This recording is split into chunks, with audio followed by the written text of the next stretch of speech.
And that's how she did that. So we can't paint with a broad swath Facts. all of these different states and districts and then say because you did not do it the way that I think it should be done, then that's why it didn't work. We have to really listen to each other. Can I That's add all some that I'm saying. context? Because to just say, well, we don't need to worry about the middle is a large group of people. The overwhelming majority of Democrats who identify as conservative are moderate.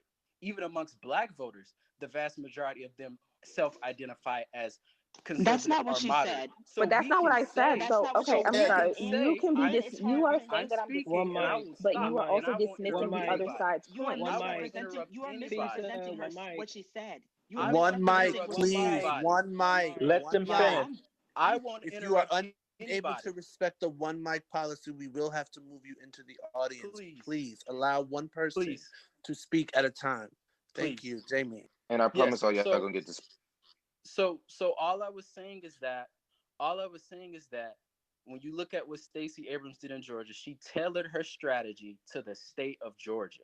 She did not run her strategy like she was in New York. She ran her strategy like she was in Georgia. So we have to not paint all these states with broad swaths. And then earlier, a gentleman mentioned how defund the police because policing is a local and municipal issue. How do you think people in each local community feel about a national push on a national level to say we're going to defund the police and we're going to strip funding from your local police Clubhouse tea. departments? Do people realize that there are people who work in police departments who might lose their jobs in those local communities and that will impact people in their local communities? So this conversation is very much so more complex than we're making it seem because we're not taking a lot of things into consideration because in a lot of communities who have local police forces, that's probably the largest employer in that community, possibly, or a lot of people work in the police department. That's one of the only good paying jobs in that community. Can we So just we're thinking about policing when we're thinking about these huge urban areas like New York or San Francisco or Atlanta. The country is not that large everywhere. So when we think of local policing decisions, you have a lot of different opinions across local communities. And from polling that I've read, most people in their local communities, they don't even want to see funding decreased at all. They just want to see funding repurposed. But saying we're going to decrease funding for police, like literally strip them of funding dramatically, that is not a popular issue on a local level. It's just not. And that's all I have to say. Okay, I think it's on me. Hey, DeGerald, Yeah. DeGerald yeah, is the next. All right. Gerald. Yeah. Thank you. Well, I just want to let everybody know I love this. This is amazing. I think we need to do this every night. It's an amazing conversation. I more so agree with Fisa when it comes to what you were saying and what you were kind of like coming at her with. One, I do think we, as you mentioned, we do need to listen, and I think a lot of things that you just said is not even what she was saying. She wasn't saying an end all to none of it, and I feel like you kind of like I like didn't say her she down. did. You're So I talking just Hey, over. want to Okay, be well one, clear. I You're didn't say talking. she one, did. Clubhouse y'all, one I tea. never mic. said she Well, did. Clubhouse let me tea. finish. Let me Jamie, finish. one The mic. same One mic, respect, bro. the same respect that you wanted. Let's go ahead and give it to others. So with that being said, I completely agree with what you said. At this point, we're seeing people die too many times. Okay. I'm not sure if you guys know, but I'm just gonna give you some history. My my nephew's father is Joshua Brown, my brother-in-law. He was killed in the Amber Geiger case. I'm getting choked up even just thinking about it. Uh, and I was on the ground. You know what I'm saying? Of course, it was my brother-in-law. He was killed trying to help another African American get justice.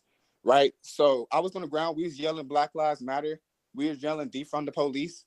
And I don't honestly now I don't agree when it comes to Democratic messaging. Yes, I was one of the people who was on the ground yelling these slogans. Now, honestly, I don't agree with them. I do think that they shut out a lot of people. I do understand that the rhetoric has got us to a point where now we are actually getting things done. Now we're actually moving to the point where we can actually get things done. So the rhetoric was needed, but it does isolate people immediately. Hearing defund the police, hearing Black Lives Matter, hearing Obamacare. All three of those messages are terrible messaging. I mean, I think we just really have to come to the realization that it's terrible messaging. It doesn't give a clear, precise point of what you actually are trying to get done. And Americans are not educated. We need to Can stop operating off of the fact that Americans are educated or they even have common sense. So I do think the Black Lives Matter movement should have been called All Lives Matter. You can't decide that. You can't that up. You can't turn that around. You can't, and we have to. Yikes. No, sir. Okay, Oh well, no. Is that's it? my Oh opinion. That's my no. opinion. No, Let me Oh sir. finish. no. Let me That's finish. the first unifying thing I've heard. You had Okay, me well, let me deterred. can I finish? I want to Can hear I finish? That April's was Can we It was stay still on good unifying, until you topic? got and there. then I no, want to Okay, hear well, bro. let On me April's finish. topic response. right I now, do. please. Respectfully, One respect. mic, Okay, well, let me just please. so yes, I do feel Black Lives Matter should have been All Lives Matter. We wouldn't have even gotten to a point where All Lives Matter was a negative notion to Black Lives Matter if it would have started off with all lives. And the reason why I say that is because the messaging matters. People are not educated. Obamacare, that was bad. No one wants to support a black man insurance. Period. That was bad messaging. Defund the The police. On the face Republicans of it. created that framework. That is Yeah, correct. defund the police on the face of it is also terrible. But let me just say this: the Democrats and the Republicans, in a sense, sometimes I be thinking they do this intentionally. I think intentionally they do put these messages out there. Democrats as well, to go ahead and create all of this fluster where nothing gets done. We're even us. We're on this conversation arguing about all lives, Black lives, defund the police, not defund the police. And we're not getting to the problems. We're not getting to the actual policies that need to be put in place to actually change things. So to me, all the rhetoric is just rhetoric and it's not getting much done. I do understand it brought a lot of conversation to the forefront, which I do acknowledge, which I do appreciate. But I do feel all in all, we do need to get things more so done than worry about more so just catchy slogans in the street. And I do want to just talk on one last thing I want to say was about the fact that when it comes to people in the streets, in the movements, and also people who's in the legislative offices who have to work for the politicians, it does need to be a group project. It can't be y'all do this, y'all do that, and again, we're not getting things done. So we have to get back to being foundations. Before we go to Jeffrey, is it possible for us to get to April and then we'll come back to Kamal Marks? I know Yeah, I she would does like a to lot hear of from work in April. DC. I would like to go. Yeah, And I'd like to be on Okay, SAC as but well. well, And before we do also, that, oh, okay, before we do that though, Kamal was in the initial roundup and he got dropped by accident, so he really should have spoke before a lot more people. So before we, I mean, if everybody in front of April is fine with There's been that, a that's lot of fine. men in a row. Is there a way that we could just like mix in some women and some other Maria, voices? that's what I'm trying to Yeah, but do. that's I not just intentional. But that's just literally the order that people raise White their hand and we just supremacy, add it in. like white It's people would say literally that white supremacy isn't intentional. Preach. it's not okay. intentional again, So what Jeff said. yeah, literally, Jesus people just Christ. raised their hand and we brought them up. Like, guys, make if literally no reason to suppress a woman's voice in this conversation. Fisa has been up here for a while, Um, has she not? Okay, Right, but so I can Jeff, we and hear? I'm just wondering, like, I'm being totally respectful, and I literally have counted like 12 different people, and 3 of them came before me. And every time I've spoke, the moderator has like literally muted my voice. Like, because we're trying to go in order. and I Except This for when you literally has decide, nothing to sweetheart, we're do. going in I order. except literally when you know. decide you want to interject and oppose somebody else's opinion. It's Yeah, because it's I'm the moderator. it's absurd. No, moderators moderate. You are yeah, inserting your you can't opinion and you are stop. making this about your voice. Moderators I'm literally facilitate, letting hold everybody talk. space. I'm literally Okay. letting everybody talk. But you know what? Hey, Beyond reproach. You're there's right. a way no, it's not that. It's just we're gonna go in the order of people in which they raise their hand. I'm sorry that you have a problem with going in numerical order. I'm But sorry. it isn't numerical order. I'm being. So we're Kamal, gonna you're hear from next. Kamal, and then we'll go to April. Hi, y'all. Hi, my Okay, name is wait 1 second. I'm fine Who? with April going before me. If I could Yeah. go after her, please. I appreciate that. So, Okay, okay. are you gonna ask everybody if they're okay with me going first? If Please I go. can, I was just waiting, so I just would love to go, and then I would definitely hand the floor to you. Yeah, it's Yeah. just that. Yeah, that's fine. It's just I want April to go because she does this work in in DC. I just wanted to hear her viewpoint, but whichever.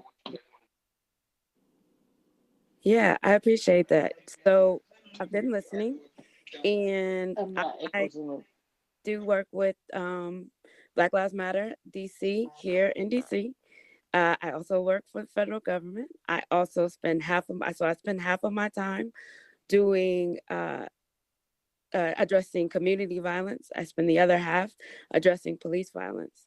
And I think listening to this conversation, I've learned a lot.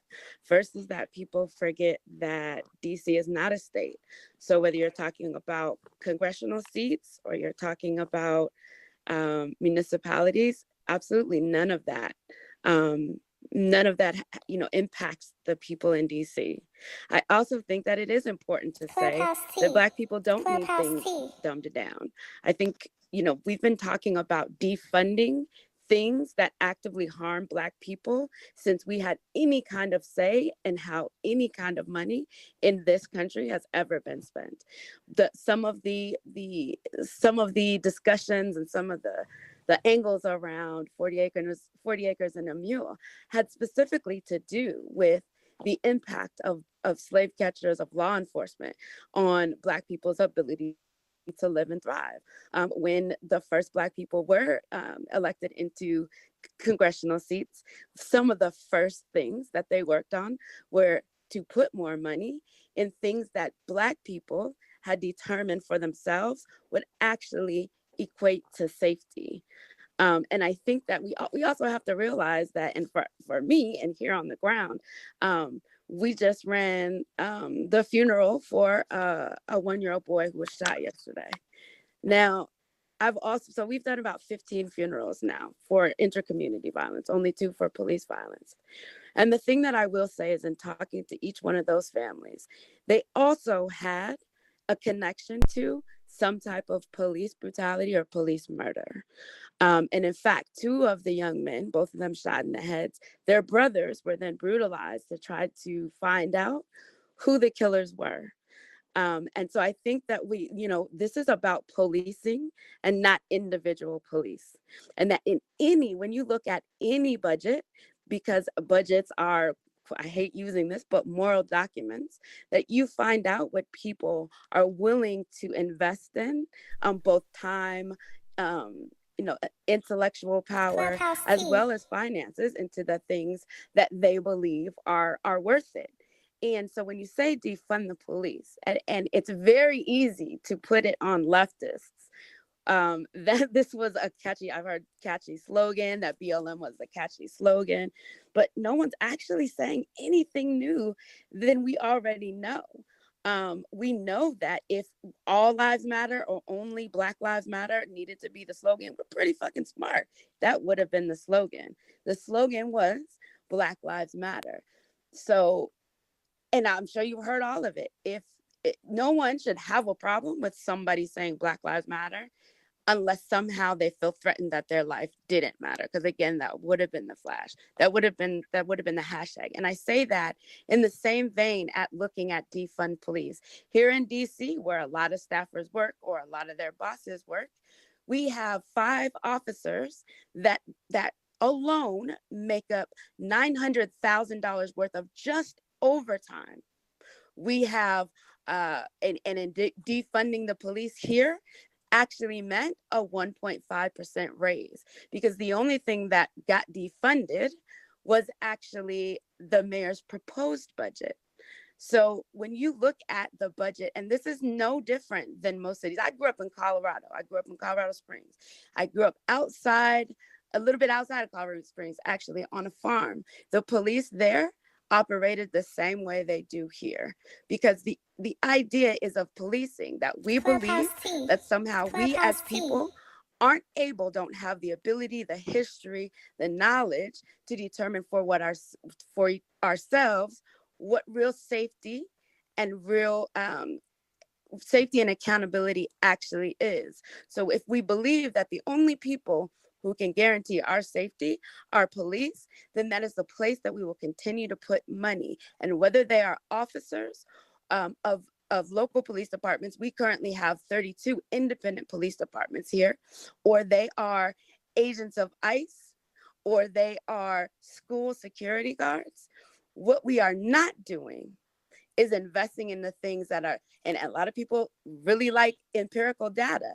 And the empirical data continues to say that the more resources in a community, the safer, by all the definitions that people use politically, socially, regardless of education and race, that those communities are safer, and not just safer for the moment, that they are safer generationally, because there's nothing about funding the police that any police department can show you data for that is more impactful than cities and states, number one, that have strong mutual aid networks, and that people say, we just literally have people dying, and I have kids that come to my house to get food on the weekends, that those people can't wait till the next budget cycle. So how do we understand the systems that we have? What resources are there? How do we then redistribute what we invest into police to invest into each other? So this idea of defund the police, whether you say it that way or I'm an abolitionist, we don't know that, is that as Black people, we have the knowledge, the intelligence, the experience to be able to define how we are in community with each other, and always have. And that the mess comes when we decide that we want to cede some of our own authority over ourselves as individuals to other people, and then pay them to do that, instead of having books in school, instead of allowing these kids to actually get food on the weekends. And then we wonder why we're up over 200 homicides, and most of them are kids.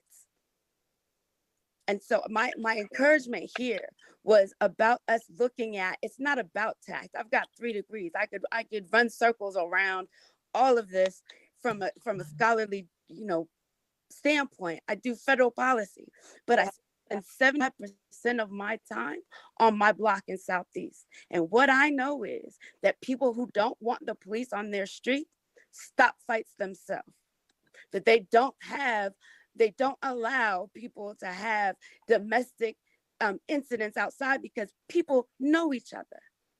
And so and that may seem like it's not scalable, but time and time again, no matter what, no matter how it is tested, we have always done better, not in a two-party system or in any political system, because we are the people, not when we are run by other people we cede our authority to, but when we realize that even all the people who are in here with disparate, understandings of what defund is, who had a strong message, is that what none of these do is take away the fundamental strength, ability, and agency we have to determine what our communities do. And as long as we continue to believe that somehow, and I'll end with this, that I was in the street this weekend with Proud Boys who stabbed police and who maced police because the police wouldn't let them get to us. Republicans, Proud Boys, whoever they are opportunists. It has absolutely nothing to do with a message.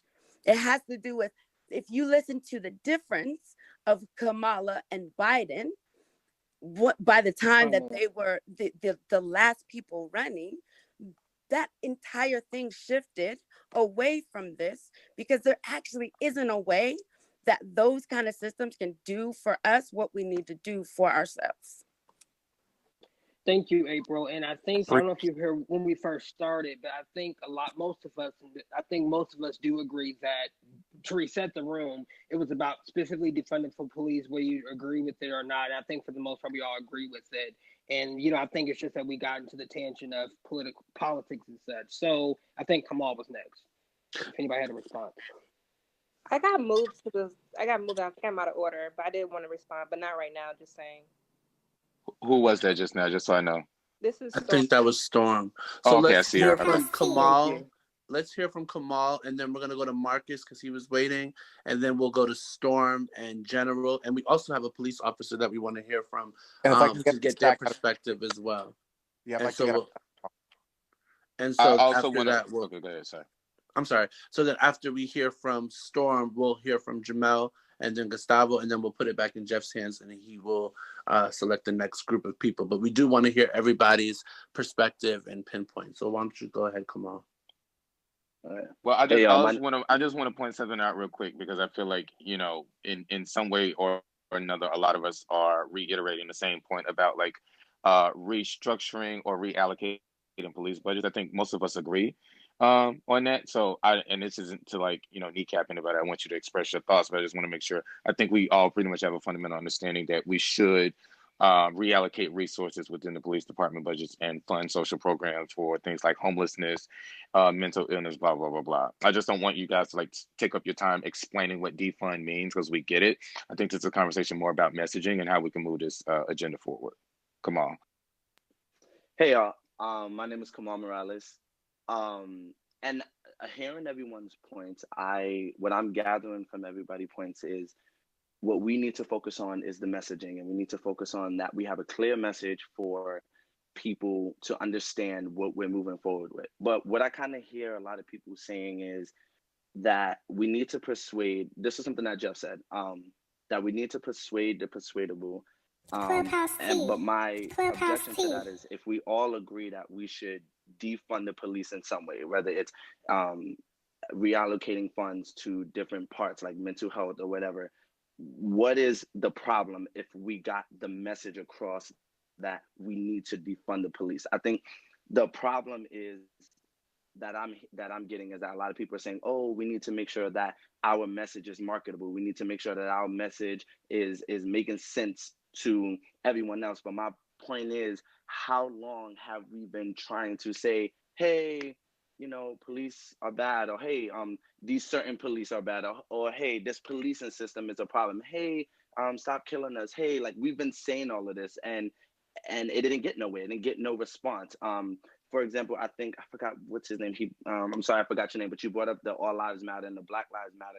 We've been saying All Lives Matter. We've been saying, you know, everyone matters, but we just been saying, hey, Black lives, we want to matter as well. And we didn't get a response, a national response where everybody was talking about it until Trayvon Martin was killed, and then the term Black Lives Matter was made. I think we should focus more on how we move forward rather than spending so much time critiquing the message, because that message is already out there. And I think we just need to focus on talking to the people that do understand the message and the people that don't understand the message, and trying to figure out what can we do moving forward, because it makes it seem like we're all over the place and we're not respecting that. And someone also said that Republicans, you know, will spend everything and stuff like that. So if we know Republicans will spend everything, and we know that we're trying to persuade the persuadable, then who are we trying to impress? Who are we trying to get on board?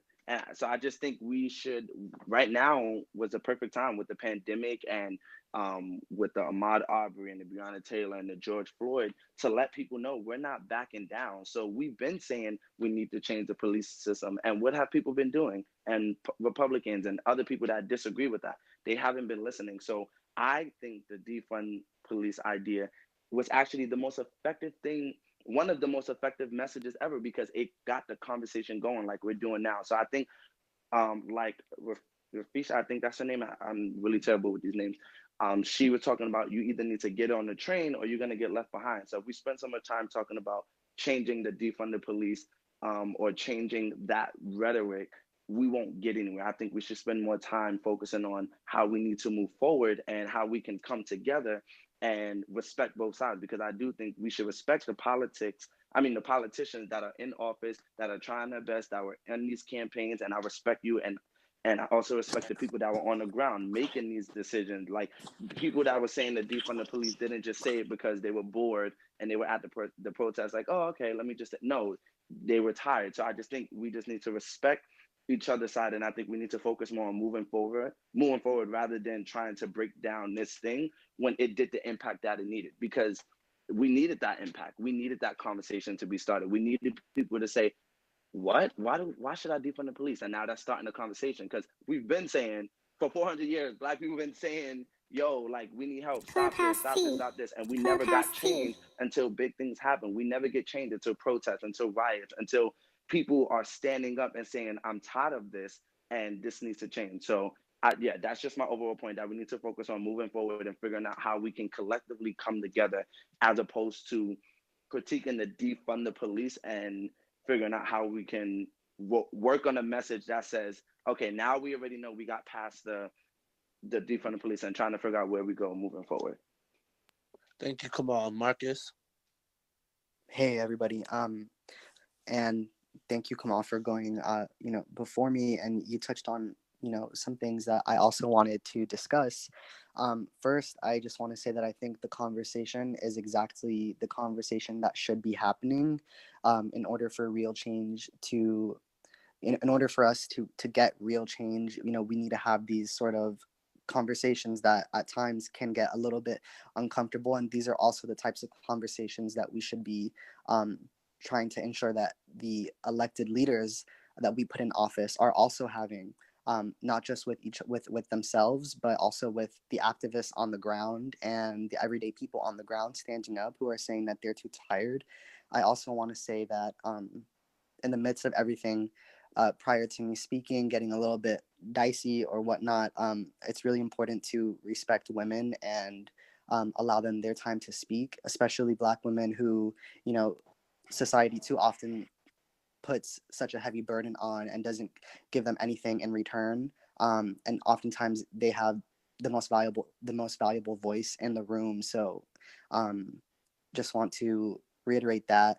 And also, for me, coming into this conversation and, to my position about defunding the police, yes, I believe that we should defund the police, because I think of the people like George Floyd, Jamar Clark, Philando Castile, Tamir Rice, Sandra Bland, and, Breonna Taylor, Ahmaud Arbery, Dijon Kizzee, Trayvon Martin, all of these people who were taken too soon from us, from a system that, like someone else said earlier, was designed to catch slaves and is literally, fulfilling its mission to this day as it transforms into, the modern day. It's continuing its mission through fueling mass incarceration, separating families, terrorizing communities, and whatnot. I think the conversation about messaging is one that's really important, and I know that we have staffers on here who, shed blood, sweat, and tears, into frontline races across the country.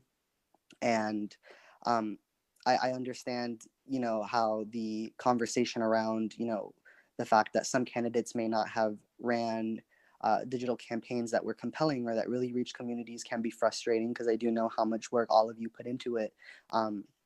And so just want to honor your work for that.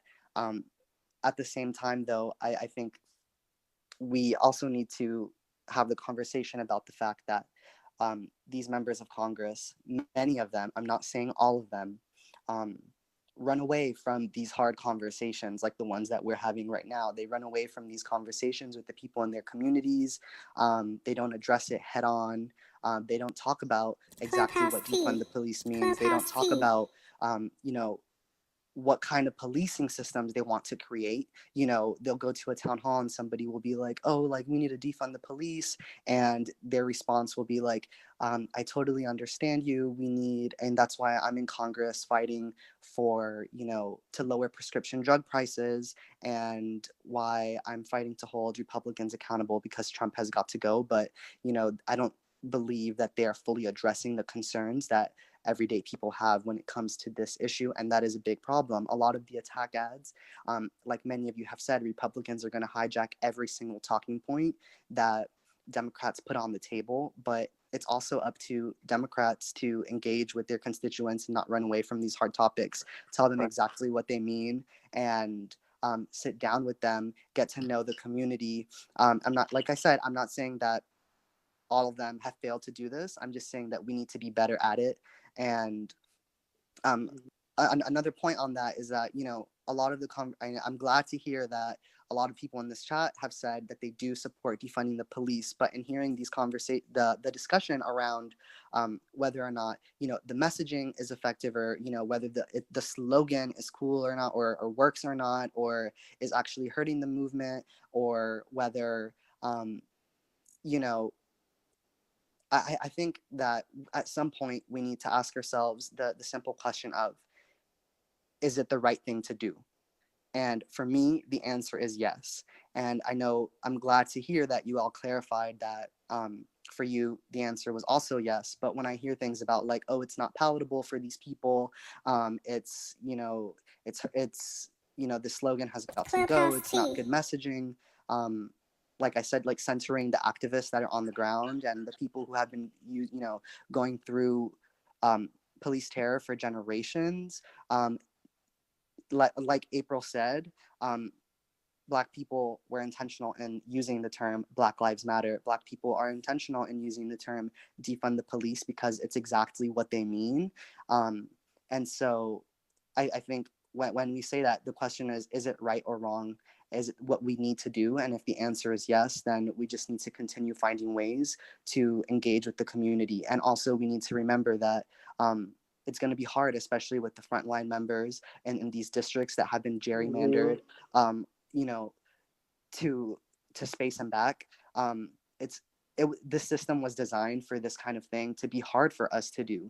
And it's not to say that just because, this frontline member lost, their race because of a, defund the police attack ad or whatever it may be, that a lot of people around them don't believe that it's the right thing to do. We need to remember that, districts are gerrymandered by one block or one corner, in a way to help Republicans win, in a way to silence Black people. And so I could keep going on for a long time, but I just want to, I just want us to remember that, and to just, if we're committed to this thing, to defund the police, if we're committed to protecting Black life, then I think we should make sure that we're centering the conversation on, one, whether it's the right thing to do, and then two, how do we effectively message it, and not necessarily focus on why the messaging is bad or why it's not palatable for people. We know that there are people out there that support this, that need this, and that whose very life depends on it. So I think it's incumbent upon us to find a way to make it work and to help protect them. And that's all. Thank you, Marcus. Thank you so much for that. We're going to hear from Storm and then Jamel and General and Gustavo. But just before we do, I just want to implement that everyone take 2 minutes to give your point. We have a lot of people that are on here who are on the panel and who are trying to get on the panel that would like an opportunity to speak. And we want to hear from everyone, as everyone's contribution has been so valuable tonight. So let's take 2 minutes. And at the end of your 2 minutes, we will come back on just to, put the mic in the next person's hand. All right. So let's hear from Storm. Thank you, Bobby. And I was actually going to say something similar. Marcus, I think you raised a lot of good points, but that was 8 minutes. So my 2 minutes are now just starting. So my background is in Ferguson. That's where I started my life, I guess, protesting. And when people talk about messaging, it sounds a lot like gaslighting. People have been out in the streets for years, even before Ferguson. And we didn't start with defund the police, right? We started with FTP. If you Google Little Bootsy, I'm going to say little, right? You can understand what that means. My favorite rapper. We started with abolish the police. And a lot of people still feel that way, right? But to make the message more, as you all say, palatable, make it more digestible, and make it more action-oriented, people have transitioned to defund the police. Again, the premise is the same, right? You start to fund community-based organizations. More and more you fund them, then you further delegitimize the role of police. So when people say, well, the messaging is just off, it bothers me a little bit because the message is straight to the point. If I say I want money, nobody's going to say, well, what do you mean? Or how do you want that money? Because the point is straightforward. Another thing I want to talk about is running in certain districts. And I really am bothered how we never talk about Cori Bush, who ran in a Democratic district. The thought is, if you're in the most Democratic district, you're going to win. But she also beat out somebody him and his father collectively have been in office for nearly 50 years. Democrats, Black Democrats, right? She ran on defund the police. So I just want to keep that in mind as well. Like, it's about messaging. It's also about education, right? For people who are afraid to defund the police, we have to question, why are we so tied to our relationship with the police? Oh, my father was a police, my uncle was a police officer. Again, it's not about the individual. It's about the system in which they are a part of and the power they have in those roles, right? And I've met family members of police officers, and they may not necessarily say abolish the police, but they will say, I do agree that we need to defund. And I don't talk for all family members of people who have police officers in their families, but I know of some saying, hey, defunding is a way to just make the budget more equitable, right? Why in these, I heard somebody say urban, which kind of made me cringe, but why in these Black and brown communities are schools underfunded, are services underfunded, but police are getting a nice hefty salary and benefits, right? So I just, when we think about messaging, please be careful to not gaslight the people who are saying this, and also recognize who the people who are saying it all. This movement has been led by Black queer people from the beginning, and I just want to make sure that's also raised and also recognized, because that's also not something that's been said here. So again, not trying to be antagonistic, I'm really grateful for this conversation. This is my first time actually speaking on Clubhouse. I joined yesterday, but also just wanted to make sure Cori Bush, not to forget her, don't gaslight the message. The message is to the point. Think about who all voters are, right? Democratic districts voted for a less central Democrat and a more left Democrat, right? Voted against a more central Democrat and voted for a more left Democrat in St. Louis. So yeah, I'm going to yield. I just want to Bobby, I just want to say something really quick. First and foremost, welcome to Clubhouse Storm. I just want to not push back, but I know with Cori Bush, one thing that she did, which was amazing, is that she actually, what her opponent didn't do is that she actually, I wouldn't say it was a messaging, it's just that she organized for the last few years. And so I think that was the reason why she was able to be successful at winning. And so I think that's like another discussion for another day about not just messaging, but, actually talking to your constituents. That's what Cori Bush was able to do, which is why she won. Because remember she ran the last time, but she won this time because she actually had a movement that started. So yes, it was because she had the Defund the Police movement, but understand that's a Democratic district, and so yeah, that was one of the reasons why she was very successful at winning. Yeah, it was a Democratic district, but it could have gone to, I agree. She did do a lot of organizing work and got a lot of allies to support her. But I think the point I was trying to rebut earlier was that, Democratic districts are pretty much safe. They're not safe for all Democrats. You can't, it wasn't safe for the person who ran against AOC. It wasn't safe for the person who ran against Bush in the primary. These people all had movements behind them. And I bring up Cori Bush because she did the platform of defunding the police. And she still holds that to this day, even after she's won the election. I think it's important to note how heavily leaning a Democratic district is. All Democratic districts aren't made the same. So what Terry Sewell can run in Alabama and what John Lewis's replacement can run in Atlanta is not the same platform that AOC can run on or that Nancy Pelosi can run on, right? So Cori Bush's district in particular, there's a thing called Cook Political Report that rates how much a district is Democratic or Republican, and Cori Bush's district is plus 29 Democratic. So that means that's about 80% of the people who are registered voters in her district are Democrats. And I'm not saying that what she did not do is an accomplishment, because I think what the far left is doing is a bit of an accomplishment.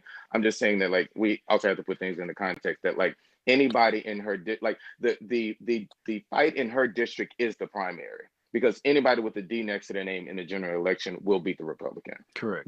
That's not to undermine Cori Bush. I just want to make sure we understand that her running on defund the police was a primary message, and it really didn't matter what she ran on in the general, because again, a lion's share of the registered voters in her district in particular are Democrats. Hey Jeffrey, awesome. I So we're going to go speakers. ahead and go to Jamel. And I think Jamel brings an interesting perspective, because Jamel is actually a police officer. So I think it'll be great to hear from him.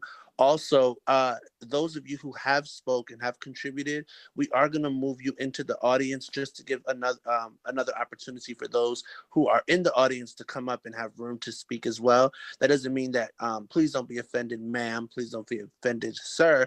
That doesn't mean that you can't speak again, but we just want to make room again for those who have not spoken. So Jamel, it's on you, bro. I'm so sorry. I didn't mean to cut off anyone, but Bobby, I actually wasn't able to talk. So after Jamel, can I just say a few words, please? Yep, absolutely. No problem. Thank you. Hey guys, thanks a lot for this space. Wow. This is how can I say it? I'm gonna make this quick, but just real quick, so it's no cap, and everybody know I've been a cop for 15 years. I'm only 36. I have 2 sons. I have a daughter. I grew up in Bed-Stuy. I've been stopped by the cops. I've been, in trouble. So I know I'm not speaking from one side. I understand both sides. I'm actually writing a book right now called Bleeding Black and Blue, to be a black man and be a police officer and be caught in the middle. So, and that's not no plug or nothing. I'm just trying to get you guys to understand, because what I'm about to say is from the heart. It's not from any, bias or whatever. But when I hear the term defund the police, and from what I've been seeing, it makes me cringe. And it makes me cringe because even in this chat, and I respect, hats off to everybody. The fact that we're having this discussion and everybody looks fairly young and it's all young black people, that's commendable. That's just a side thing. But you can't say, in my opinion, that it's good that we defunded the police, or it's good that we defund the police, and then in the next statement say that, because the police is a racist organization, always has been. So how, by taking $1 billion, and I'm just talking about New York City, because truth be told, I had to agree with Jamie with what he said earlier. It was very, very a good statement, because defunding the police might work in New York City because it has millions of people, and the police budget for New York City was $6 billion, and he took away $1 billion. So that really didn't really hurt them too much. I'll get into what it hurt. But when you go to states like Detroit or Florida, who has private police departments, and you defunding those, the police departments out there are really not the problem. It's the stand your ground law. That's how Trayvon Martin got killed. In Detroit, that's how that girl got killed. It's the stand your ground law. So defunding that police department is not doing nothing, because you have people who are allowed to protect their property with armed guns who are not police officers at all. But that's a whole nother conversation, okay? But what I'm trying to say here in New York, because I can speak for New York, they defunded the police in New York City, right? And the $1 billion that they took away, guess who lost their jobs? And this goes again with what Jamie was saying. It was school safety agents. And if you live in New York City, mostly school safety agents, guess what race they are? Black people. They all lost their jobs. They're going to lose their jobs. And they're not going to be under the police department no more. They're going to be under private schools. So they lose benefits. So you have to be very careful when you're talking about defunding, because to be honest, they took $1 billion away. And guess where some of the $1 billion is, I can't even tell you where it went. It didn't go to Brownsville. It didn't go to the Bronx. It didn't go to the South Bronx. It didn't go to some of these bad neighborhoods. And that's what we have to be careful with, because at the end of the day, I think we should add more funds to the police, or reallocate the funds, meaning this, and not too hefty salaries, because truth be told, somebody said something about hefty salaries. We don't make a lot of money. Actually, New York City Police Department is one of the least paid police departments in the nation.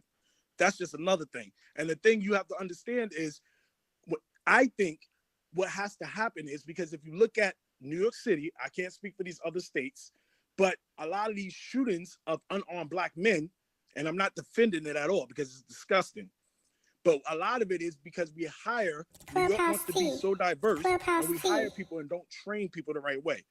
If I had $1 for every white police officer that I met who's never been to Brooklyn, never been to Brownsville, never been to Gowanus, never been to East New York, never know. I've had white guys tell me, that's been more than 2 minutes. I'm 21 years old, and I've never been to a project development. I don't know what the pink houses is. So that's where funds should be. We should have some type of training and teaching people what urban policy is. I don't want to go over my 2 minutes. I could keep going on and on about this, but I think that's where we have to be careful with. And there are good cops, there are great cops, and there are bad cops. But you have to be careful, because what's happening is, instead of dealing with the bad apples, we're just going to defund them, and we're just going to stop. That's why they took away the anti-crime units. We're just going to stop growing bad apple. We're going to stop she's altogether. Right, it's been and what's happening now is, we've been way over 2 minutes, brother. Yeah, General. Y'all let him speak his. Can I just say this last point? And what happens now, because I just want to say this, and then I'll get off and I'll let you speak. But what's happening now is, we defunded the police. We took $1 billion away from New York City Police Department. And guess what's going on with crime right now? Crime is skyrocketed, and we are losing more black teenagers. Black female teenagers are getting shot and killed. Crime is 600% up. But nobody's talking about that. I'm good. I'm sorry. Is it because I'm sorry? So this is just a really quick question. I'm sorry. So you're saying that crime went up because y'all defunded it? I just No, don't I'm not saying see that at that. all. Not I'm accurate. not saying Okay. no. Not accurate. I'm not saying that at all. What I'm saying is crime is up because first of all, before this it took let's talk about how first of all let's talk about how this term defund the police started, okay? Because truth be told, Black Lives Matter was operating way before George Floyd. Since 2012, after They the were death of Trayvon operating, Martin. okay? And let me tell you what happened in New York City that I saw with my own eyes. This is not the media. This is what I saw with my own eyes because I was out there protesting because I'm an undercover police officer. I was out there. Let me tell you what a Black Lives Matter protest looks like right now. It's white radicals screaming Black Lives Matter. Ooh. Talk about it. White radicals. I'm sorry. Praise the Lord. We know this white though. Hi, he's still radicals going that's out over there his screaming time. defund And the you just police. say you an undercover cop. Why y'all letting undercover cops speak like I'm that? sorry. Hey, I'm sorry. I'm sorry. Undercover So cop. Hey, I'm hey, sorry. can we keep it moving though? I'm trying to, can we keep moving? Bobby, coming from somebody who I'm really good friends with, Alicia Garza, the co-founder of Black Lives Matter, that is not the case there. Thank Black you. Lives Matter, the most of the ones I know are members who are queer, of the LGBTQ community, Black men. Maybe that's the place you go. But I just do not want you to really disrespect the blood, sweat, the 3 Black queer women put in. Opal Tometi, Patrice Cullors, and Alicia Garza. So maybe in your perspective, but I know the goddamn work they put in. I'm just saying, don't do that. Nah, he is right. It's mad white people. The only people still out there are white people. Okay, but you're not going to disrespect the work that the Black women have put in for this movement. So you guys, I think his point is that it has been taken over by a white-centered narrative about what Black Lives Matter and what defund the police. Based on what? Y'all not even in the space. Y'all not even in the room. We're literally in line. That's exactly what police do, cause chaos and disruption. That's exactly what he did. We was having a good conversation until he started saying all this weird ass stuff. Excuse me. I don't think. I don't think. Excuse me. I never. We're all in line to speak. I never disrespected Can the we Black please Lives get Matter. in line to Yeah, speak? the disrespect Still in won't be, line. guys. I'm sorry, one mic, please. The disrespect is not going to be tolerated on any side. So if you are disrespectful, we will have to remove you from the audience.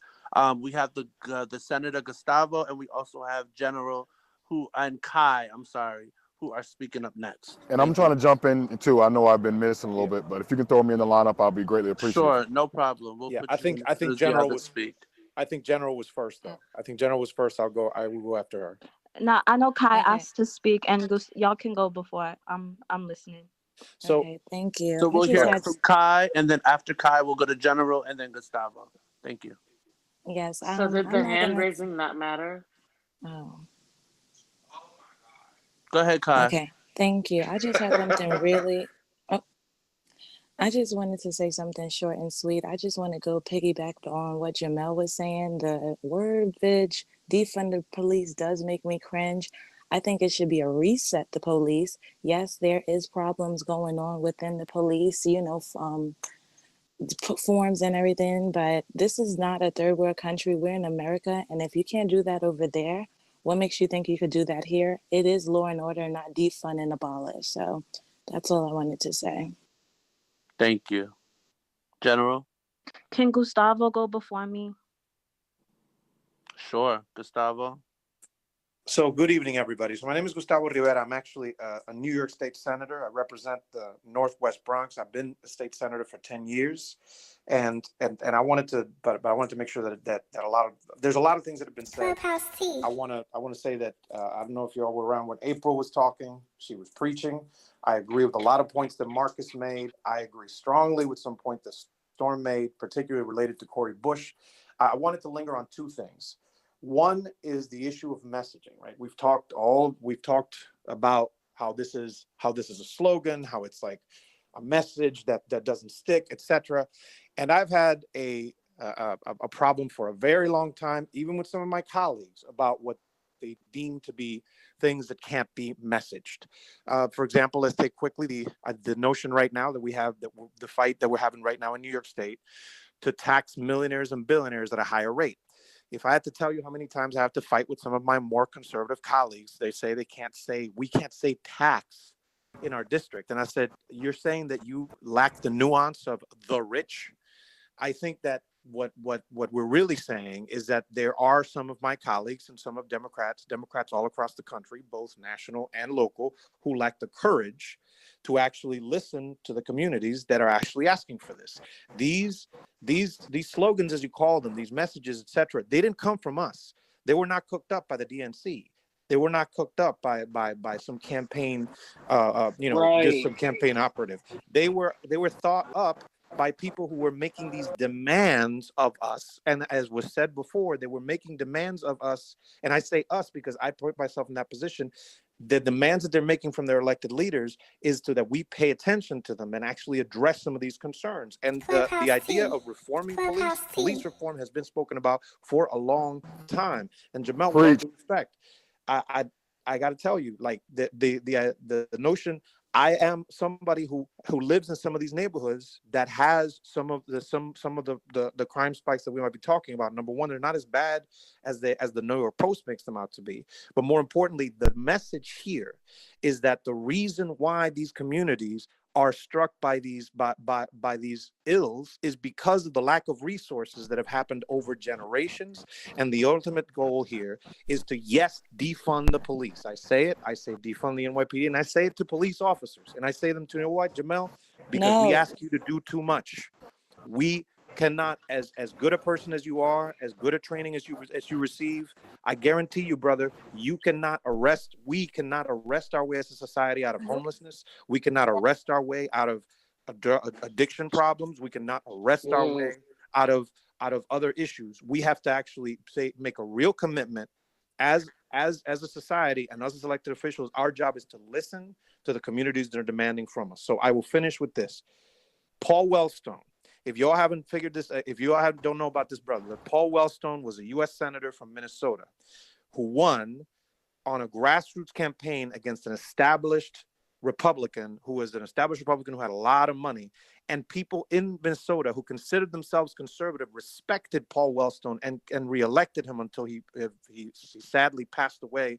He crashed during his reelection campaign. He crashed in a little plane when he was in a freaking snowstorm like there is today.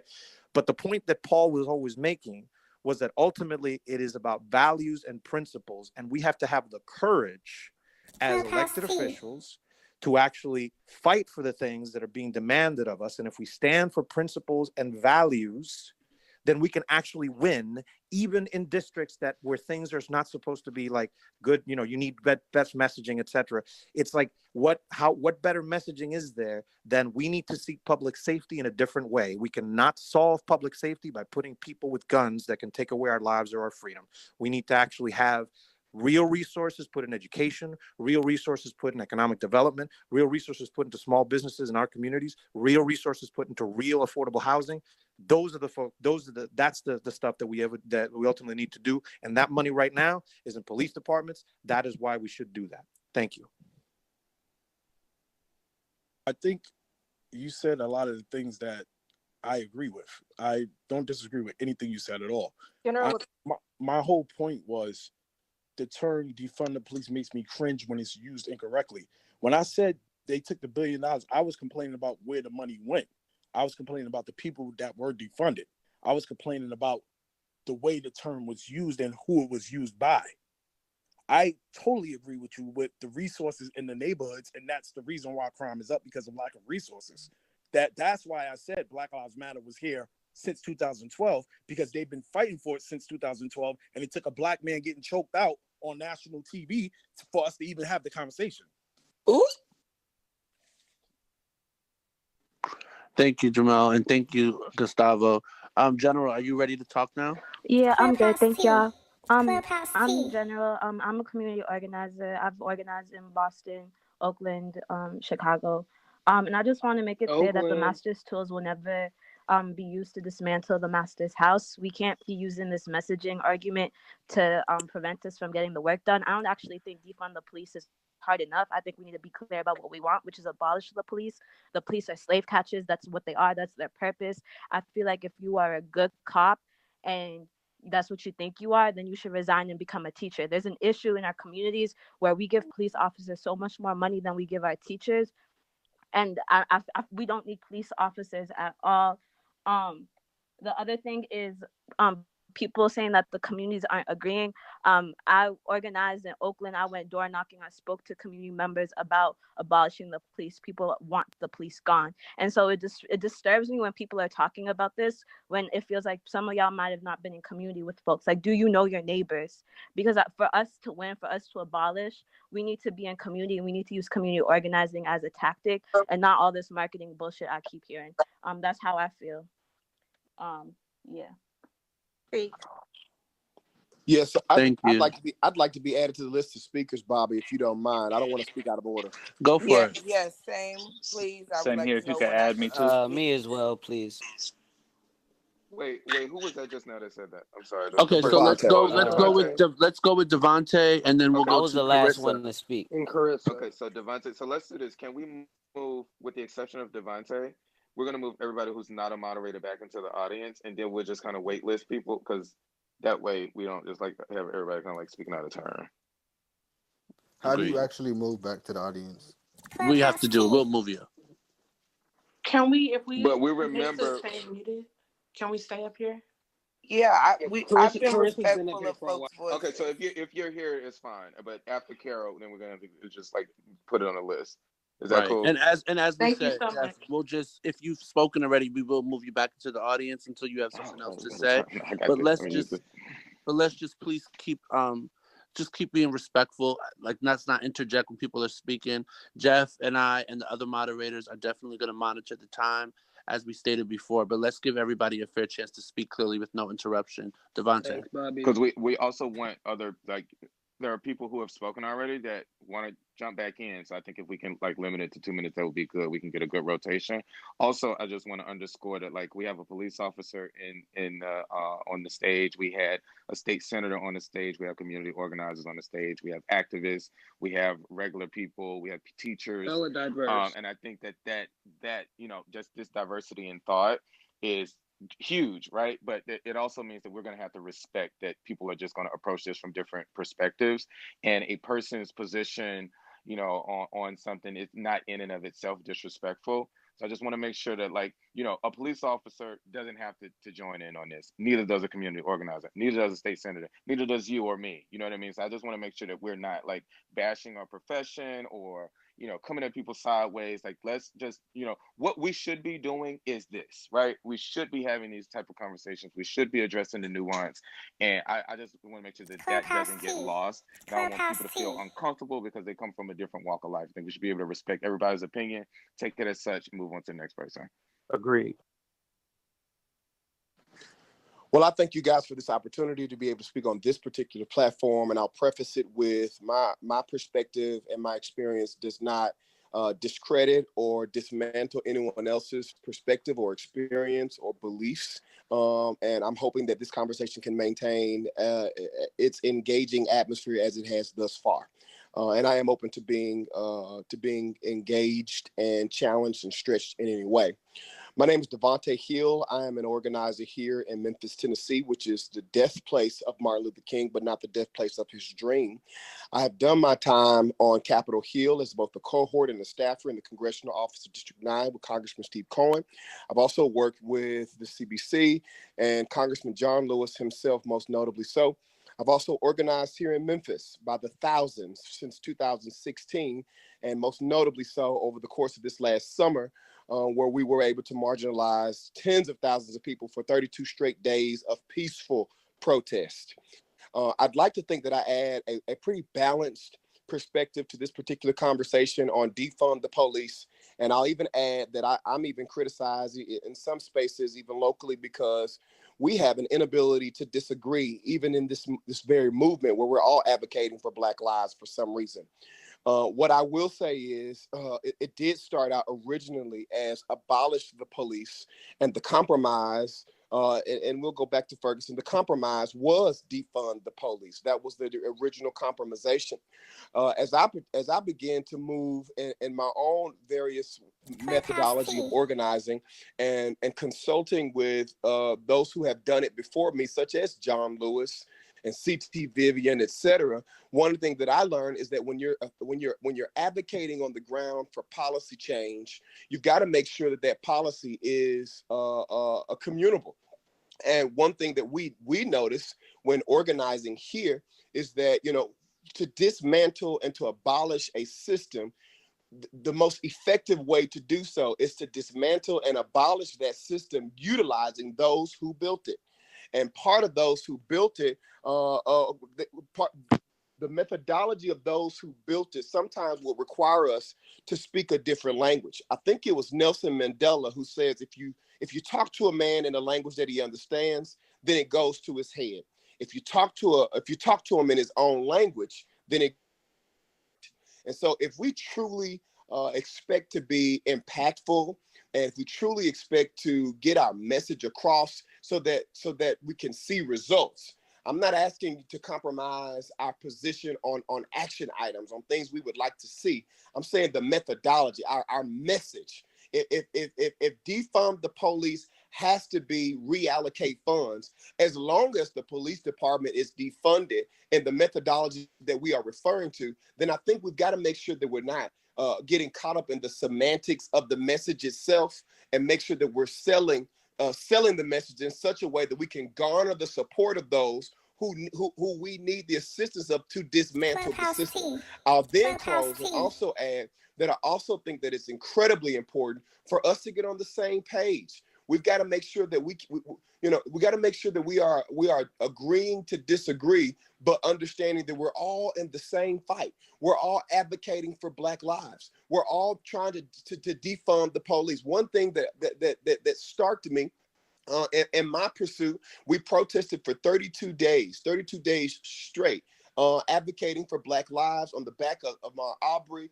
George Floyd, and countless others, Breonna Taylor, those who are part of the LGBTQIA community, the countless individuals who have We're getting lost their close to time, lives. but go ahead. I just want to remind you. Go ahead. Sure, the countless individuals who have lost their lives, we've been advocating for it. And one thing we noticed while watching the TV is that the defund the police message was utilizing the fear of those who we had the ability to argue back on our side.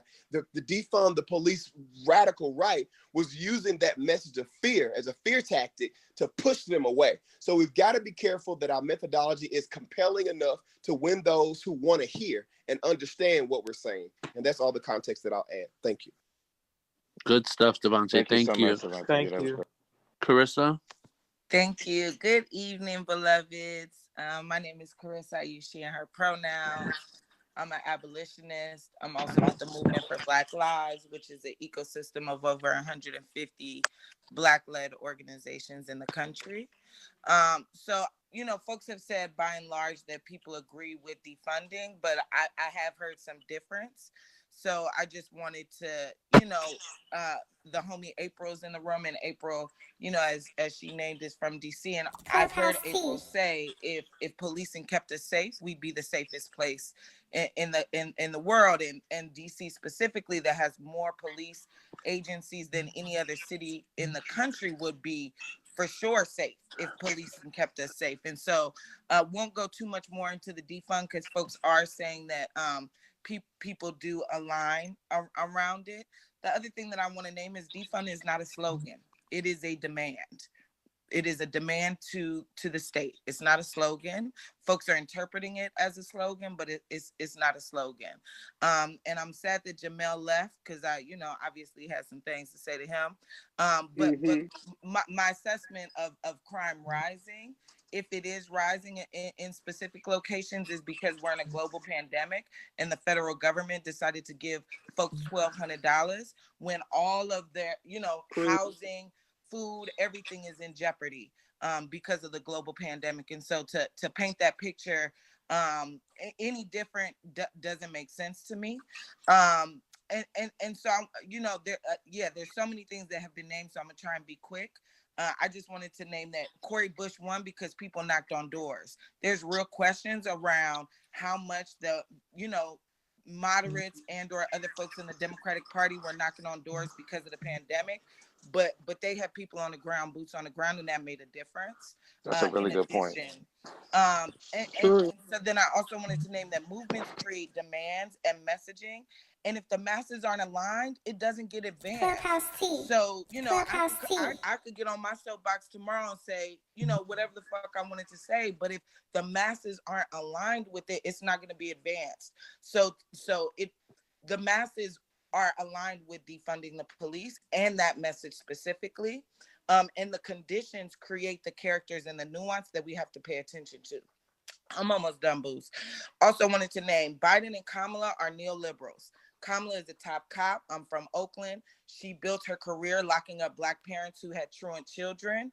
And if we leave it to the right's messages, you would think that both of them were the leaders of social movements. And that's not the case. And so we can't pitch our messaging based on what the right is going to say, because we know that that's a losing battle.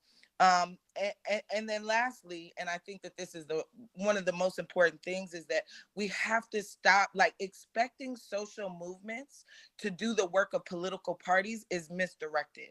That's actually not the role. The role of social movements is to pull parties to the left. That's the historical role of social movements.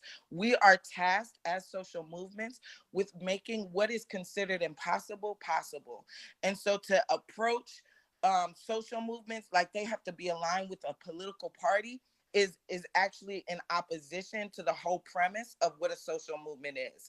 And if you look at any social movement in history, people who were in either arm of the fucked up two-party political system were not aligned by and large with what was being called for until the organizing was done. And so I appreciate y'all time. Fuck the police. If you're a police, I do hope you lose your job. Thank you. Thank you very much. Carissa, thank you. Those were some strong points.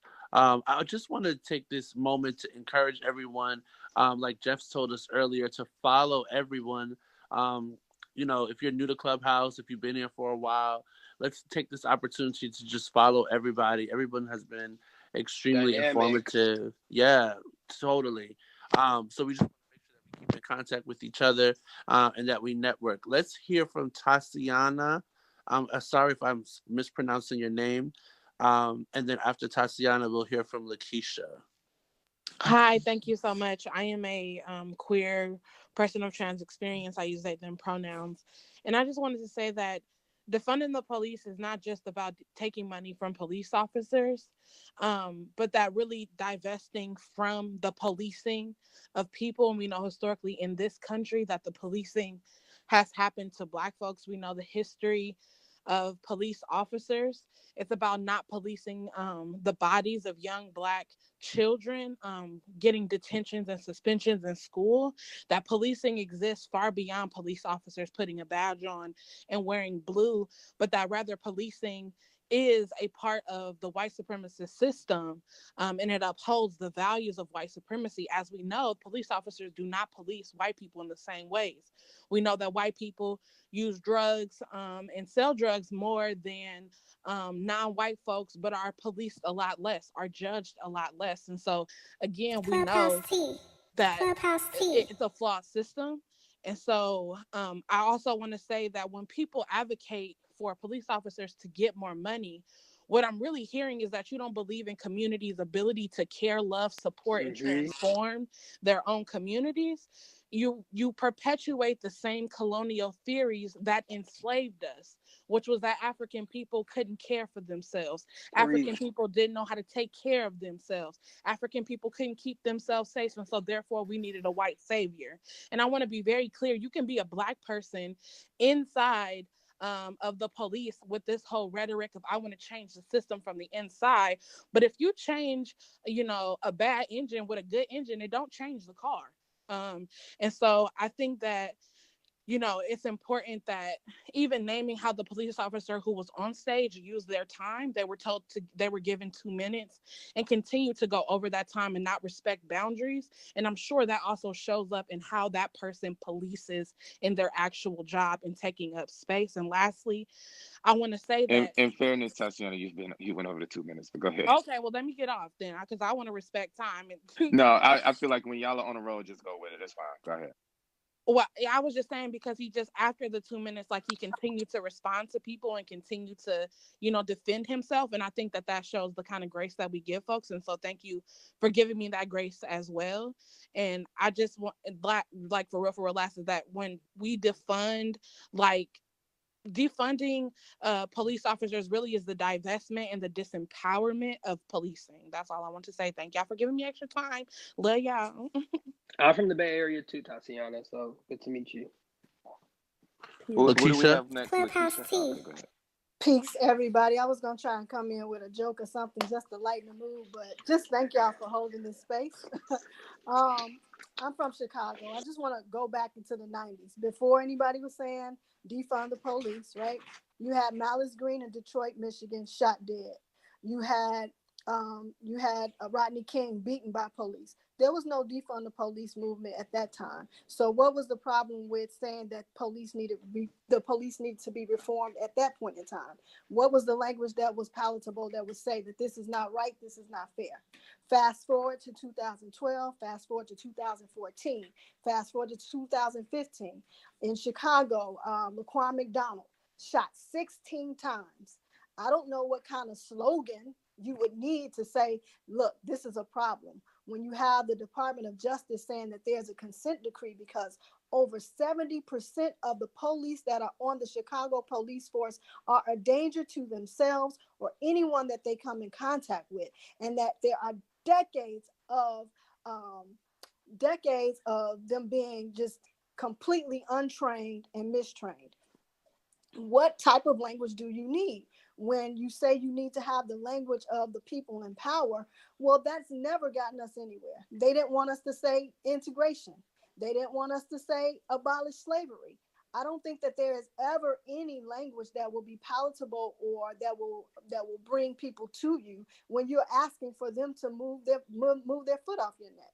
Nobody is going to just give up their power. And so I think trying to sugarcoat and trying to create soft language, I don't know why we even need to say any of this. Why all of the videos that show us being killed. Betty Jones in her own home here in Chicago shot when the police came to respond to a mental patient who was having crisis, and they killed him as well. Quintinio, her neighbor, they came in shooting him. The bullets from their guns went into her apartment upstairs and killed her. What language could you possibly need to say this shit must end? I want to just give shouts out to Carissa and I don't even want to say her name wrong, Tatiana, who came before me, because everything that those sisters said is exactly what time it is. Thank y'all for your time. Thank you for letting me come to the stage. Thank you, Lakeisha. Let's hear from Ankara, and then we'll go to Danny.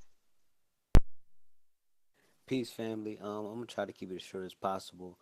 So, I definitely believe that defund the police. The saying, it kind of gives the same impression as Black Lives Matter, where it's easy for the opposition to twist it into something that it's not, and try to make it seem like we just want to defund the police and that's that, and that, like, all of our solutions, will be right there in defunding the police.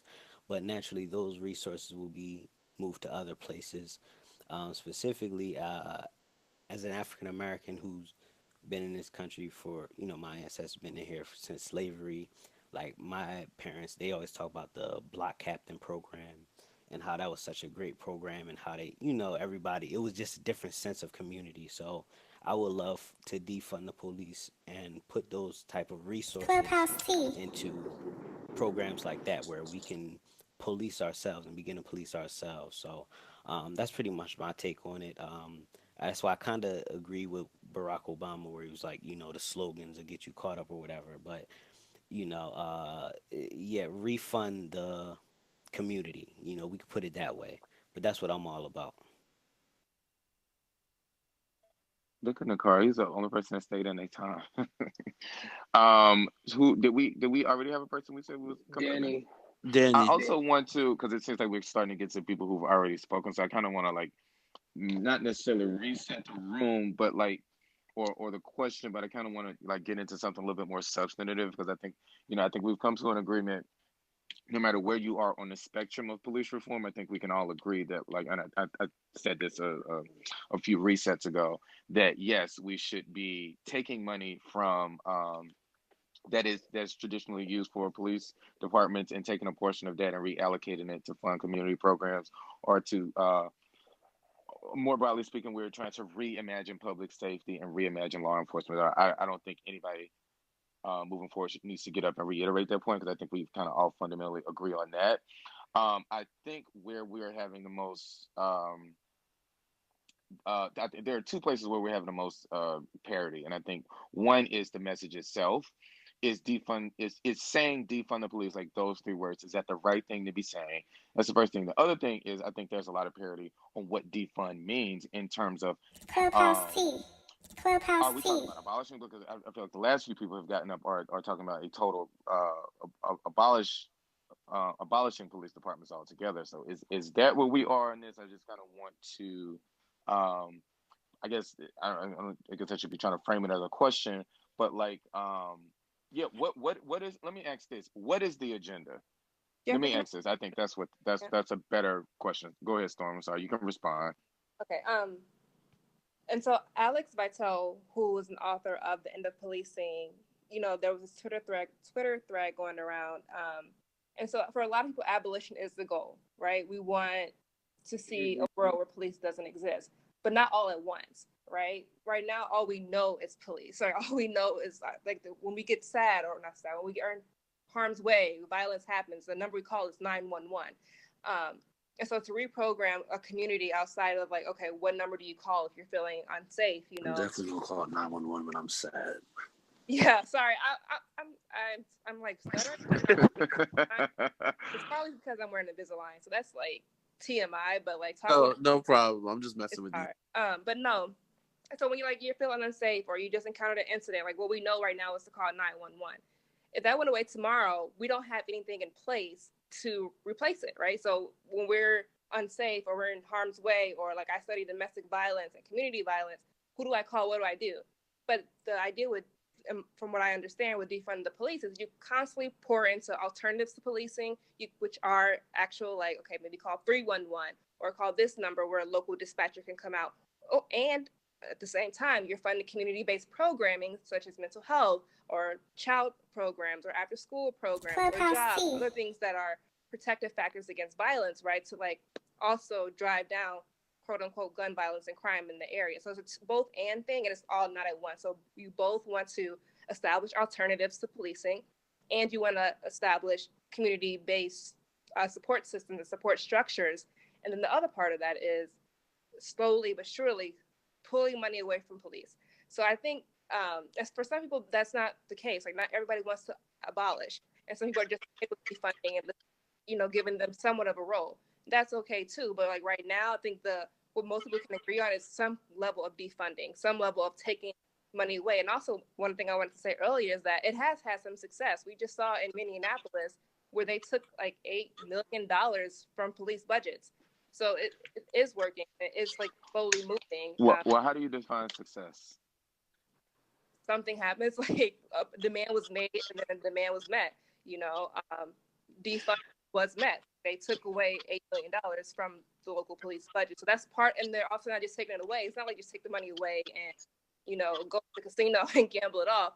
It's like establishing community-based support structures for the community to go to have other things to do, right? Risk factors for violence include isolation, or you can think about youth, right? So how do we keep them around each other? So I'm getting back into my like researchy world. But how do you keep them basically not just for engaging in crime and violence?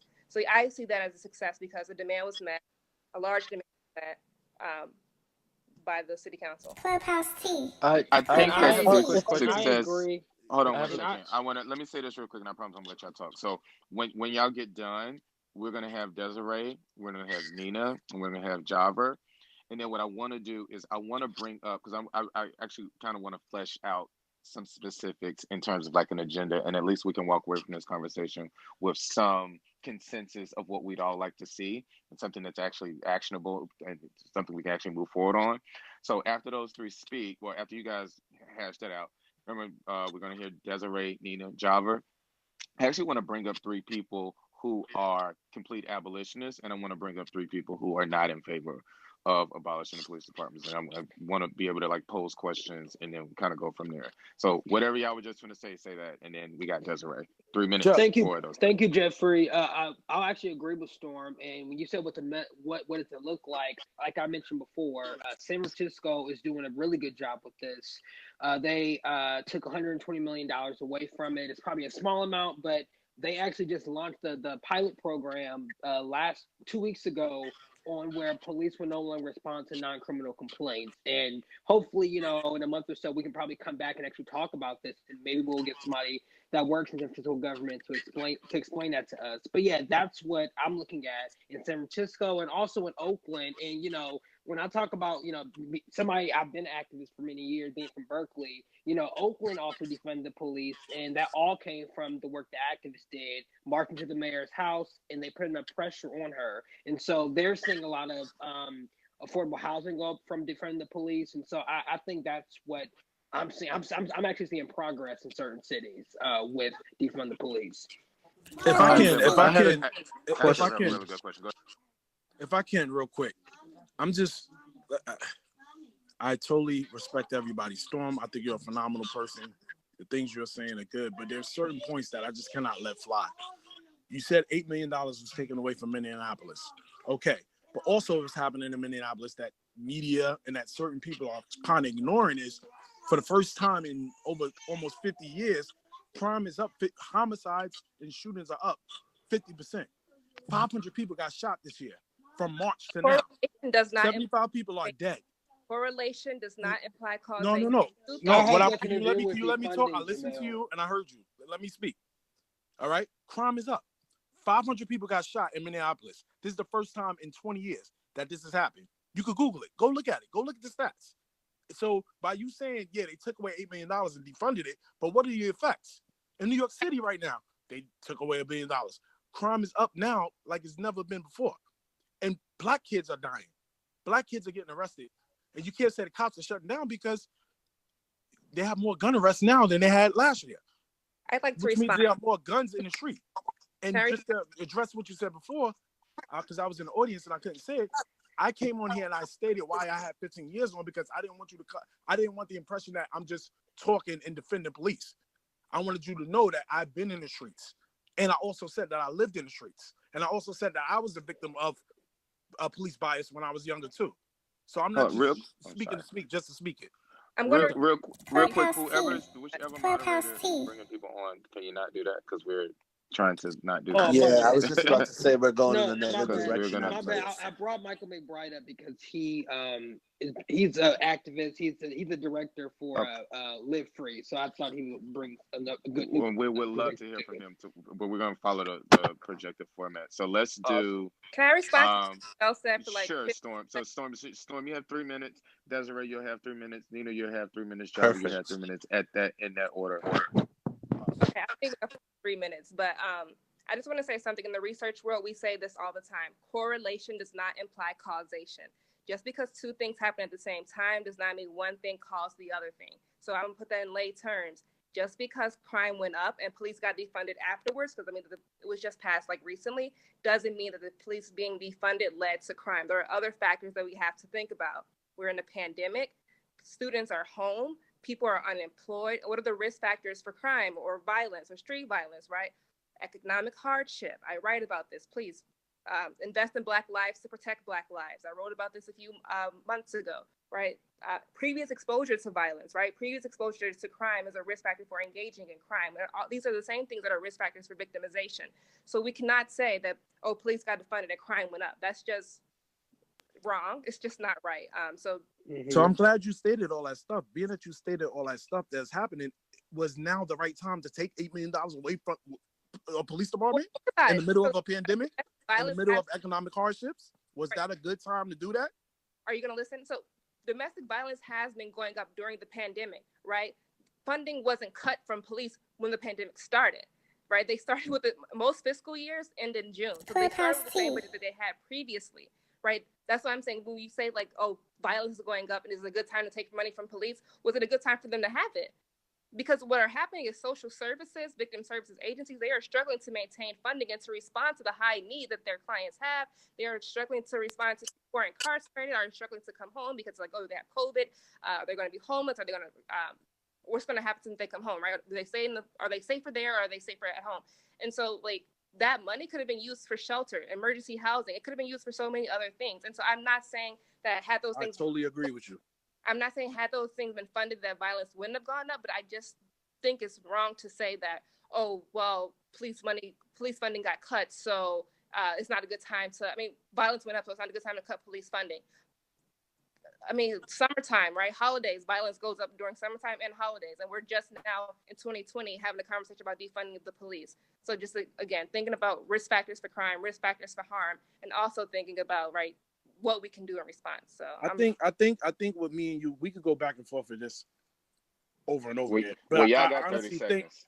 I'm sorry. I honestly think that our hearts are both in the same place. We feel like the money should be allocated to these things. And I also feel like what I think it's just me looking through a different lens. So like I said, again, I respect you. I respect what you're saying. And we can agree to disagree on certain things. I think the overall picture is our hearts is in the same place. Super. Thank y'all so much. That was great. Okay, so the next three people, y'all have three minutes. Desiree, Nina, and Java. And I can't overstate that, like, everybody has literally talked about what they're gonna do with taking the money from the police and giving it to, like, we got it. And I'm not saying it to be facetious, but I think we've driven that home. So I'm just, putting it out there that, you guys' value add would be something beyond that, right? So Desiree, no pressure. Desiree, Nina, and Java, you guys up. Okay, awesome. That was a little pressure, but thank you for that. I think this discussion is amazing. And for me, I guess I'm coming from it from a public health lens. So I have my doctorate in public health, and that's my background. So we do recognize police brutality as a public health issue. And I think stand a Black woman with a doctorate. Go ahead. So thank you. But yeah, I think that what Storm was saying about domestic violence, like, we have definitely seen that go up during the pandemic. People are being home more, kids are home more. That has gone up. America has been more reaction focused. America is reaction focused, whether we're talking about health, like how COVID-19 happened. We're talking about, police brutality. We're talking about crime. America is not preventative focused. And I think that does need to be the focus of America. So thinking about, just like all those other things that stem off of police brutality, I guess to try to take this in another direction. So thinking about things like, having to explain to our non-Black peers about how the deaths on TV affect us, because, they're not in our family, but having to explain how it affects us, having to explain how, how this was wrong to people. I've had to do that on a lot of different levels because I come from a rural town who, it's very racist there and it's very apparent. So I'm, talking with some friends on Facebook, some of my white friends on Facebook and friends of different backgrounds, trying to explain to them, how this is a problem. And I think that honestly, that creates a lot of mental stress. That creates a lot of mental health problems for people. And so it's that indirect effect of police brutality. So I do think that there, of course, needs to be some reform of the police. And I think that there needs to be a lot of money that goes into prevention. Because honestly, from my opinion, I feel as though police are not prevention focused. Police are reaction. We call them once something is happening. We don't call them to prevent something. So I think that, who are we calling to prevent these things? So I definitely agree with a lot of the things that you're saying, like investing in community programs, thinking about, even, having people police their own communities, having pipeline programs for children, like how, when I was younger, I was in a pipeline program for kids who wanted to go to med school. So they kind of trained us up to have thoughts about med school. Where are our programs for our kids that are training them up to have thoughts about becoming the police, to be implementing things in their community? But, and I'm wrapping up, but I'm just trying to think about that and thinking about all the indirect effects, thinking about financial strain and how that, puts a strain on the loved ones of those family members. If they have to pay for funeral costs, if they have to, care for someone with a disability because of the police, the time away from work that it takes to protest, to grieve, to plan funerals, to attend funerals, thinking about all of those things that increase stress so much. And I just want to, put that out there for us to start, to shift the conversation a little bit, to think about all of those indirect things that happen as a result of this, and what can we do about all of those indirect things. Dr. Desiree, I thoroughly enjoyed you. Thank you. And she was like 3 minutes on the nose. Like you could hear my alarm going on the nose. Nina. Thank you all for bringing me up on stage. My name is Nina Parks. I am born and raised in occupied Ohlone territory, which is also known as San Francisco, California. I was born to Filipino and a Filipino mother and a Jewish father who settled here in San Francisco. So I do look at myself as, a native of San Francisco, but of family that are from other places. So just kind of giving some context. 36 years old. I started in a youth movement, indoctrinated into study around this topic. When I was 15 years old, I was part of a group called Third Eye Movement, which we organized around Proposition 21 in California, which was the Gang Violence Prevention Juvenile Justice Initiative, where we started to see a lot of money being taken away from our schools and our after-school programs and nonprofit organizations. And actually, one of my mentors is in the room who does so much great work. Her name is Kriya. She's down there. She has been doing a lot of work in San Francisco around closing the Youth Guidance Center and finding alternatives. And they have gotten the Board of Supervisors actually to vote on closing the Youth Guidance Center, which is the Juvenile Detention Center, right? Which is the opposite of youth guidance. It's not that at all. But when I came back into my community, because I did get sent away for a year and a half into an alternative correction program that was out in the mountains of New Mexico, something that I learned is that you can't heal in the same environment that made you sick, So that was something to think about when we're addressing some of the community needs and some of the factors that would need to get people removed out of their communities, right? So it's not policing that did any help, right? It was alternative forms of addressing the human spirit, and the brokenness that happens when there are factors like drugs, alcohol, violence, like unstable home environments and other things like that would contribute to a person not being able to be, a person to, express their pain in a community. Anyhow, when I came back and studied criminal justice and, served my community as a case manager and as an after-school educator, we were bullied out of our community space by the police, which helped to make us organize and create the Community Policing General Order to play in 2011, where there was supposed to be other policing right to go through, which they never really put any money behind, right? So that's something that we're still calling for in San Francisco, is for them to invest in other forms of policing. Most of the calls are mental health calls. They are not trained mental health people. They're not mental health therapists, and they're being discharged with guns into mental health situations. The police officers also have high levels of PTSD and are, even though their program for psychological help is well funded, they do not actually use it. So we're at the 3 minute mark, but you yeah, totally. So I'll go ahead and close it there. Okay, Java, go ahead. And then what I want to do is everybody with their hand raised. So I want to do that just for the sake of my own clarity. If you guys could not raise your hand, and then I'll ask for, because I want to make sure I know who's on which side of the spectrum. I'll ask for the abolitionists, then I ask for the moderates, just so I know who you guys are, and then we'll kind of pose questions to you guys and go from there. So Java, the floor is yours. Okay, good evening, everybody. My name is Javer Stubbs. So I'm a pastor, prophet, and I'm new to activism. I'm here in Atlanta, Georgia. So that kind of scope is a little different for me. My perspective on this is it's kind of simple. I am on this. I don't believe in just totally dismantling policing. I am more so reallocating funds. Da, da, da, da. I know we said that already, as far as reallocating funds, but I'm more so on a perspective of if we're not going to defund the police, I think there needs to be a different structure put in place. Because we do know, like, when these, like, because these lawsuits and stuff that happen after, you know,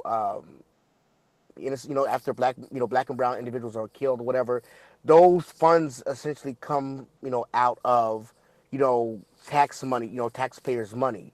And so my thought process behind this is, if that money, instead of being used from taxpayers' money, if the money comes out of their pensions and they like really lose money out of their own pockets, you know what I'm saying, for these situations, I think that we will see a different type of policing.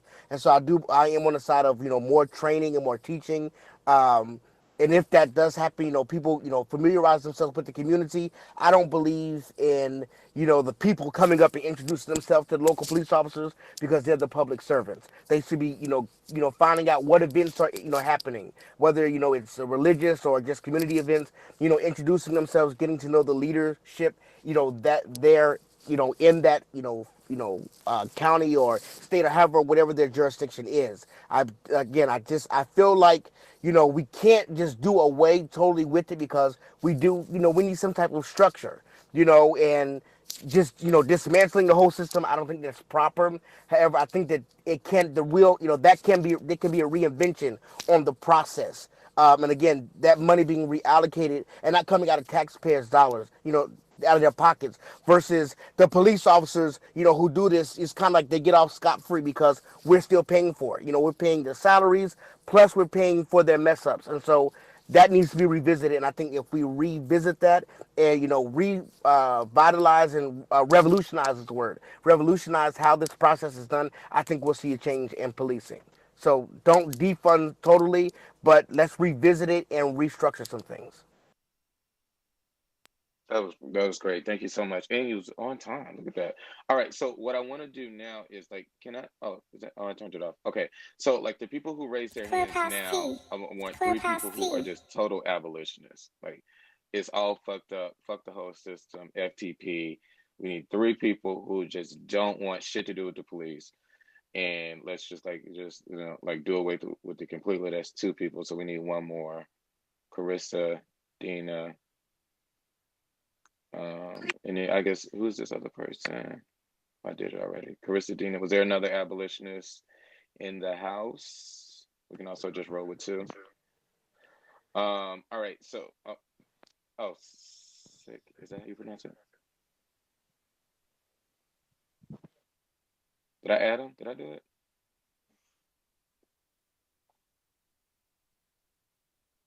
Okay, sick. I added you. I'm not sure what's happening. Why you didn't come up yet? But we also have.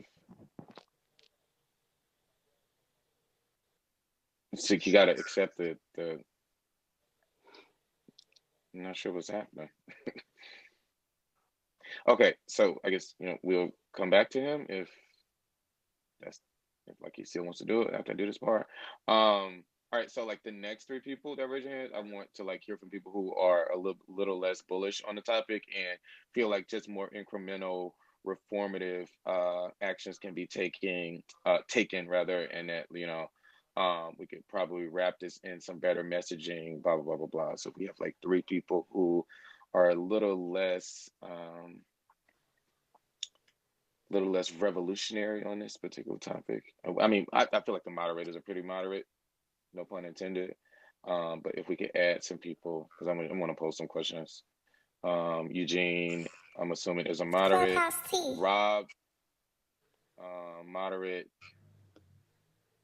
DeGerald, moderate. So now, like the moderates outnumber the abolitionists. Sick. So, Sick, if you can raise your hand one more time.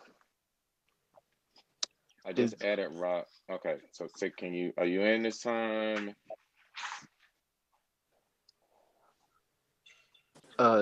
Jeffrey. Yes, yes. Is it possible that I can pose a question for this back and forth, if possible? Absolutely. Okay, So so the right question now that we I have, actually have. Hold on. I just want to just set precedent. We have two abolitionists. Y'all can unmute, by the way. That is Carissa and Dina. Am I correct? Yes, beloved. Okay. So Yes. Carissa and Dina are on the side of FTP. Do away with the whole thing. Y'all can stay unmuted. Do away with the whole thing. And then there is DeGerald and Eugene. I feel like there was someone else who had raised their hand. Was it Rob? Yeah. Okay. I'm actually in between the two. Okay, so maybe it would be good to hold on. Where's Rob? Maybe Okay, use there's Rob. Jamel, or do you think that's a conflict since he's an officer? Brittany, somebody else just asked. So we don't need no more abolitionists. There's plenty of y'all up here. We're just looking for moderates at this point. And I think these abolitionists can kind of hold their own anyway, based on what they've said. Brittany, are you moderate? Clubhouse T. Clubhouse T. Brittany? Yep, I'm Hello? here. Okay, I just want to make sure I understand your position. So you're moderate, correct? I mean, I think it where the topic, like what I'm gonna bring up, is kind of falls at the intersection. I don't know if I'm assuming that might be moderate. I don't know. For the sake of the conversation, yes. I'm pretty centrist, almost to a fault. So wherever there's a lack of perspective from that ideological fault line, I can speak up. So Carissa and Dina are gonna hold it down for the abolitionists. Eugene, DeGerald, what DeGerald is going to fall within the middle. I guess we got Eugene and Brittany. And if we need a little bit more insight from a police officer, we can bring Jamel up. And obviously we want to be as respectful as possible within the confines of the platform. But I wanted to be a little bit more of an open dialogue. So so Jamie, you have a question, just go ahead. yeah. So I think, as it's already been stated time and time again, we agree with the reallocation of funds. But for me, a reallocation of funds implies that there has to be a political process that undertakes when it comes to the budget. If we don't have enough people in positions of power who will agree with that process in enough cities, because defunding is that is going to be a local decision. It seems as though we have made this conversation sometimes like a national thing, but that would have to happen on a city by city basis, by city council, so on and so forth. So in a lot of these places, the city council might not currently be leaning towards either abolition or defunding. So how do we politically run campaigns and message that will allow us to get people into those positions? Because we can all agree that this is where we want to go, but what is the political strategy to get people in places of power who lean either towards at least defunding or even towards total abolition? Because people brought up Minneapolis and they brought up other places that are doing things as far as reallocation. But in Minneapolis, when you look at what happened in Minneapolis, the city council, they voted to approve to disband the Minneapolis Police Department. But as far as I understand, in 2021, the overall decision, if I'm wrong, please correct me, but the overall decision might go to a ballot initiative that all voters get to vote on to determine exactly which direction the city is going to go in. So I think there's a lot of complexity. I think there's a lot of complexity and nuance to, okay, we're talking about reallocating and abolishing. That'll happen on a local level. So that means all of these local forces are going to be involved in that decision making. And everybody isn't going to agree with you. So how do we move people to a space that we prefer? So that is my question to especially abolitionists, and then anybody else can answer that question if they want. I just want to make a quick point. I want to make a quick point real quick. That is correct. That the city council voted with a slim majority to disband the police department, but it's not a veto-proof majority, which is why you saw Minneapolis mayor on TV a lot, because he could literally veto what they voted on, and it was just trying to expend a lot of political capital to get him on board. So yes, you're correct. If they do not come to an agreement or consensus by 2021, it'll turn into a ballot initiative. So it's a lot of optics to say like, hey, we actually disbanded our police department, but the police department literally is not disbanded yet. But Same thing back to happened in Jamie's Camden. question. Same thing happened in Camden. Yeah, I want to respond if that's Go okay. ahead, Carissa and Dina. You guys can also like unmute together if you want to. Y'all are playing on the same team essentially. Go ahead. Thank you. So first I want to just name that there are pushes on the national level to advance federal legislation that would weaken the carceral state. And so when we're talking about abolition, we're not just talking about police. So as an abolitionist, we believe, at least I believe, that police, prisons, and all other institutions that inflict violence on Black people must be abolished and replaced by institutions that value and affirm the flourishing of Black lives. And so the Movement for Black Lives put forth model legislation. It's called the Breathe Act. You can just Google the Breathe Act. And you'll find it. And part of how it meets a localized mandate to defund is by providing credits and more additional resources to cities that look at alternatives to public safety that aren't rooted in punitive policing. And so although a lot of that work will happen on the local level, there are folks are trying to make advancements in terms of moving it at a federal level. I was also, sorry, I can speak now?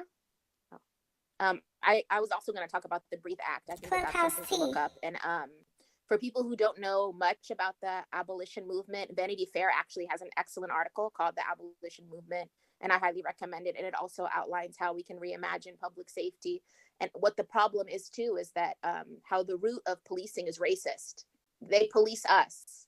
We're the ones that are violently policed. I grew up here in East Oakland, and we had one of the worst incidences of police brutality in the entire nation. I think we were on par with Mississippi.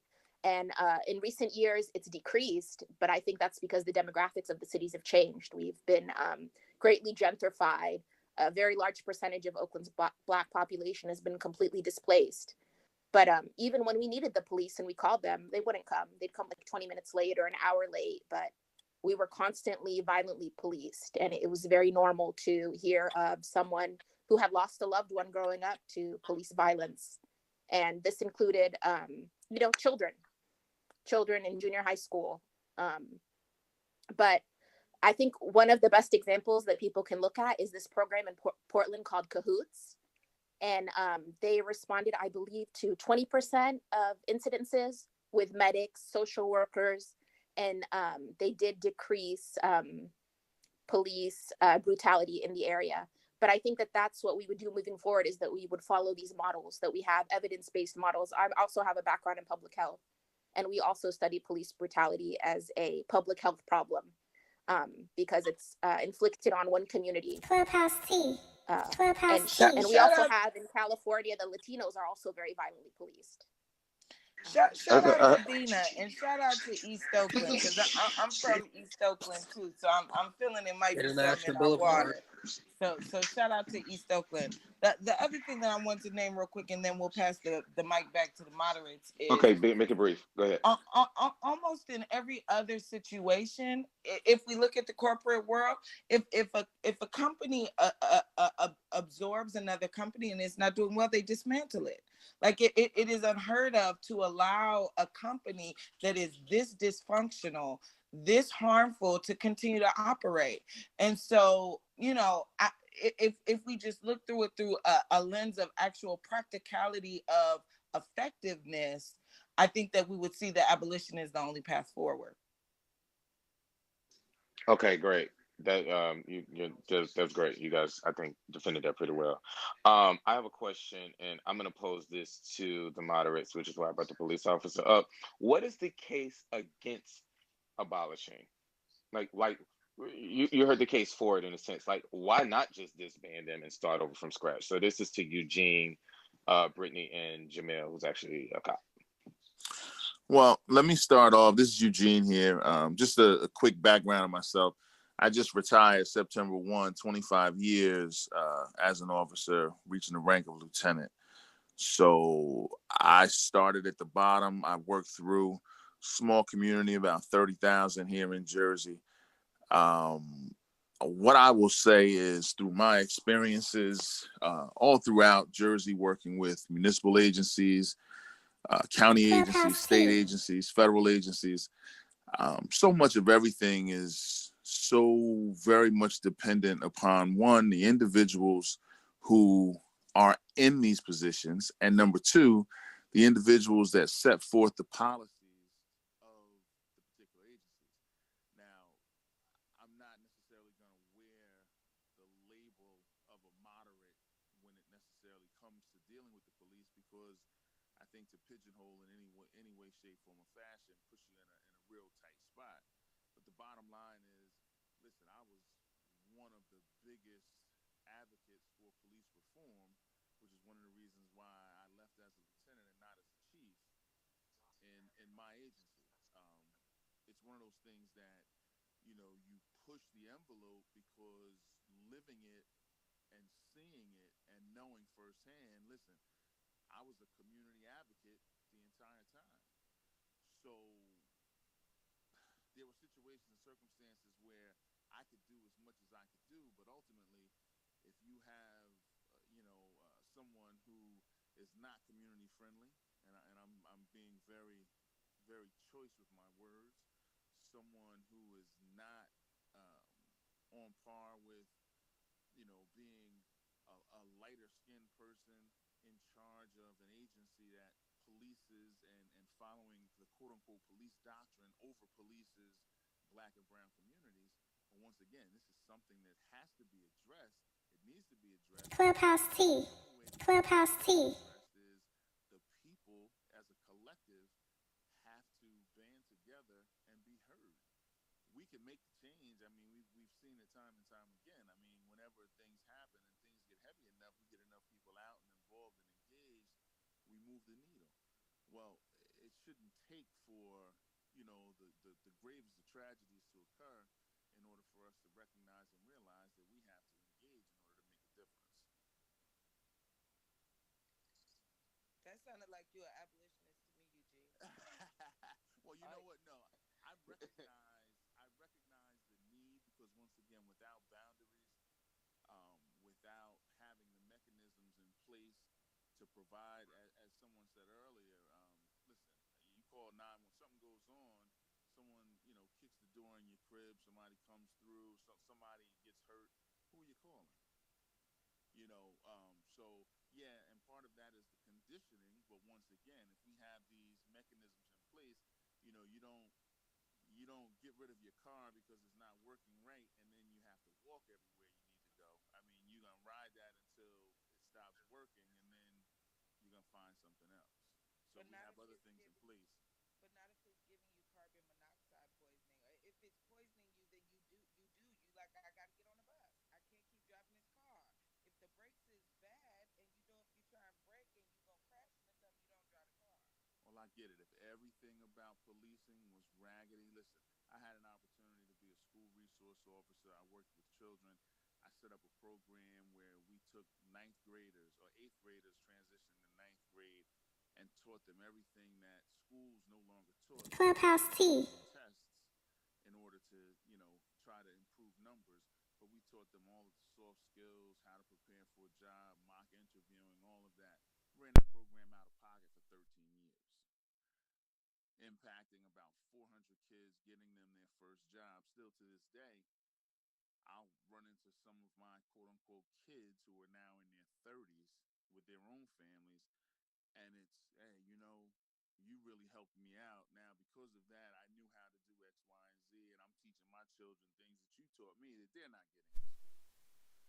So I can't say it's all bad, but a lot of the stuff that goes along with it, going along with the territory, understanding that, yes, modern day policing is the foundation for modern day policing here were the slave patrols.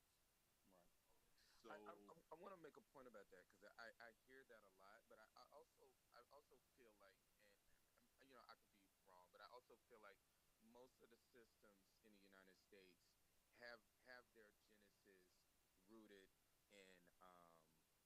in oppression or slavery or colonization or racism, right? So like think the banking system is inherently racist, but I don't hear people saying like empty out your bank accounts and keep your money under your mattress, right? So like, what's another thing? Healthcare is intrinsically racist, right? But like, we're not saying like disband doctors or like defund the healthcare system or defund doctors.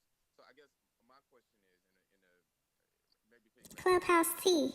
President Trump Clubhouse T. is how would a defunded police department have saved George Floyd? This is to the room. Because they wouldn't have killed him. I mean, what we're talking about an abolitionist. If we're talking about my abolitionist dreams, then there, he wrote a bad check. There would have been a different way to respond to somebody writing a bad check. And if we're, the root of abolition is not just about tearing something down. It's about building something up. And so if we have to be able to respond to the root causes of the issues, and if we're able to respond to the root causes of the issues, we would see crime go down, right? People wouldn't have to write bad checks if Jeff Bezos didn't just make $1 trillion off the backs of people who were stuck in their homes because of a pandemic while people are losing their jobs. And so to talk about policing as divorced from all of the other social issues won't serve us. And this may be controversial as well, but we have to talk about racial capitalism, because policing at its root is to protect capital and property, right? And so as long as racial capitalism exists, um, there will be some form of policing. But we also have to kill the police officer in our head that is policing our own ability to get free. And so all of that is interconnected, and there are some solutions that we're seeing. If you look at Sacramento, there's a program called MH First, which is like mental health first, where it's an organic group of Black women nurses who are responding to Clubhouse T. communal stuff, mental health stuff, so that the police are not called. And they're nurses and they're organizers. And so like, our people are brilliant. We actually have the tools that we need to figure out new solutions. And it's no shade, like, no shade, but we have to tap into our creative imagination. Um, can Go I ahead, address sure. something? Carissa, I agree with everything you just said as far as looking at alternatives to policing. But when I posed the question, because what you just mentioned was San Francisco, again, that is more likely to be able to occur in San Francisco than in a rural Black community that's still ran by Republicans. When we talk about Alabama, we talk about Mississippi, we talk about certain places in Georgia. Some of these places, they have very high Black populations, but they don't have government representation. So we can talk about reimagining policing, but if the people who control these localities are not on board because they're completely ideologically opposed to you, how do we do that? I'm not disagreeing with anything you said about San Francisco. I think we should do more of that everywhere that we can. But I'm talking about the spaces where that is not likely to happen right now because of who is in control. So how do we change that? That's what I want to know, because I think That's we that's agree. I Um, think we agree, but that's a great question, Jamie. And so two things real quick, and then I know I've been talking a lot. Want to no, let you're fine. Nina respond if she has some stuff to say, Clubhouse T. and I know she Clubhouse knows. T. So if I said that wrong, just want to clarify. So if folks want to look it up. The other thing is, folks who are abolitionists don't believe that, like, tomorrow we are going to close all the jails and the prisons, and everybody gonna be walking around floating on sunshine. This is gonna be a long-term process, and part of that process is about building local power. And so that's doing the deep political education in our communities to talk about the role of systems. Jeffrey named all of these institutions are harmful. You're right. And many of them do need to be dismantled. And so it's about doing that long term political education work. It's about doing participatory budgeting.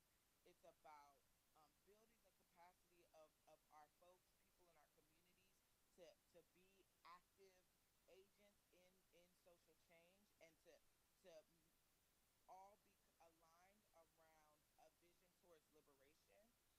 And it's going to take decades. It's not something that's going to happen overnight. My thought is that defund is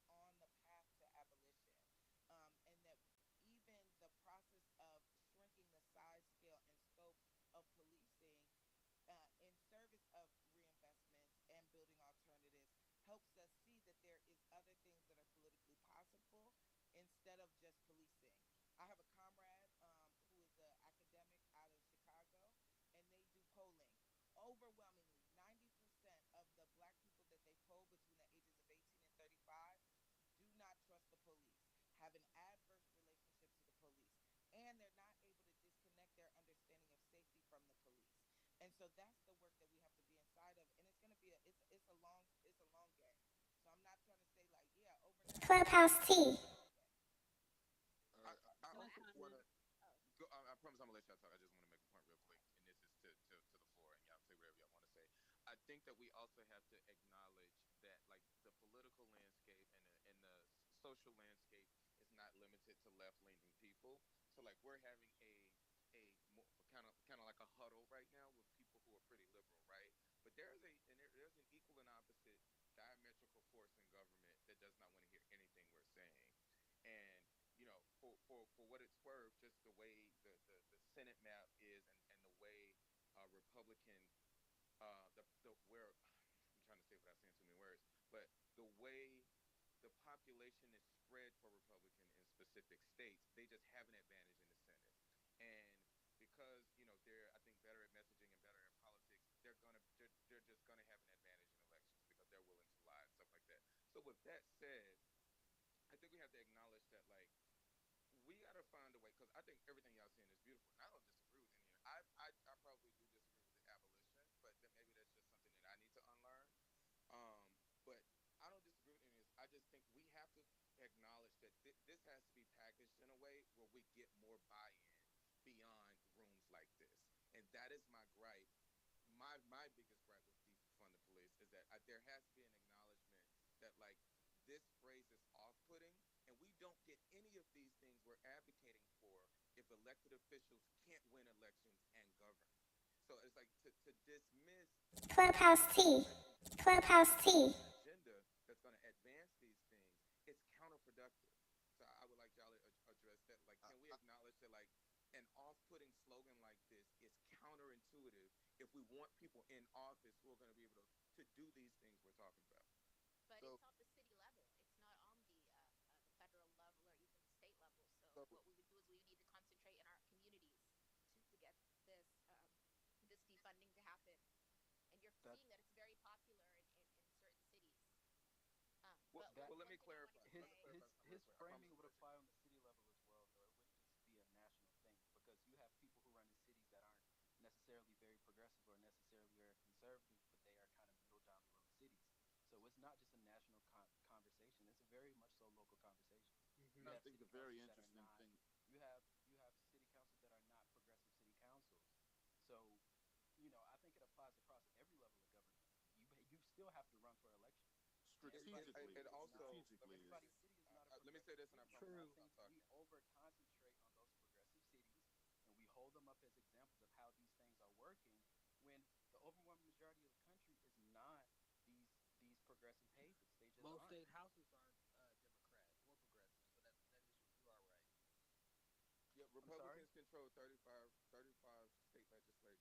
Yeah, but we and there can't are 50 talk. states. But we can't talk about the balance of power in state legislatures without talking about redistricting, how the gerrymandering. Republicans, I absolutely agree. Right. So absolutely agree. Okay. But I'm saying if the people who are going to be in office to help change that lose elections because of this message, is this message not counterintuitive? Correct. Yeah, very Clubhouse Tea. You can't fix gerrymandering. You can't fix gerrymandering without governor's mansions and state senate seats and state legislatures. So again, if the people who are running in tight districts, because I don't think the mayor of Atlanta can run on defund the police, quite frankly. But if the people who are running in these elections who are on board with the agenda are saying this message in and of itself is off-putting, a majority of America is in the middle, and I'm not talking about geographically. I'm just saying ideologically. There is more meat in the middle. So if these people are saying, hey, I can't win on this, meet me somewhere. I can't say this. When people talking about defunding education and defunding all these other social programs, I've never heard a Republican say defund when they were trying to do that stuff. When they say defund Planned Parenthood, we get offended because we know exactly what they mean when they say it. So if what we're looking for can't happen off the backs of this message, should we be changing our message? I'll let I'd like to chime in. Brittany, go ahead and go, Brittany. I'll go after you. Yeah, thanks so much, y'all. So, I'm very glad that we are having this conversation. I've been listening for quite a while. I wish that there were more opportunities for activists and politicals to have this conversation beforehand. My work has always at the intersection, so this type of conversation has been extremely helpful for me. It's something I've been waiting for, and I hope it sets a new standard. I work directly with survivors, and I have been for a very, very long time. If you look me up, you'll know. I believe that survivors, that they all have a right to Clubhouse T. Clubhouse T. them. Um, and, this conversation is very complicated because for some survivors, police help them to safety, but for others, they have not. And we have to hold space, we must hold space for those complications when we talk about increasing community safety for survivors.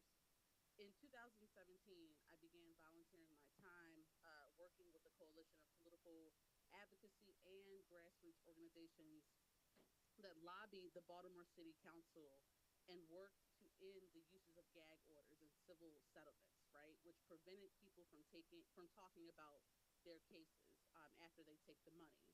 This new law took effect in January 2020. So clearly, I believe in holding abusive police officers accountable.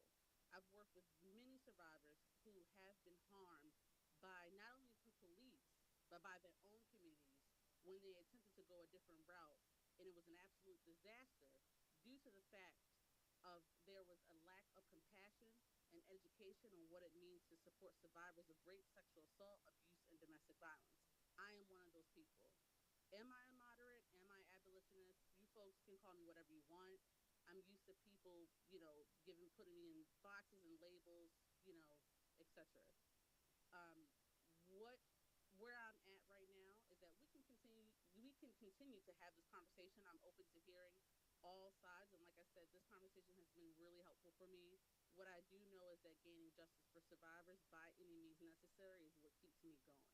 So I thank you all for providing a space, and I look forward to connecting with Clubhouse a T. lot of you moving forward. Okay. I want to make another point, and this is to the room as well, in the same vein. So I think that, like, for me, defund the police. Let's say the statement wasn't off-putting, like the defund part wasn't off-putting, and that's subjective, obviously. But let's say it wasn't off-putting. Can we agree that it's like it's limited in scope, that it's literally only talking about budgets and it's not talking about like no knock warrants, Yes. and it's not talking about qualified immunity, it's not talking about chokeholds, it's not Right. talking about body Yes. cams, it's not talking about a national registry for cops who are fired but then can go to the next county over and become a cop.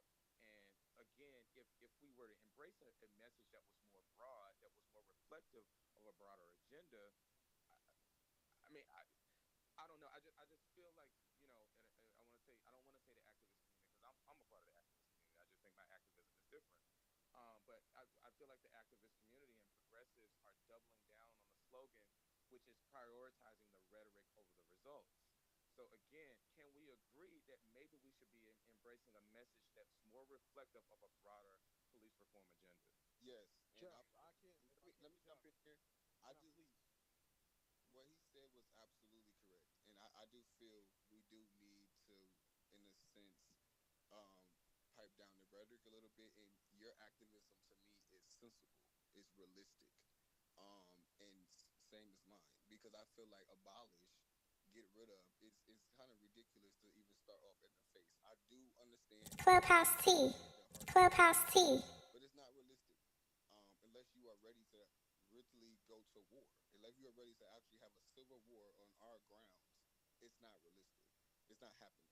Now, I do feel it's a great idea to take it to the states.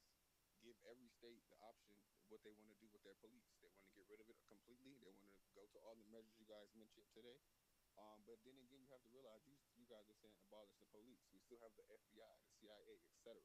So I mean that to me that is not actually doing much anyway.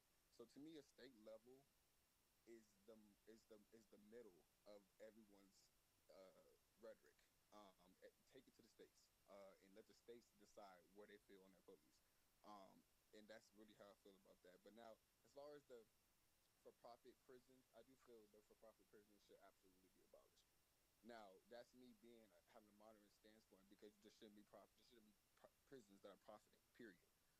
So yeah, those should be completely be gone. So some of the things that people say who are trying to abolish, they have great points, and we do need to look at it. But the messaging absolutely gets lost every time, and I bring it back to Black Lives Matter, Obamacare, and defund the police. I think all of those slogans do not get the job done. It doesn't bring half of the country to the table. And like I said again, I will repeat: unless we're not ready to go to war, we need to get the slogans and the actual rhetoric um, looking at the same, pretty much representative as what the politicians can do and what they can pass. To me, we have to get to a sensible agreement and stop pretty much yelling and not pretty much getting nothing done. I definitely agree with him, and I definitely Clubhouse T. want to repeat what they said because they both said great things. And I think, but my heart goes out to everybody up here that's an abolishing because when you start talking about other than I don't agree with abolishment just because of what he just said, it will, who's going to police? It's going to be a war. It's going to be a civil war. Nobody's going to police. So that's that point. But then when you get into reasons why, I think it's safe to say, Eugene, you can tell me if you agree. You guys can tell me the problems that you are stating. We agree with, but it's much bigger than the police department. Correct. These Right. problems are Yeah, much. definitely. You could get rid of you could in just the simple fact of like what he just said. Every state is different.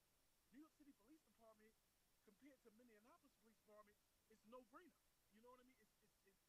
We don't have the power that you think we may have, and it's mind boggling because me as a police officer, it's things that and Eugene even said it. It's things that he fought for that you don't see and you won't know because we don't have no voice.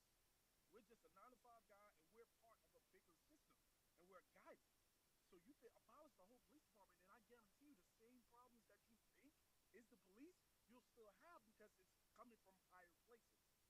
It speaks to that systemic issue that Jeff mentioned earlier with so many different arenas and all of the pillars of the society, the way everything was established. Listen, we were either discounted completely or Clubhouse T. they were Clubhouse built T. with elements that just inherently put us at the bottom and continue to put us on the bottom for every step that we continue to try to take up and move forward.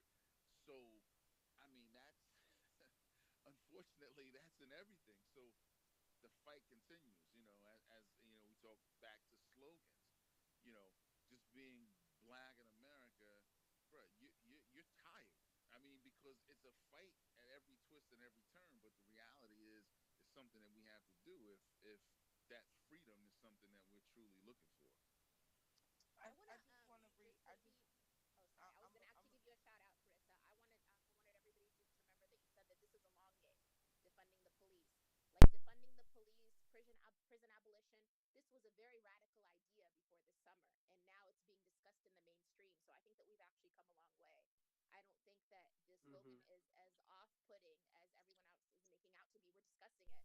We've made a lot of noise and got headlines, but that isn't actually progress. Don't mistake getting on A media retweet. and going viral actually getting That's progress. fair. Exactly. Well, Exactly. I want to I say. think it's I I want to progress. say agree. two.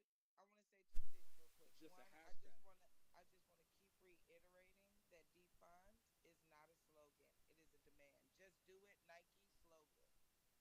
Defund is a demand that's backed by an organizing strategy.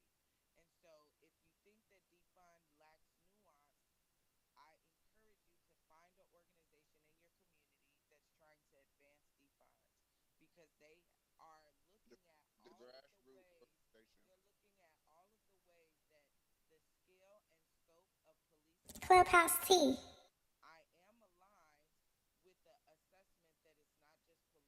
That's why we have a federal legislation that looks at resources that go to the Pentagon and resources that go to all of the government agencies that are also causing harm in Black communities. And so it's not just, yeah, it's not just one thing. totality. But I also like to just name that like folks have been calling for, chokeholds have been banned in New York for a long time, way before Eric Garner was killed. So a lot of the reforms that you're naming like aren't attached to defund.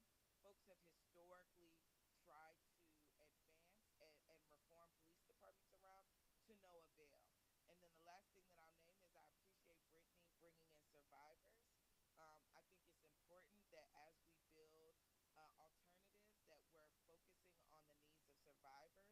And I would argue that overwhelming, like the number of survivors who seek and attain justice through the criminal justice system is bleak.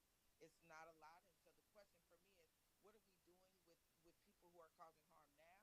Because it's policing and prisons aren't providing solutions. Yeah, I definitely don't. I definitely agree with you in terms of like there needs to be a complete and total criminal justice overhaul, and the police is just a smaller piece of that larger criminal justice puzzle. But also, you made a point about like, again, yes, maybe New York did approach Clubhouse defunding, T. in terms of Clubhouse like a T. national push, at least in terms of legislation around that. Or let me not say push. There hasn't been anything written. The president has not signed a law about banning chokeholds and no knock warrants and blah blah blah blah. So again, it just goes back to But many departments have. Many departments have.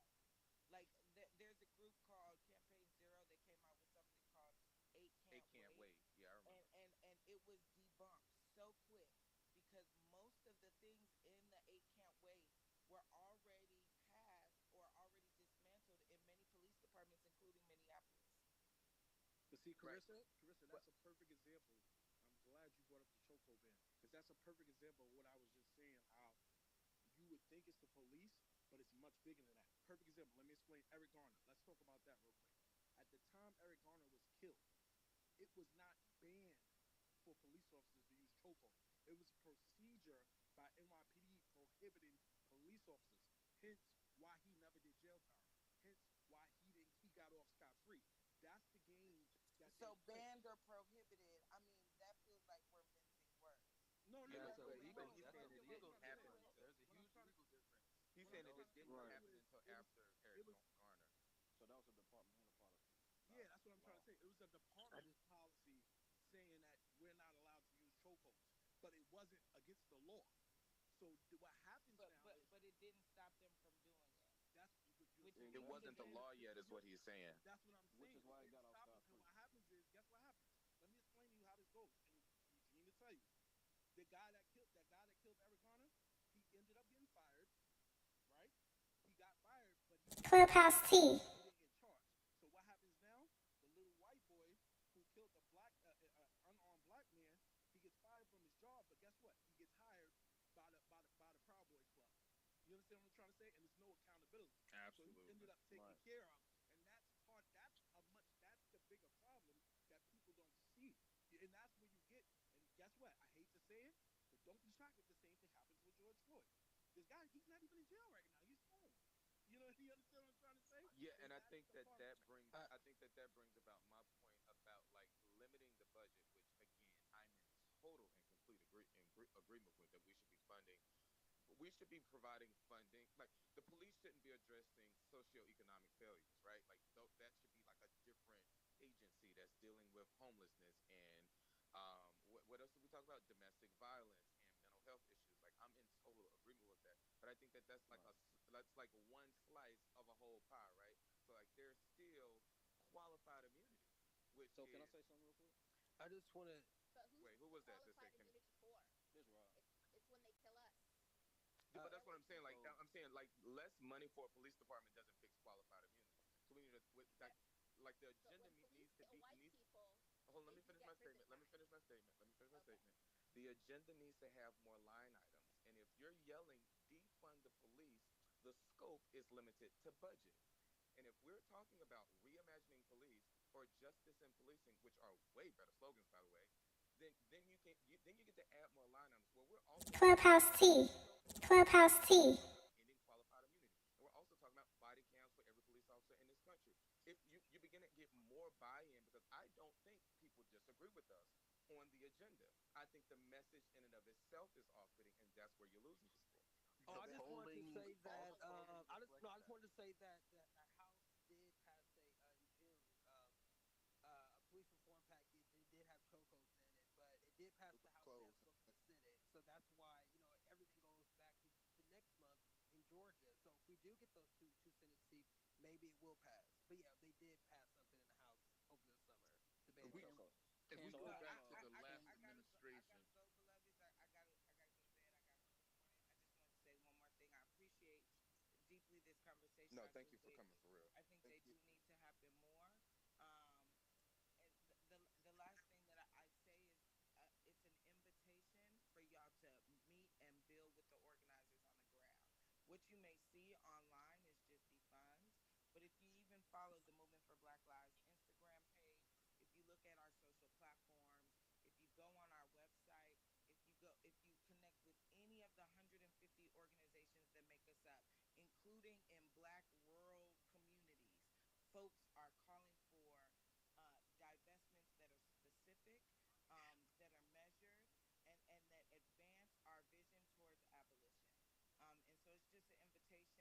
I appreciate y'all taking the time to be in community, and I hope y'all have a good night. Thank Thank you you, so much, Carissa. Carissa. I Good really, night, really, Carissa. really, Great really point. enjoyed I Thank you, your enjoyed Carissa. truly enjoyed Your point of view. seriously. Right. Okay, So if we have another Can I say one abolitionist in thing? the audience, hold on, Dina. I'm gonna Clubhouse bring the T. team up here if I can. If I have another abolitionist in the audience, if you could raise your hand, we want to add you to the conversation so that we have a good balance of people on the ideological spectrum. So if there is a abolitionist and you want to join the conversation, please raise your hand. Go ahead, Dina. Oh, I was Yeah, gonna you say, so you talking about passing this kind of legislation, anti-chokehold, body cams, in the areas that this has been done, this has not decreased police brutality. It has actually made no difference, and that's why our community came together and said that the only way that we can stop this from happening is to distance the police from our community. I also wanted to ask this question. I don't know how it's done in the South, but I know here in East Oakland, um, the police generally were not called. We actually had our own policing right. system. Like if somebody took your purse, you go to the homies in the hood and they get it back for you because we knew that bringing them into our community was a danger for us.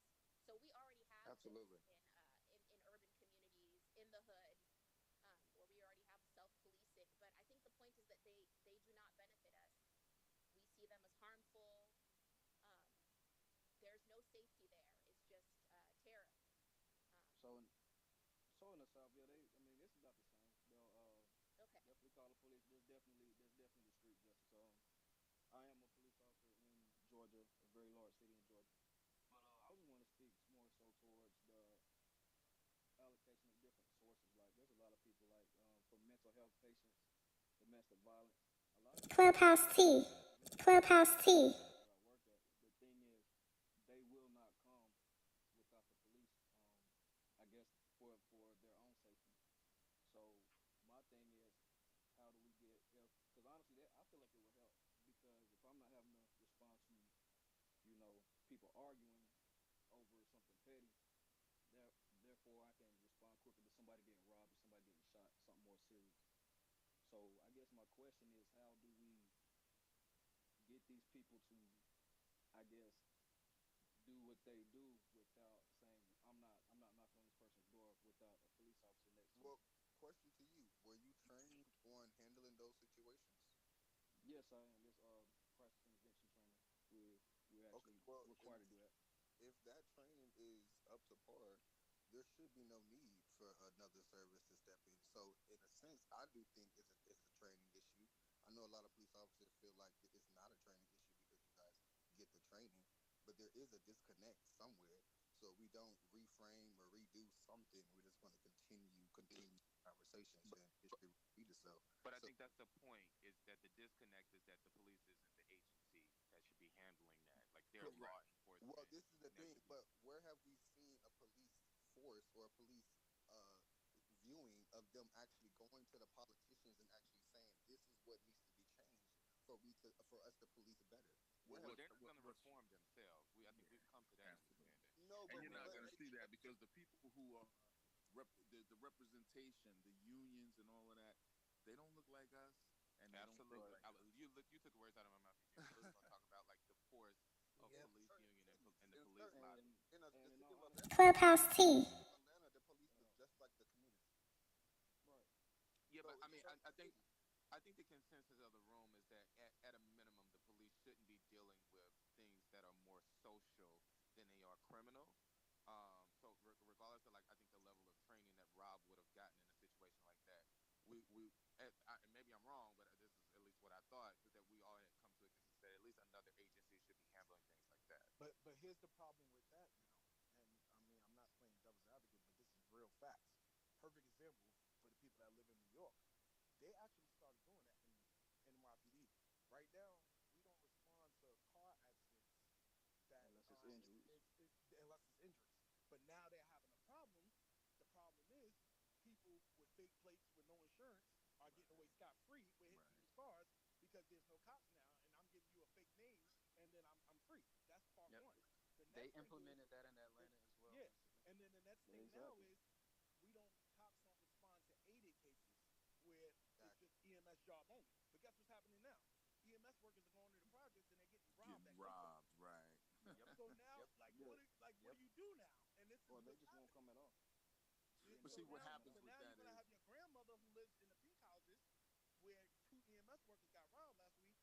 She's gonna have a heart attack, God forbid, and now you're gonna have EMT workers scared to come and save her life because they don't want to get robbed. right. Well, again, as an accompaniment, and that's really where I think so much of it, kind of the defund and all of that. Listen, exclusively, no. There's a lot of Clubhouse things T. to do with it. Clubhouse T. I should not be the one and only, the exclusive responders. But again, most of the issues that we're talking about are things that run deeper than just that surface level of thing. I mean, we're talking about, a dispute between two individuals. We'll say it's two neighbors. Well, how about this? As a police officer, yeah, you may go there to mitigate the whole thing because somebody's standing there with a mallet ready to go upside someone else's head. But at the same time, there's some ongoing issues here that may involve finance, may involve mental health, may involve whatever, to basically pass that off such that the respective, the correct agency can then take control of that situation and have follow up. That again is where the handshaking between multiple agencies helps in that whole quote unquote defund process. It shouldn't be left completely for the police department to resolve those long-standing or projected issues. But I'll take I it a step I further. The thing, I Eugene, what you're saying, honestly, is 100% correct. But I'm a realist. I gotta be real, and I gotta say this. I don't even care if I get in trouble. I'm gonna say this. And Rob and Eugene, let's be real with this. Be real. This is a safe space. No, this. No, Go let's ahead. be real. Go ahead. The problem is we could go back and forth about, you know, um, the defunding thing and everything like. The problem is this: there are real racists, not just in America, but there are real racists even in the police department. And what's Absolutely. Of happening course. now is the people that are real racists are getting exposed. Number one, and number two, the people that are real racist, instead of the department and instead of these politicians pointing them out and dealing with them individually, they're Clubhouse T. the whole situation with these stupid policies that ain't going to work for anybody and it's going to cause crime to go up. That's what's happening. Exactly. And I nobody agree. can call that out. Agreed. Exactly. Yeah, I also think that like in the case of LAP, I actually did a little bit of research on this summer when all of this was trending, and I did a little bit further research today because I knew we were going to talk about it. And I think in the case of LAPD, and this is something that we have to talk about this too, that like in the whole defund initiative, we don't have control within the department what the department does with a more limited budget. We don't decide what's cut. You understand what I'm saying? So like, let's say I'm gonna use round numbers. A police department is $100 million, and we say we're gonna cut 50. Well, if they start cutting the sexual assault unit, or if they cut, the unit that patrols particular neighborhoods where crime is high, or and I'm speaking pretty broadly, Mm-hmm. it's going to have an adverse effect on the communities that we're advocating for. So Right. that's what I mean is like I think it's just not well fleshed out to just say Right. cut the budget because and I said LAPD and I said sexual assault because that's literally what happened with the LAPD. And somebody said correlation doesn't mean causation, but at some point we are going to have to assess what have been the causes and effects of higher crime. You know what I No, mean? So like, that's exactly right, man. Can I say something really quick? When go Brittany ahead. It's brought up, so hold on you before you say that. Go ahead. I see. I think this young lady Corinne was on here earlier. I want to see if is she an abolitionist, because I just want to make sure we have a good amount of Clubhouse T. testimony. Clubhouse T. Are you in favor of defund? Are you a little bit less bullish on it? I just wanted to find out where you guys are. Rico and Corinne. Hey, come back to me, but I'm kind of on the fence. But I'm a police officer. No, I can't. Okay, I heard what he said. He said come back to him. He's on the fence, but he's doing something. And he's a Corinne. Oh, I don't know if she can hear me. hey, I can hear you. Corinne. Hi, how are you? Y'all, this room earlier, it was, whew, but we're not gonna go there, y'all. It's a new dawn, it's a new day, it's a new life. Um, I am definitely on team defund the police and Okay, perfect. rebuild a new entity that is community-minded protection. So I think in order for us to have real protection that protects and serves people in the way that it should, it has to be outside of the historical context of what policing always has been. Okay, I don't want to And cut you off, but I just want to make sure. Like, I promise I'm gonna come back to you. I want to let all right, Rob say his piece, and then I I'll let you do your whole thing, Corinne. I well, would like that's to it. hear That's it. his You point. got me. Okay, okay, go ahead, Rob. okay. So as far as the speaking out about that, defunding the police is not going to get rid of these. It's not going to get rid of racist officers. What's going to happen is they're going to get rid of, like it was stated earlier, these resources that we use. Like in my agency, we've got license plate readers that can read a license plate for a car that was stolen or somebody was carjacked or cameras. They're going to take away those resources. But as far as the officers themselves that are the issues, they're not going to go anywhere. So like we'll get rid of what they got rid of our narcotics unit. Clubhouse T. They're not able to be as proactive with getting the drugs off the streets, which of course we know leads to further downfalls of especially the black community where I'm working at. So I think more so, of course, reallocating the funds, but as far as department wise, we should more so be looking towards, I guess, looking how we actually allocate our funds, because we do have a police athletic league. We have different community services that we provide that could be beefed up to better, bridge our relationships with the communities rather than just completely taking the money altogether. With that being said, there's still, of course, education needs to be, higher priority. We need to figure out how to get more money to these communities so these kids have something to do other than learn how to not do the right thing and get caught up in a system where, as we know, once you in, it's very very difficult to get out of. Sorry, I was talking and wasn't unmuted. Sorry, guys. Okay, so I want to do this. I want to get like the newer people up to speed. So what we've done is we have a just about an equal set of abolitionists. Well, I think they may be a little outnumbered. Abolitionists, advocates, defund advocates. We have a couple of police officers up here. We have a few moderates mixed in. And what we've been doing as moderators is just posing kind of like real life questions in terms of how are these things going to be done, like what's the application, how are these things going to be practically implemented, and we're giving kind of both sides the Clubhouse opportunity. T. Clubhouse T. The consensus that we do want to reallocate some of the funding that's going to going to police departments and fund more social programs that are geared towards mental health, domestic violence. I think homelessness was one of them, and there was a couple other things. I'm saying that today so that the new people don't have to get up and kind of like reintroduce what the theme is. Like we've pretty much come to that consensus. So like the value add moving forward will be like, here's the question: what do you think as an abolitionist? All right, police officers respond, moderates respond, blah blah blah. All right, so I I don't have a question, but I'm gonna let Jamie go ahead. I have a question. I have two questions actually. So bear with me.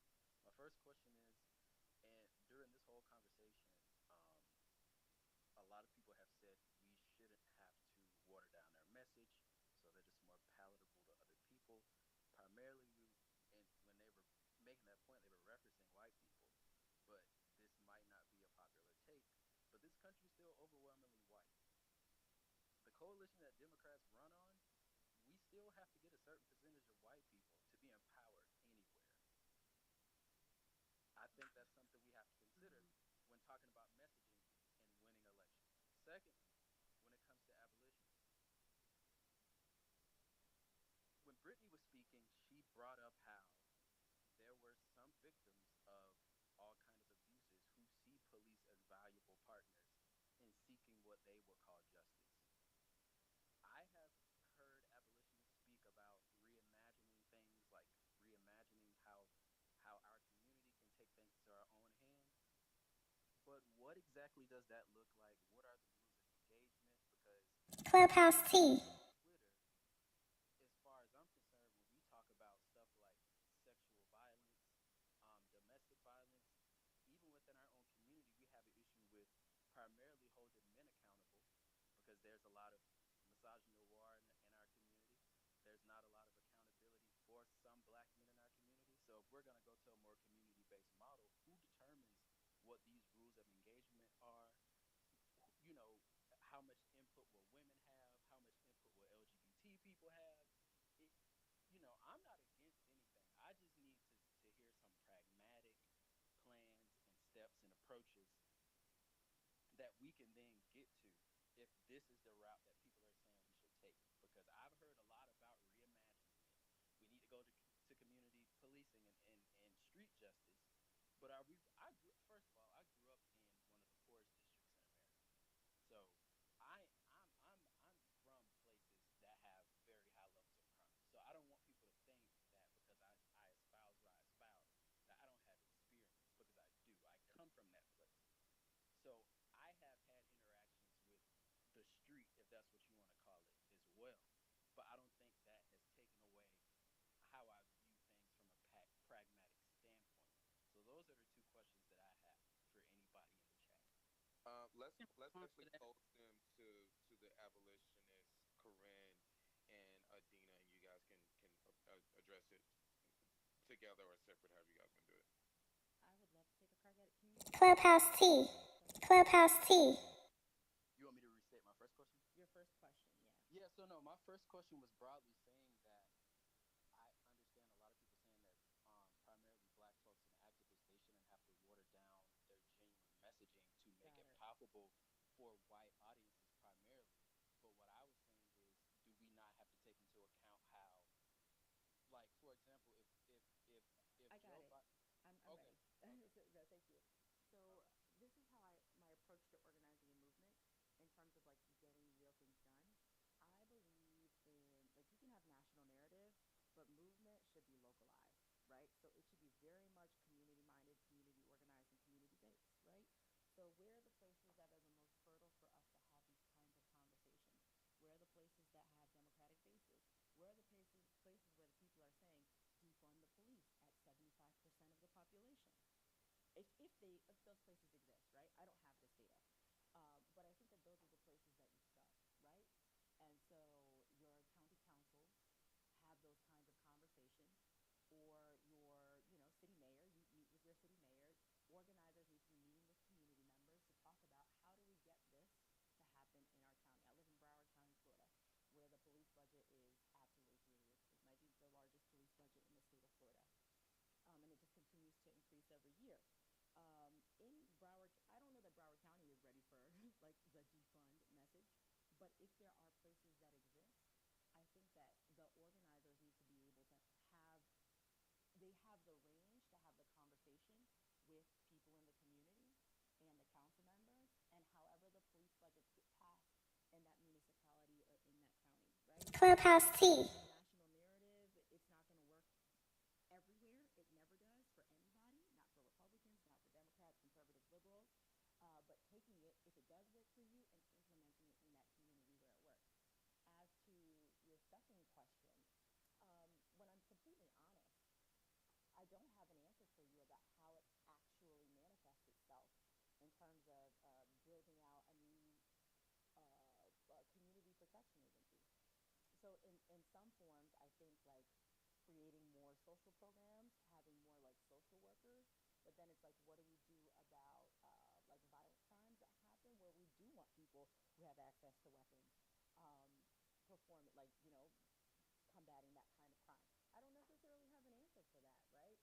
And I think where it starts again is community by community, county by county, because there's no national police force, right?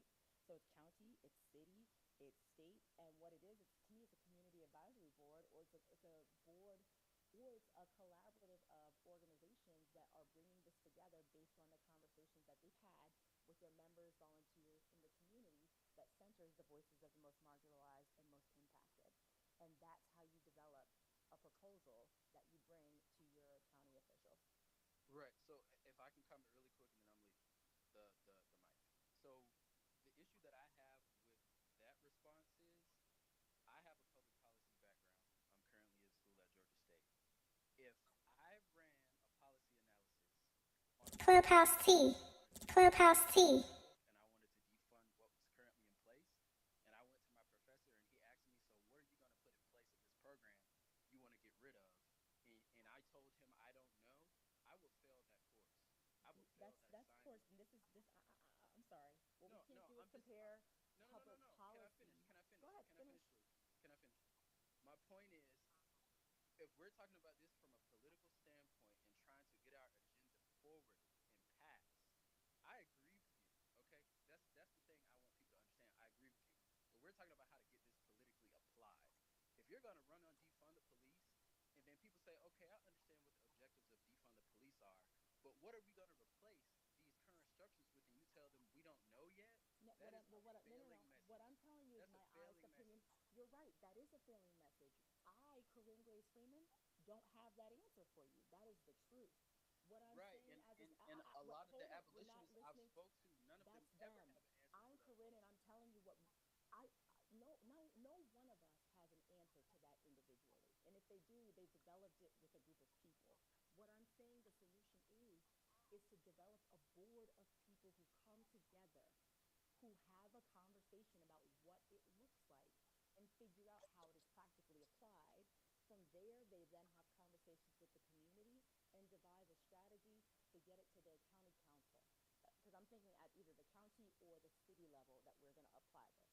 So it's not about me as an individual. I don't think any one person has the answers. No one person is going to help us get free. It's a collaborative effort. Can I comment? Can I oh, sorry, go ahead, Brittany. Who just said that? Brittany? Oh, go Brittany. Sorry. Yeah, I just wanted to Clubhouse T.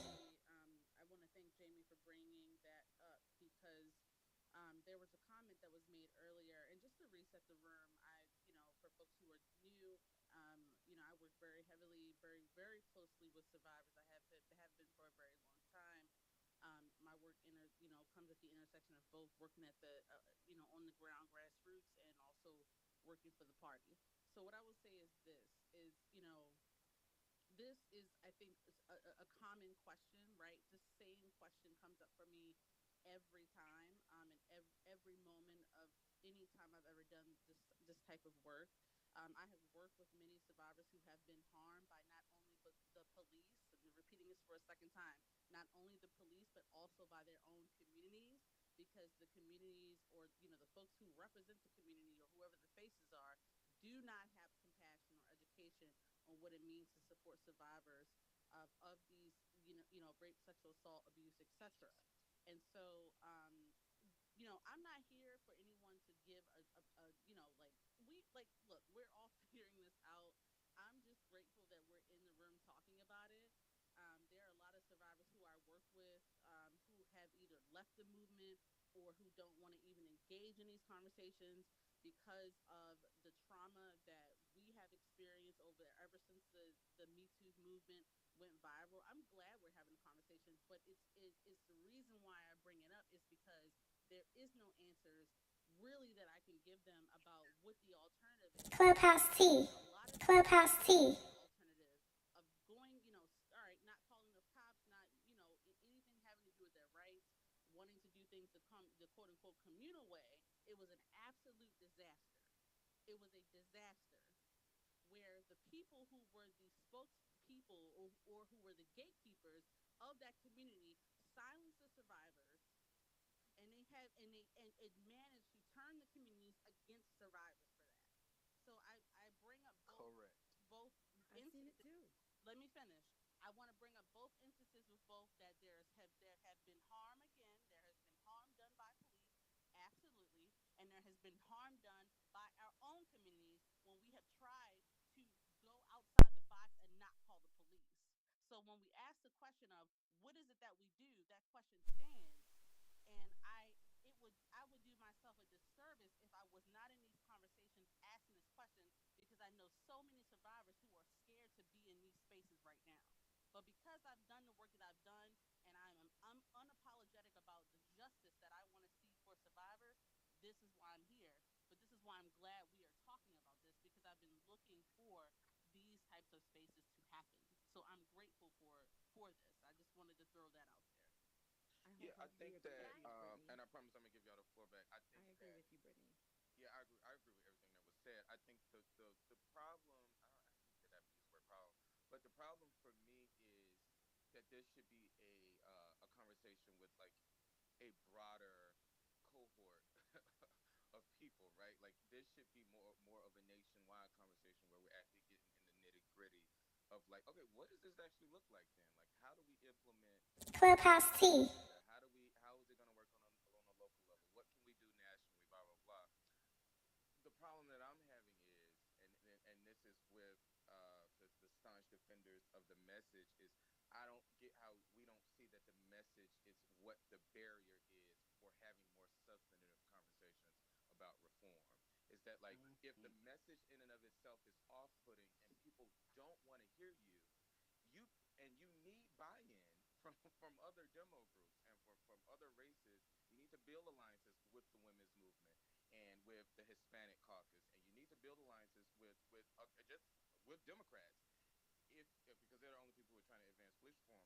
If you're not getting that buy-in, I don't see how we don't see that the message in and of itself is almost the sole contributor to not being able to have this conversation beyond clubhouse rooms where all of us agree that something needs to be done.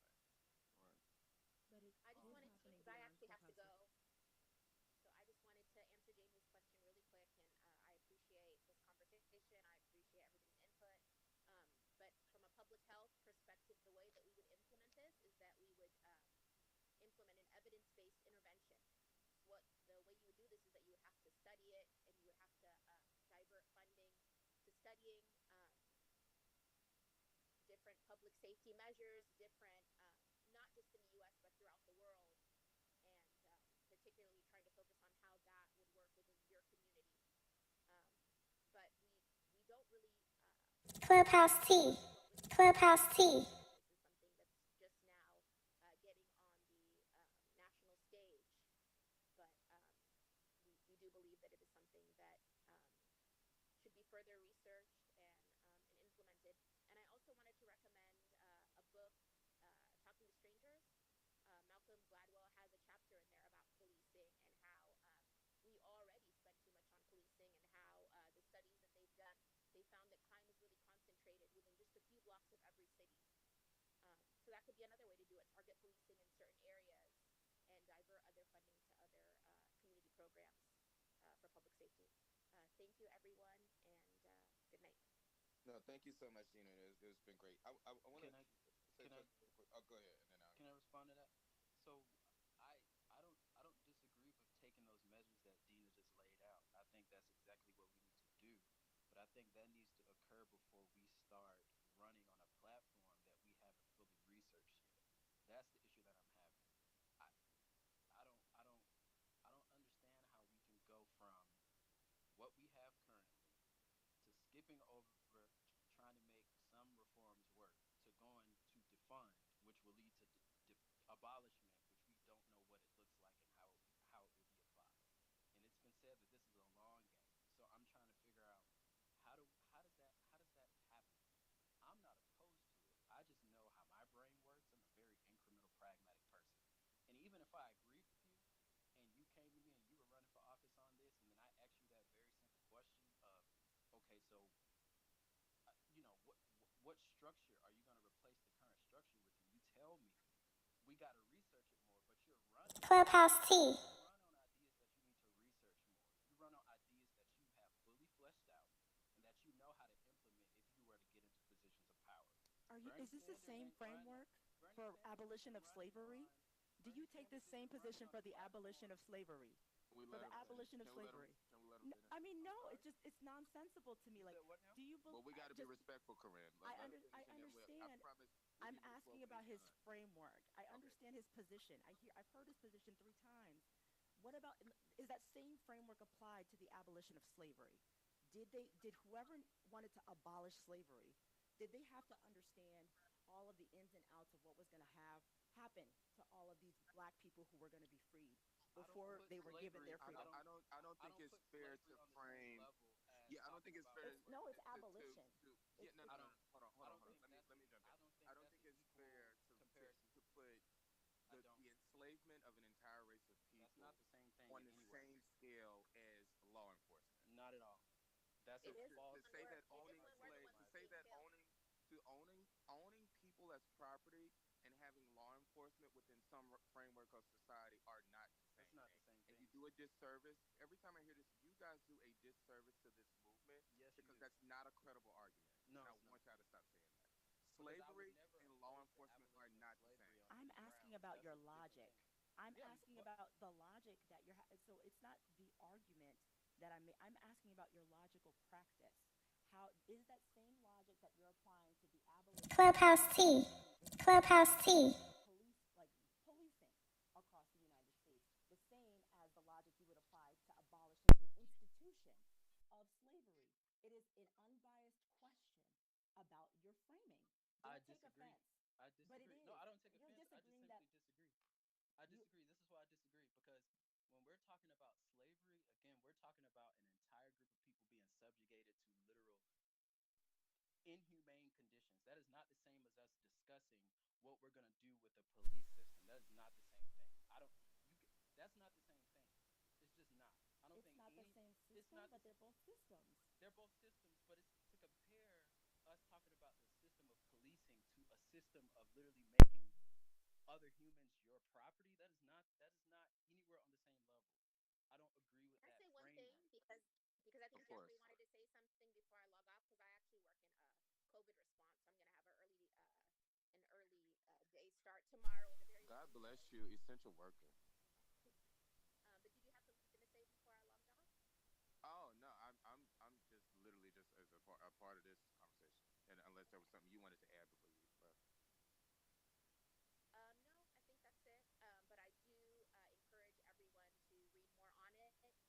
And just one thing about what you said, Jamie. Any new measure has to be researched. For instance, we would need funding to research what kind of interventions, evidence-based interventions, because evidence-based interventions are the most successful. We would need funding to research what will work. Yeah, I agree. And we would need funding from the NIH, for instance. Mm-hmm. But we definitely have and we have the resources to do this. And there is lots of research being done now. Clubhouse T. Brutality and evidence-based intervention. And the first step we would do, for instance, if I was running for city council in Oakland and I was running on this platform, is to divert funding for non-violent offenses or non-violent calls that we would not send the police, because we know that the police, 50% of the black people they kill are disabled and mentally ill. That's horrific. And we would have those calls be answered by social workers, by people that are trained in these kind of interventions. I mean, ideally, the thing that we would do in America to stop police brutality is take their guns away. In Europe, they don't have guns. If you've been to the UK, you see that they just have the baton. But their citizens don't have guns either. Their citizens don't have guns either. What? Exactly. Their citizens don't. Here, our citizens have guns, and we're a gun society. So this intervention won't work. We can't take the guns away from the police because we're heavily armed. That's how we would do it. Let's do this before you jump in, Rob. Go ahead, Dina. I'm sorry. Go ahead. Give me 1 second. But go ahead, Dina. You finish your thought. So that's all I wanted to say. And again, this isn't as radical as an idea as I think some of you are framing it, or you're very stuck on the phrase defund the police and not seeing that what we would do with defunding the police is we wouldn't just be taking the money away, we would be reinvesting this money into research, into community resources. We know that education. We understand. We literally didn't disagree with that. I literally have reiterated that 5 times. I agree with I haven't disagreed with that either. Right. Clubhouse T. Clubhouse T. The slogan doesn't work, why use it? Is what the frame, right? Yeah, I think that like again, not all of this is beautiful, but it's literally just like a think piece or a Right. Twitter thread or an op-ed. If you don't win elections and you're in an opportunity, if you don't win an election and are in an opportunity to govern. So I think in the year 2022 we'll be in a clubhouse room similar to this one, talking about the same thing. If we don't craft a message that legislators can run on, that mayors can run on, that district attorneys can run on, to enact the police reform agenda. That is my entire premise. So what I want to do now is look, a few of us have been up for a minute. I want to rotate some new speakers because quite a few people have Y'all their never hand answered raised. my question though. I'm keeping you up here, Corinne. Give me a second. Corinne's What gonna stay question up. did Corinne have? My question was about the framing and this The like of framing? this the framing like the logic of the framing of the system that applies to abolishing the institution of slavery as it this you use the same framework to about abolition of slavery. If not, can you please articulate why it's different? Well, for one, I made the Can I comment earlier respond to before that? you got in the Because room. I think she's. Go ahead. Can I Sorry. respond to that just briefly? I think it is not the same because it is on two different extremes when we're talking about slavery again versus how we deal with our policing system.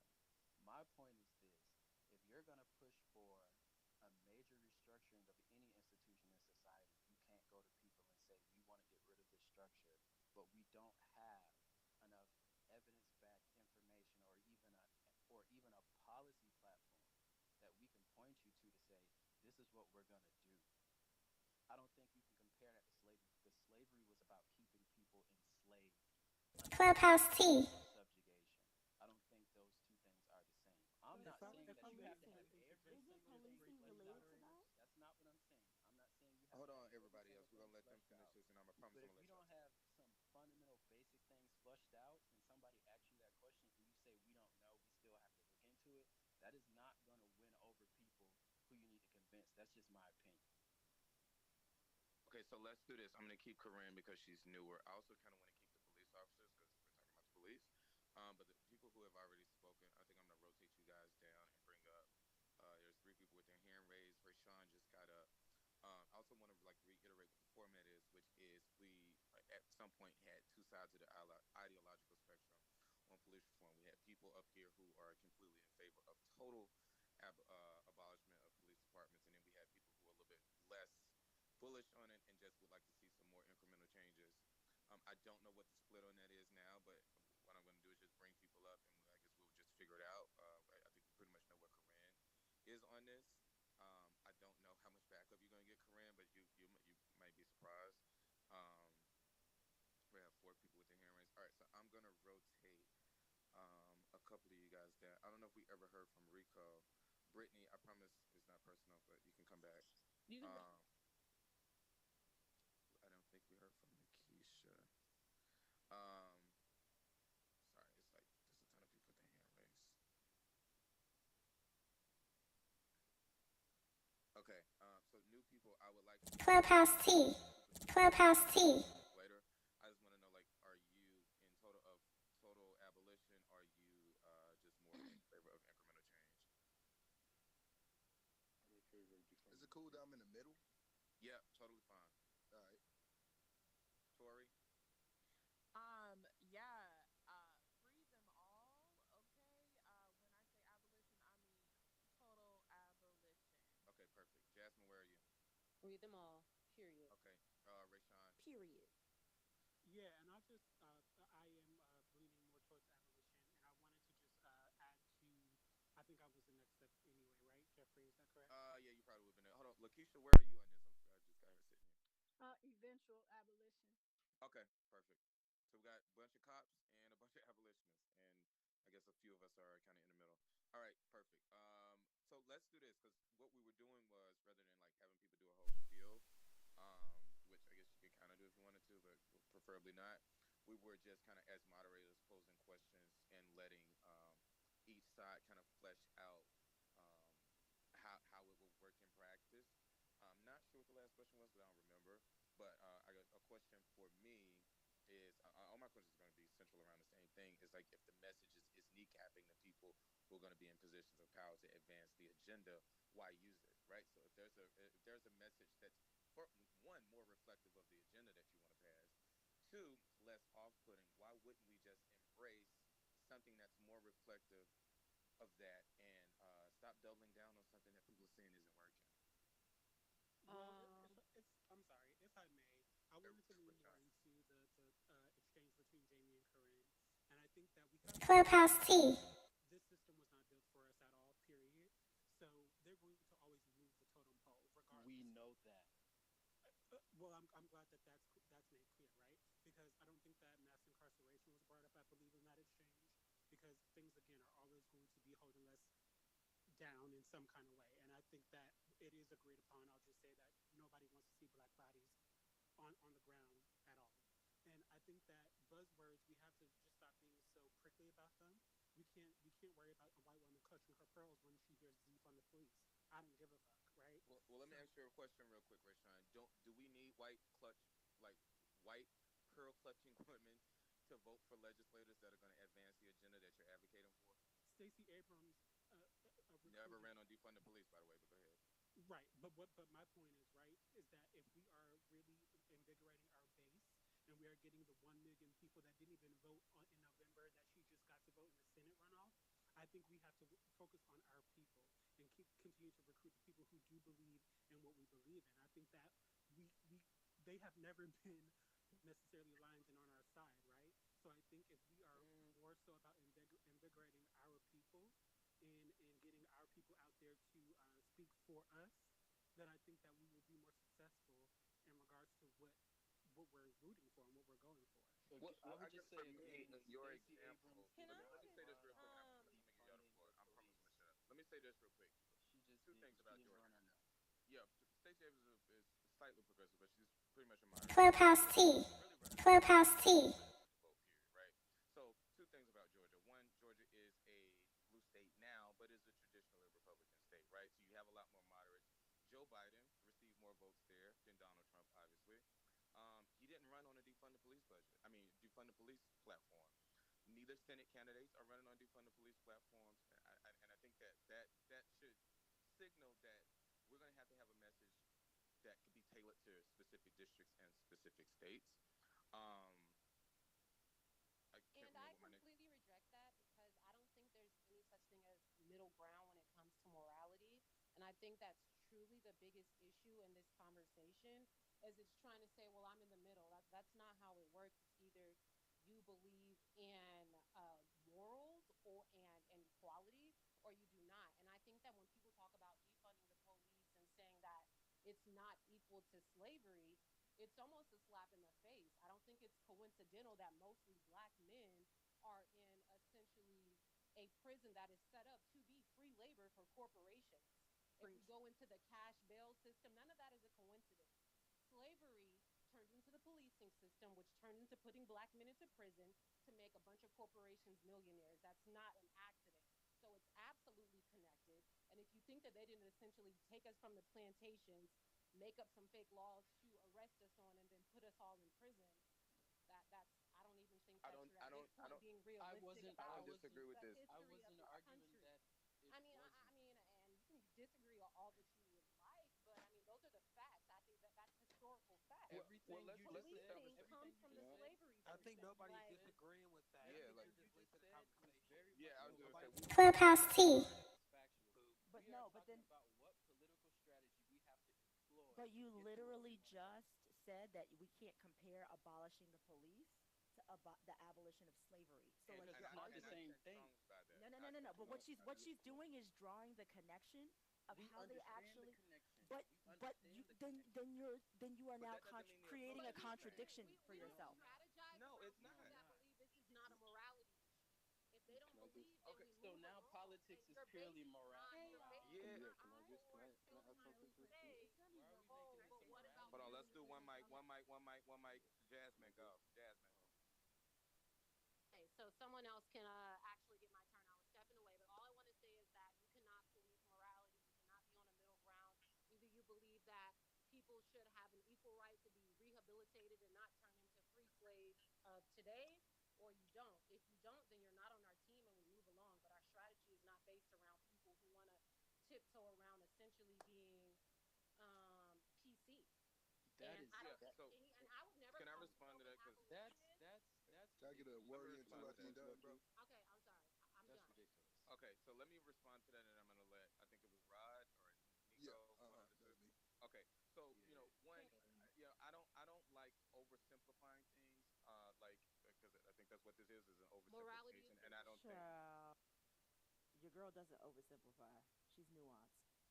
Okay, because I mean I wasn't even talking about you, but I guess a hit dog will holler. I don't think People feel that about that. points, especially as it concerns politics, Clubhouse T. should be. Clubhouse T. There's a different conversation about morality, and then there's a different conversation in the context of politics. Certain things are right and wrong, and you're never going to just get a disagreement with me on that. But as it concerns the context and the landscape of politics, you have to think about what it is you can pass and what it is you can move forward. And regardless, at the end of the day, we're having a conversation about people who make up 13% of the U.S. population. They're going to have to get buy-in from other groups. Period. Now, y'all can double down on these positions. That's not a problem. But my thing is, you're going to be in a clubhouse room 2 years from now talking about the Exactly. same thing because you haven't decided, you know, we should pivot and try to get some buy in from other like minded groups who want to hear our message. But if y'all are doubling down and making this about morality, listen, I don't disagree with you. I think healthcare is a right. But you got to convince people that they're going to have to get off their private healthcare plans. And that's a hard sell.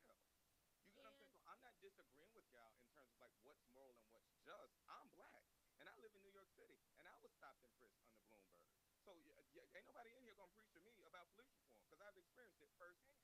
Right. What I'm saying is it matters to me more results than rhetoric, and I'm not gonna prioritize doubling down on a message that's not effective. And I would disagree that it hasn't been effective because you're saying, oh, 2 years from now, we're going to be in the same conversation. 2 years ago, we were not talking about defund the police, and it was not on the national platform. You did not have actual politicians running a defund the police platform and being successful. I hate to say this, but we literally talked about this already. And the people who ran on defund the police platforms ran in districts that are heavily Democratic. People who are in swing districts did not run on a platform, but because they were Republicans, Clubhouse they were T. able to draw a caricature of the Democratic Party as far left socialists and people who want to defund the police. They lost their races. You know who felt like defund the police was a powerful message? Republicans, because they won on that message and they have an asymmetrical advantage because they're willing to lie and they're willing to use the fringes of the party and brand the party as such. And if y'all Jeffrey, aren't if I in that, may, a lot of I Republicans don't like disagree. Black I'm in Lives St. you can Matter. Charles, y'all can Missouri. listen. I'm I in don't get St. it. I Charles, don't. Missouri, that normally votes 90% No, Republican. Corey And Bush's district is a D29 I'm plus sorry, sir. district. She's in St. Louis. I'm in St. Charles, which is I 95% said white. I said Missouri. Yeah, but Missouri, first of all, you cannot include Missouri and St. Louis. They're not even in the How same hemisphere. Corey district. Sir, I graduated from University of Missouri St. Louis. Okay, so then you should know that her I'm district very is I'm Missouri's 11th congressional district, right. and But it is what a I'm saying D29 is district. what I'm 75% of saying the is registered St. voters in Charles, her district, Missouri. What I'm 75%, saying is as a 75% of the registered voters in her district are Democratic. That is not a case study for how we should run political platforms around the country. It is just as Democratic as AOC's and Nancy Pelosi. So we cannot use Corey Bush unseated a Democrat. And she basically ran unopposed to a Republican. It is a heavily Democratic district in a red state. Those you didn't exist. let me So we finish. cannot use her because I didn't interrupt you. I wanted to finish my thought. We cannot Okay. use a deeply blue district as a template for a message that we can run on across the country. Mayor Keisha Lance Bottoms can't run on defund the police. Those two Senate candidates in Georgia aren't running on defund the police. Clubhouse T. Clubhouse T. Sure the hell can't. Districts. They sure the hell Go can't. ahead. And what I was actually going to say was not that Corey Bush's campaign can be used as the framework nationally. What I'm saying is it's about setting the groundwork for changing the minds of people who would never even in a million years have thought There you about go. voting progressively. And what I was saying Exactly. is I'm in St. Charles, Missouri, which is 95% white, and right outside my door there's a Trump parade every single day.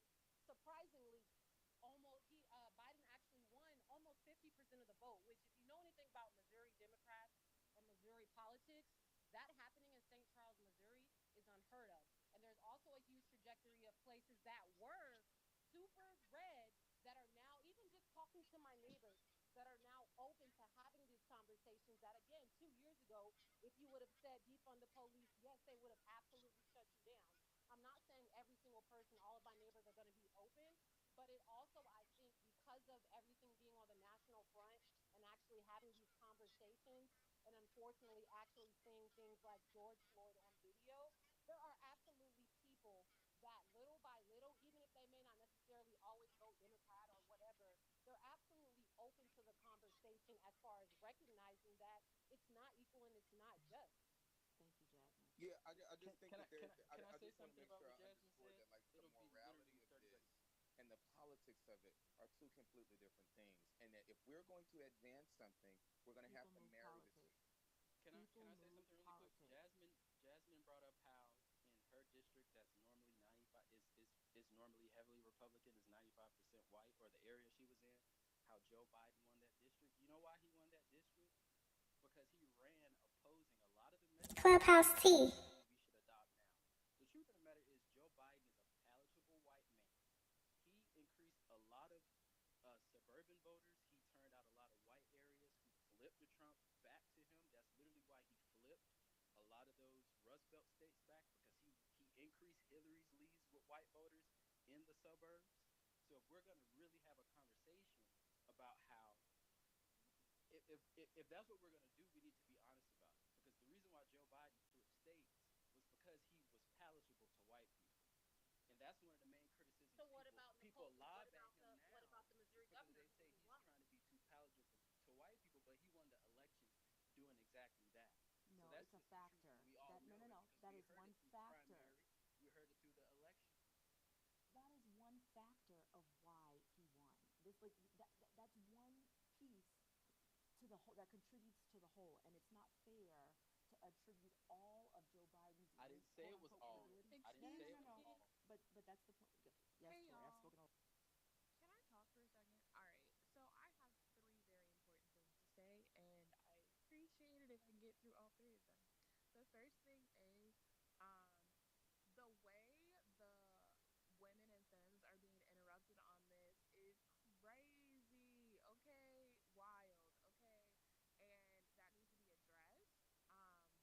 Yes, other folks are obviously being interrupted as well, but when people who are not femmes are being interrupted, it's Clubhouse T. Clubhouse T. address that. Okay, cool. Secondly, it's that um, when we have conversations about language, right? We cannot divorce the fact that um, when we say abolition, that it is inherently tied to the first abolitionist movement, right? Which was to get rid of slavery. And so I think the conversation around morality, the conversation around like, oh, well, like there's a difference between law enforcement and then like owning people's body, right? What we have to realize and like come to terms with, and this is sometimes like a really hard thing to do, is that we're not just talking about police officers, right? We're not just talking about people in blue, like on the streets.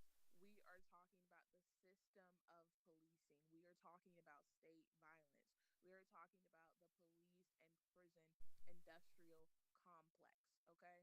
And so, what that looks like, what that means, is understanding that prisons, okay, literally own people, like literally are in charge of people's whole ass lives, right? And we cannot say that that is not slavery, right? And if we're thinking, oh, well, in slavery, they didn't know that they were, gonna have, a roof over their head, or they were gonna have a gym to work out in, or they were gonna have this or this or this.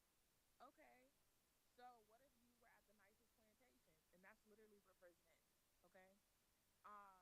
We cannot hold on, well, let me finish. All right, and so we cannot Clubhouse T. and say that those two things aren't the same, because they totally are, right? 100%, they totally are. We can't do Because you that. said so. Yes, literally, that's the argument. Because she said So so. Because That's the most case. people no, who have because done that's the the research history. Because before those It's are me the in facts. history would historically happened. absolutely agree. You talk to And anybody Those that's in are so the prison right facts. now, and I they're would going to tell you really they feel like enslaved. to Okay, say I'm okay, not this. talking about prison, but okay, Yeah, let's that's do this. absolutely a part of Tori's the So not done police. though. Tori's What do not you think finished. police are there for? To Jasmine, put black people homegirl, in prison? sis. Tori didn't finish. Can we let Tori finish? So was that a woman interrupting a woman? Because I just wanted to make sure there's like an equal opportunity interruption zone. Hey guys, You and the pettiness, Jeffrey, are just sad. Because I'm not gonna sit here and let y'all just call us sexist for just because people was getting interrupted. Like it has nothing to do with gender, guys. It's I'm sorry. absurd. It's very why did absurd. you just call them a bitch? That's confusing. No click on me. No. Okay.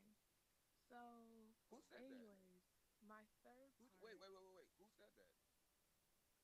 Okay, Nobody so said that. my That's what I'm third saying. Like y'all part. can't just sit here and gaslight. Hold on. Now we're gonna be respectful.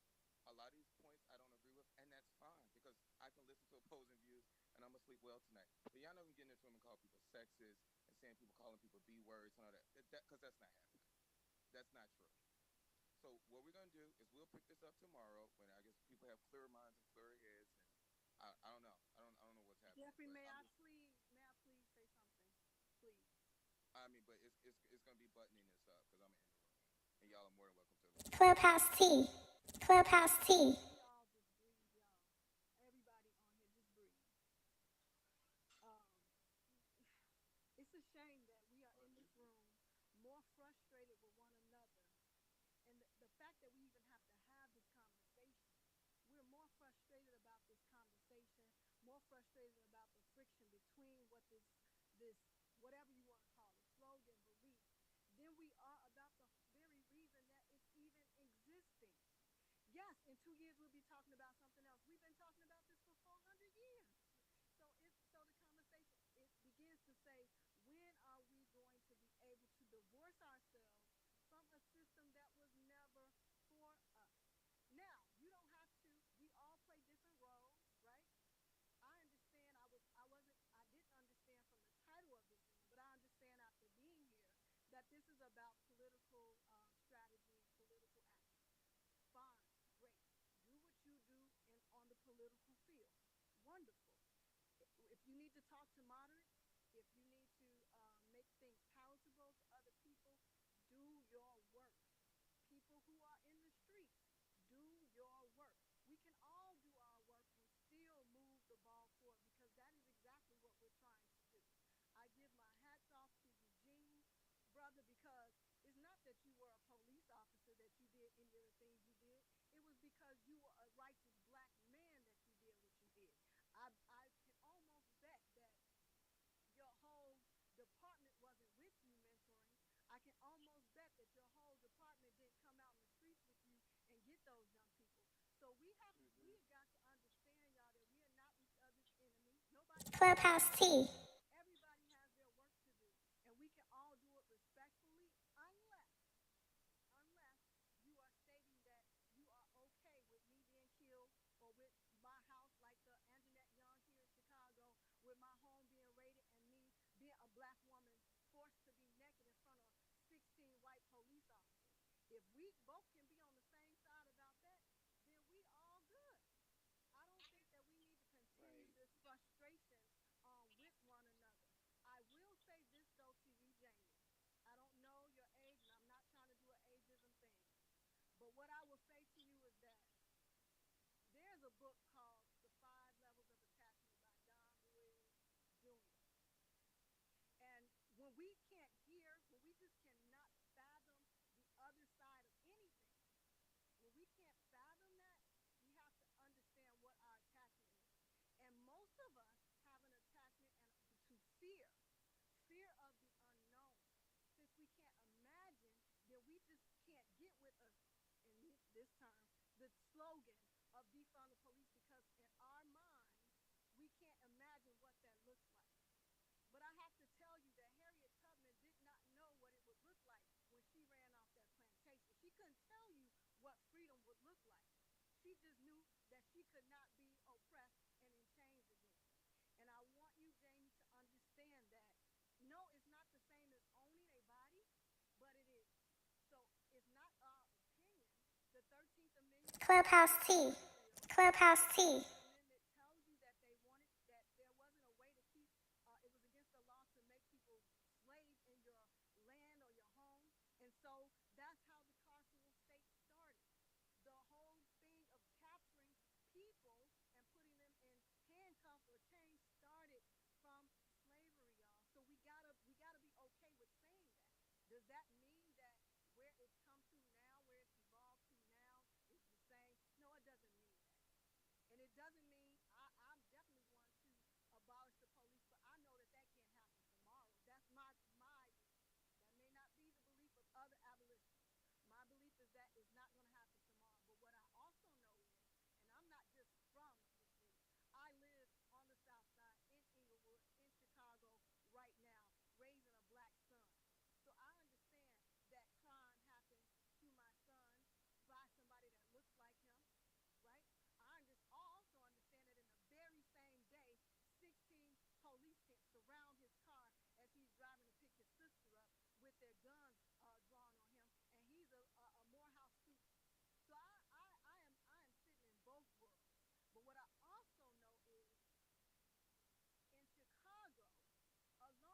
what does that look like? That looks like the teach-ins that Will Calloway did here after Laquan McDonald.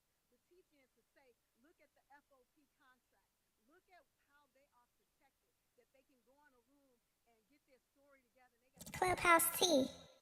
before they have to make a statement. 48 hours that they get to be advised by attorneys.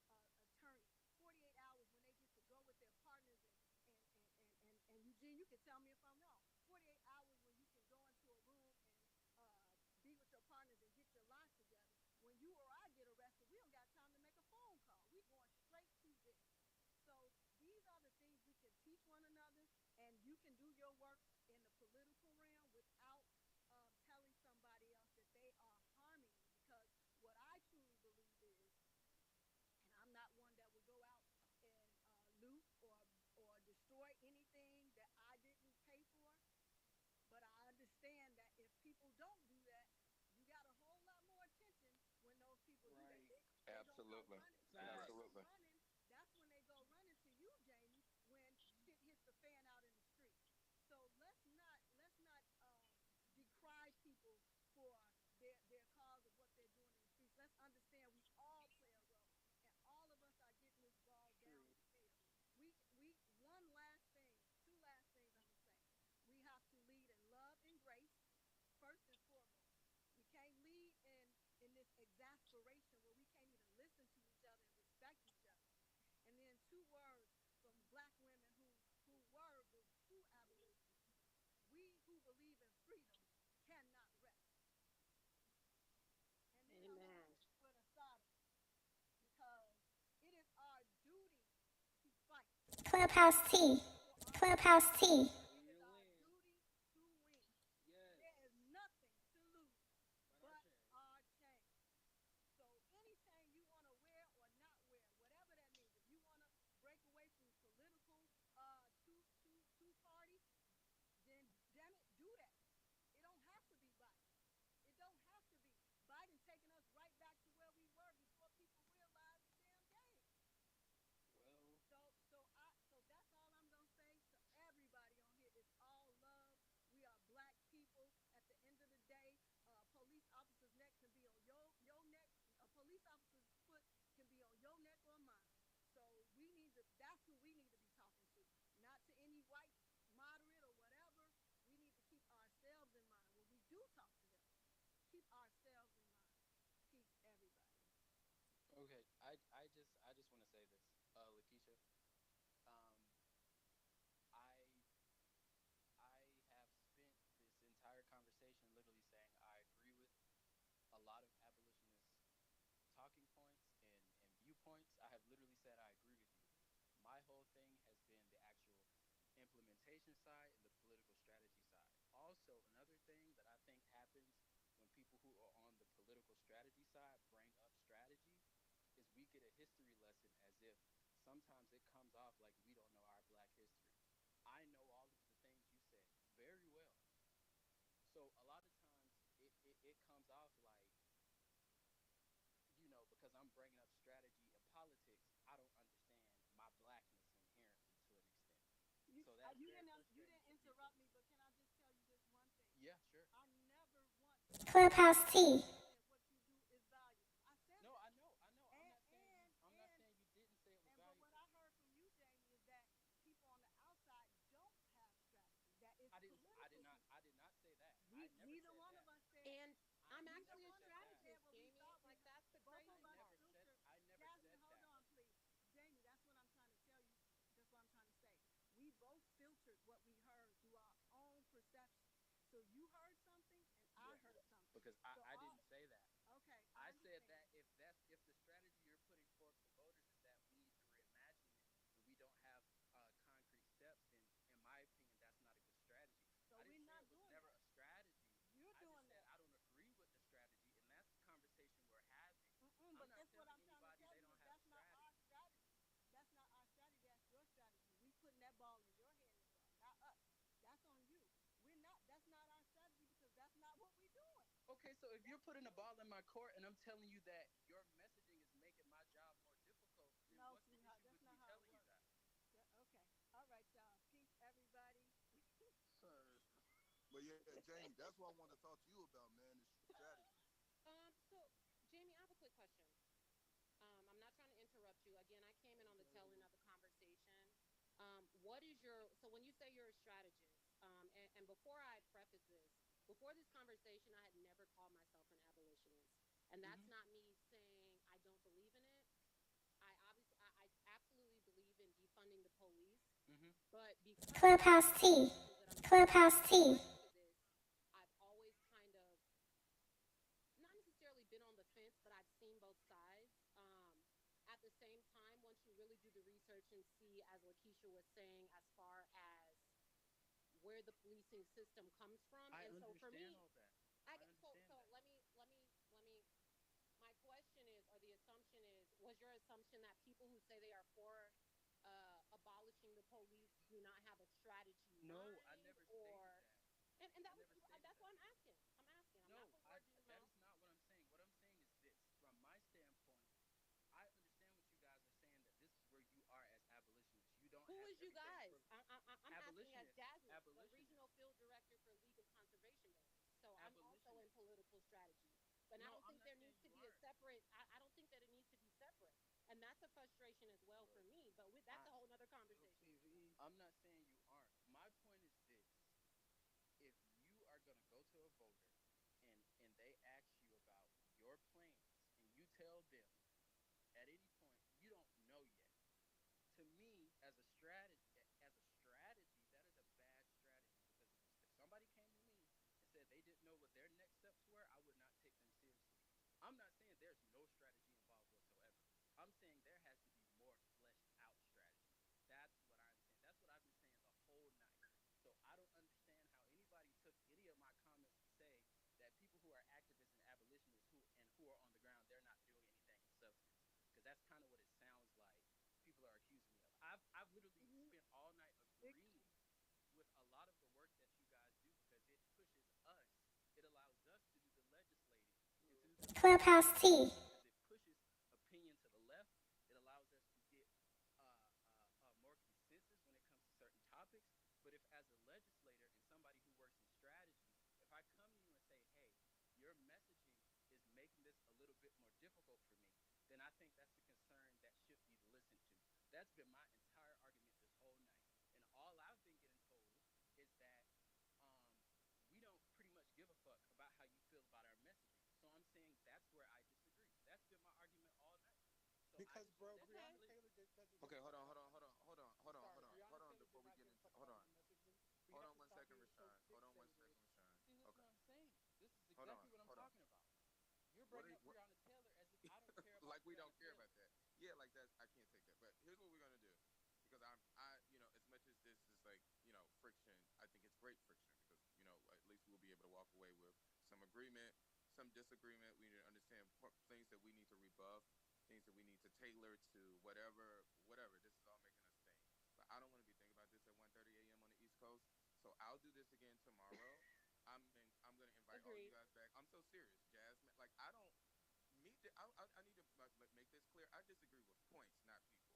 That's why I'm just going to completely dissolve the charges of Absolutely. sexism, because Absolutely. I it agree. has nothing to do with sex. We Nothing to we do with all sex. of us didn't say that though, Jeffrey. We all of us I just didn't want to, agree with that.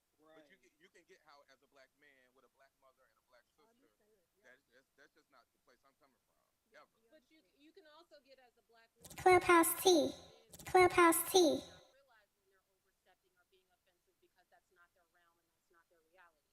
I never brought that point up, but I will speak for, my sisters who may have felt offended, because oftentimes when men are in the room, they don't realize that they're kind of, you know, I won't say, I guess it's called mansplaining, or when it seems like when the same treatment is done to women, or when women try to interject, all of a sudden it's disrespect. And again, I hadn't been on that long, but I'm assuming that's maybe where the mind frame came from. I think that's fair. Um, so I don't think that's again, true, but I think can't that's speak fair. either way. Yeah, And no, I I'll think say, that's because fair. I've I'm been not a in here for woman, a while, I and can I say haven't that. lived that experience, so I don't know that. But that's something that I'll be more conscious of. People that have been in the room from beginning until now know that, like, the interruption, not even just for me, just in general, because I think we've all interrupted, it has literally nothing to do with gender. But Yeah, I will it's be more been pretty conscious of that, challenging. because I don't want people to feel like we're just doing that to women because that's not the case. But go ahead, It Lakeisha. it wasn't the case in this room. I can definitely say that, and I don't play that. So that wasn't founded. You had the police officer early, Jap. I forgot his name. He was interrupting some of everybody, men, women. Everybody's been it's been a free for all. So it was not. And at that It's point, passion. That's yes, all it is. it is. Absolutely, and that's my point. I would much rather be in here talking to black people about how we're gonna get our agenda moved forward than Real anything else. Housewives. Absolutely. So like, let's do this tomorrow. If you follow me already, you'll get the notification. If you want to follow back, that's fine. I'll follow you guys back. Everybody in the room. But let's do this tomorrow. I'll make an And one event. last And thing, since we're all here, Clubhouse Tea. election in Georgia next month. So if you can, if you have any time or any of your extra cash, please donate to those two candidates. And because I think the discussion is good, but again, if we want to have a successful 4 years, then it's better to have control of the Senate. So if you we have need any both time, houses for sure. both houses, and donate, phone bank, do anything. DM me if you need any more information on that. Thank you. All right. Thank you guys so much. Keep the same intensity and passion tomorrow. Love you guys. Have a great night. Night, guys.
Clubhouse Tea. Clubhouse Tea.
Clubhouse Tea.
Clubhouse T. Clubhouse T.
Clubhouse T.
Clubhouse T.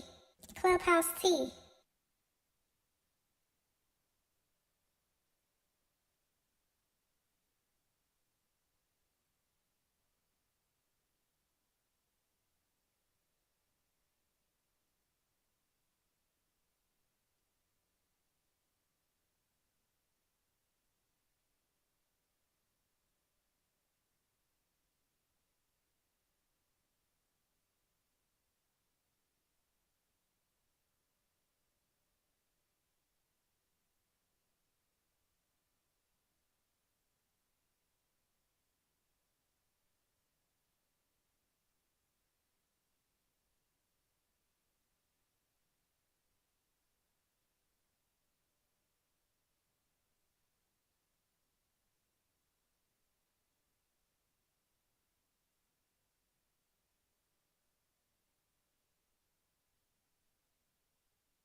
Clubhouse T.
Clubhouse T. Clubhouse T.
Clubhouse T.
Clubhouse T.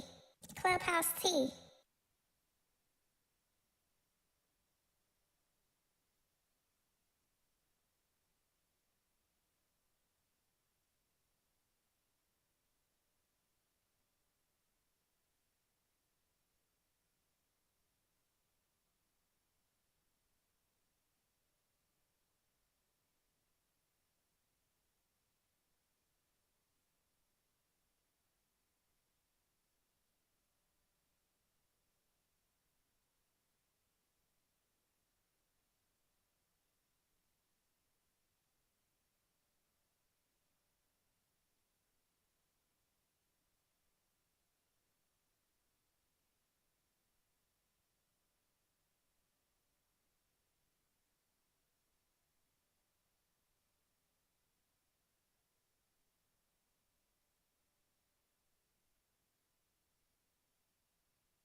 Clubhouse T.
Clubhouse T. Clubhouse T.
Clubhouse Tea.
Clubhouse Tea. Clubhouse Tea.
Clubhouse Tea.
Clubhouse T.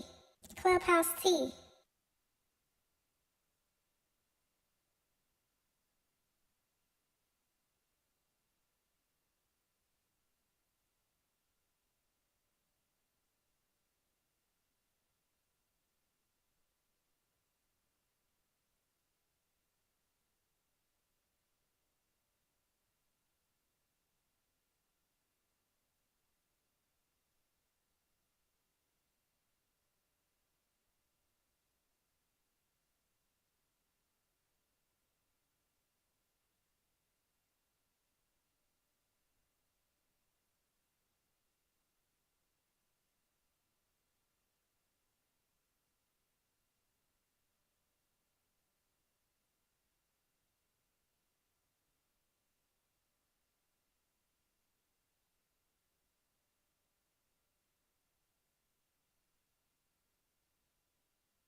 Clubhouse T.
Clubhouse T.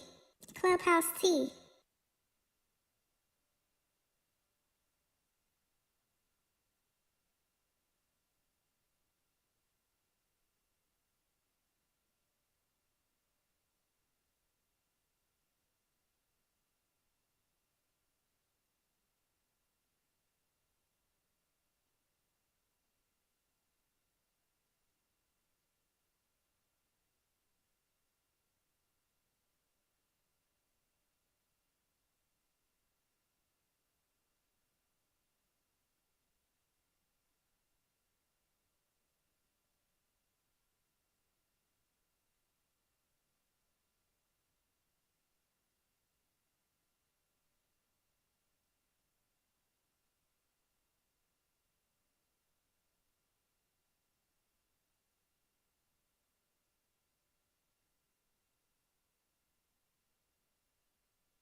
Clubhouse T.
Clubhouse T. Clubhouse T.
Clubhouse T.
Clubhouse T. Clubhouse T.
Clubhouse T.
Clubhouse T. Clubhouse T.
Clubhouse T.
Clubhouse T.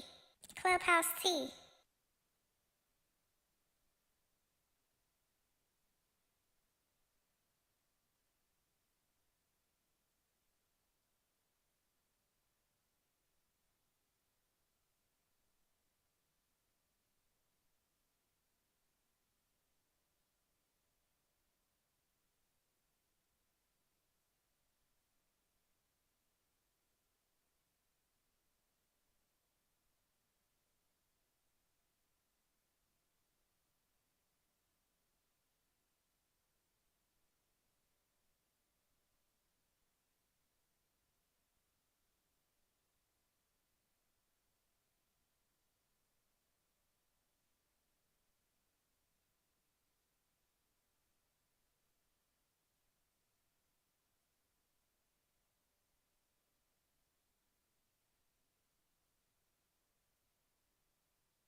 Clubhouse T.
Clubhouse T. Clubhouse T.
Clubhouse T.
Clubhouse T.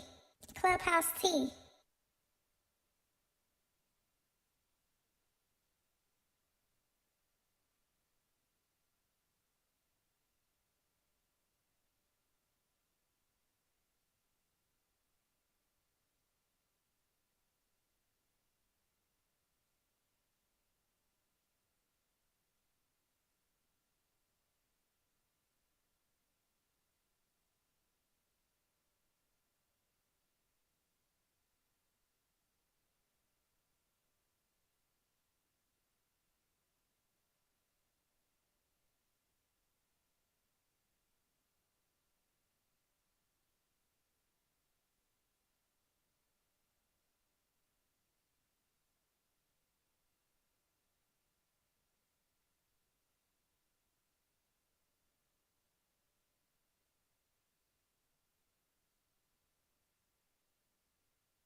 Clubhouse T.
Clubhouse T.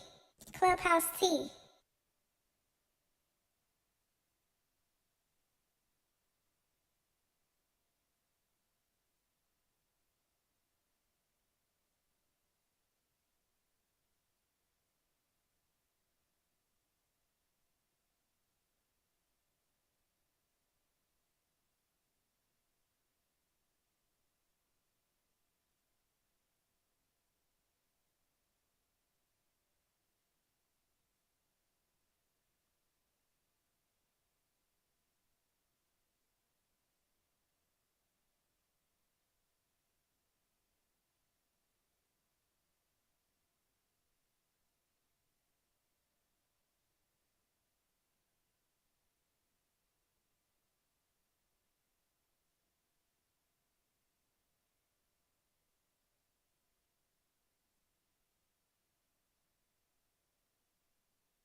Clubhouse T.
Clubhouse T. Clubhouse T.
Clubhouse T.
Clubhouse T. Clubhouse T.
Clubhouse T.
Clubhouse T.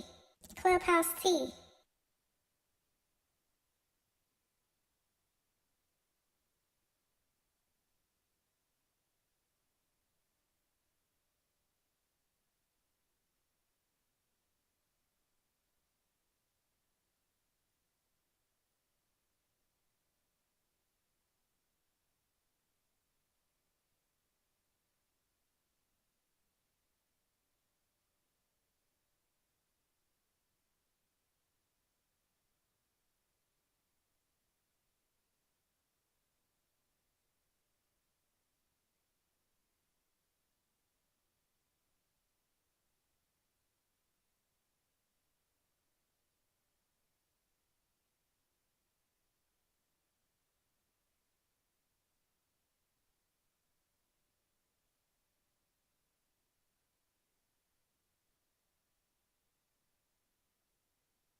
Clubhouse T.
Clubhouse T.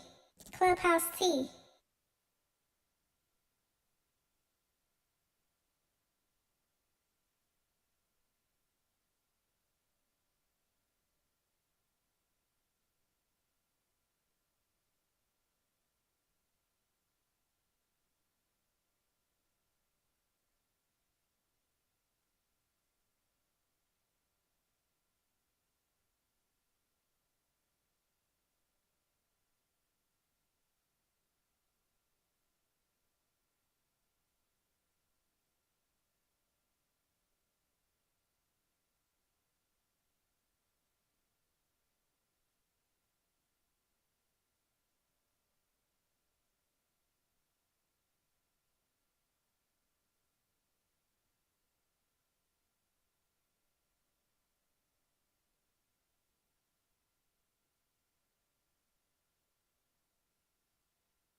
Clubhouse T.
Clubhouse T.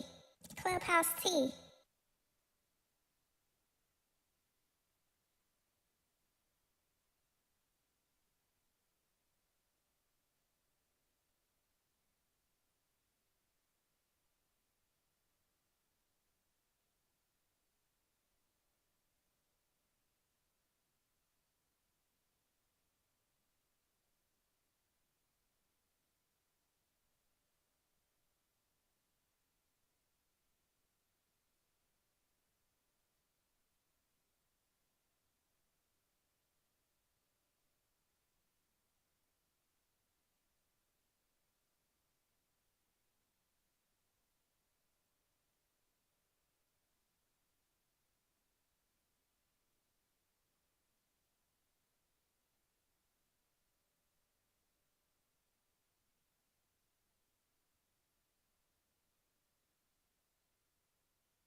Clubhouse Tea.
Clubhouse Tea. Clubhouse Tea.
Clubhouse Tea.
Clubhouse T.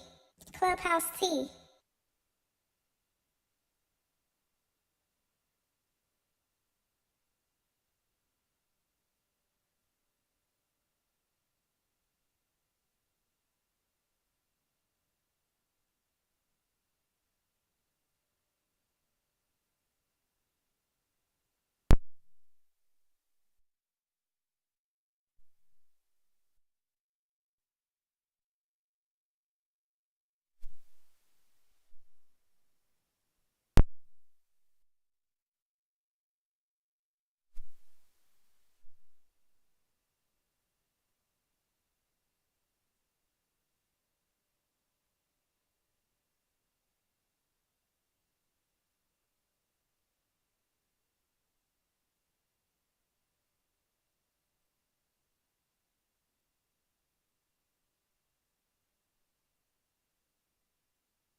Clubhouse T.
Clubhouse T. Clubhouse T.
Clubhouse T.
Clubhouse T.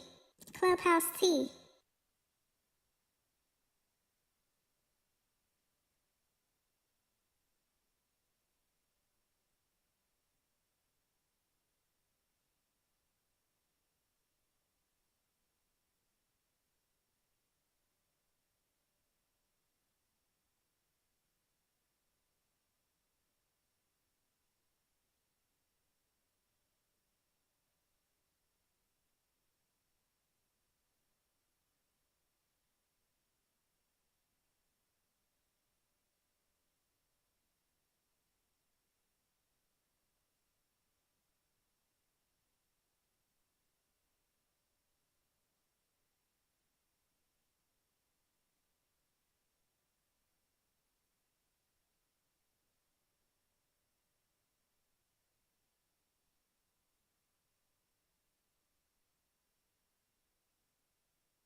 Clubhouse T.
Clubhouse T.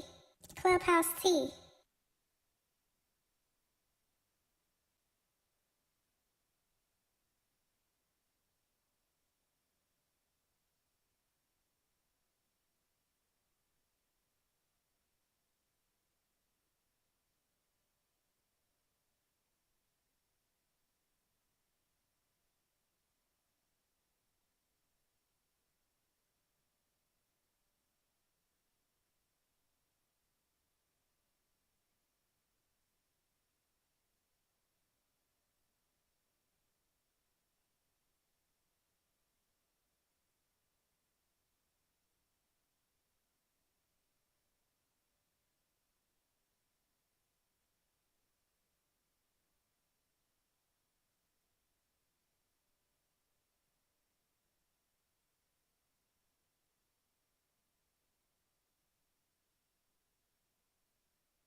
Clubhouse T.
Clubhouse T.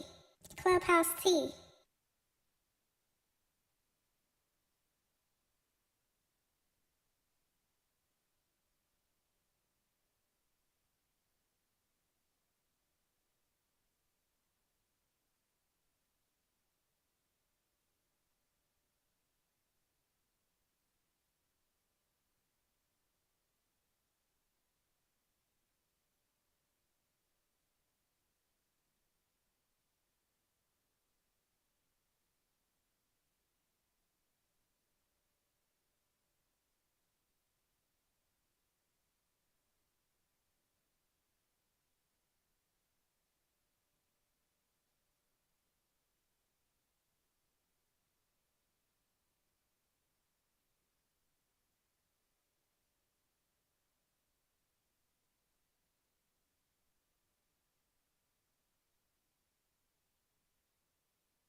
Clubhouse T.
Clubhouse T.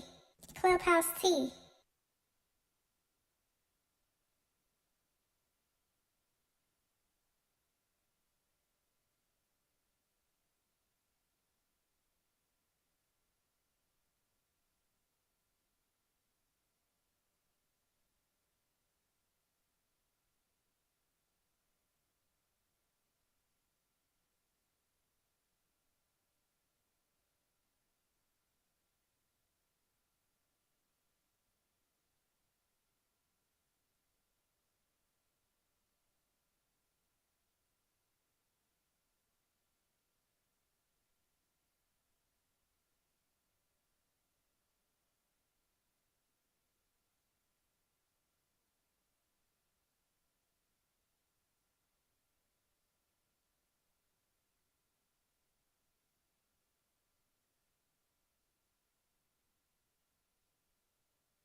Clubhouse T.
Clubhouse T.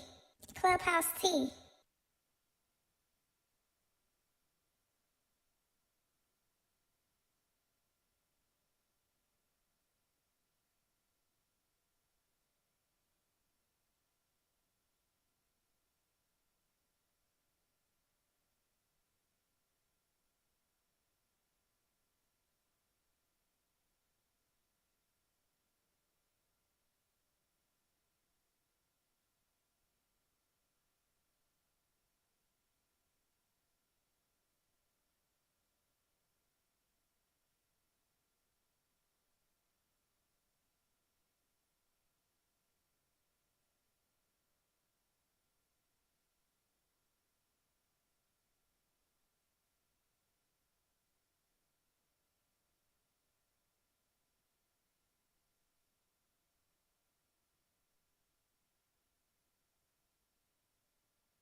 Clubhouse T.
Clubhouse T. Clubhouse T.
Clubhouse T.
Clubhouse T.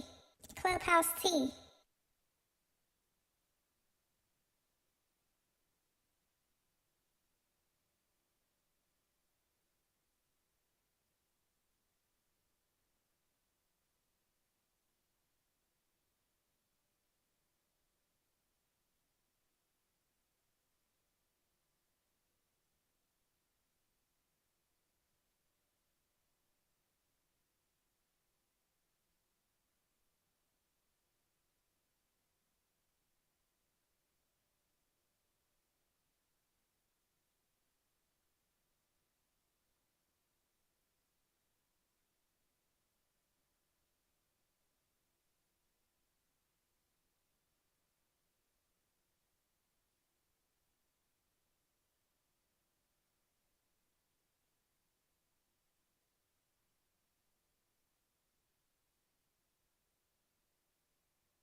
Clubhouse T.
Clubhouse T. Clubhouse T.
Clubhouse T.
Clubhouse T.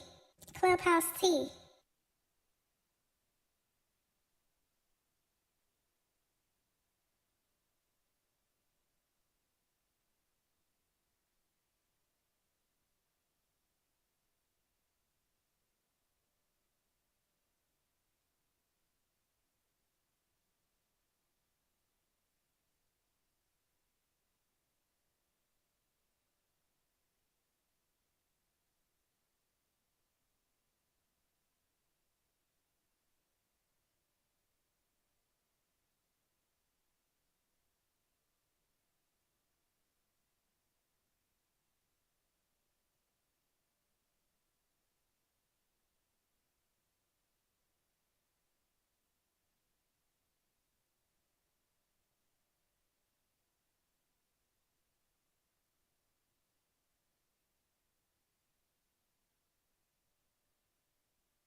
Clubhouse T.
Clubhouse T. Clubhouse T.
Clubhouse T.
Clubhouse T. Clubhouse T.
Clubhouse T.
Clubhouse T. Clubhouse T.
Clubhouse T.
Clubhouse T. Clubhouse T.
Clubhouse T.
Clubhouse T.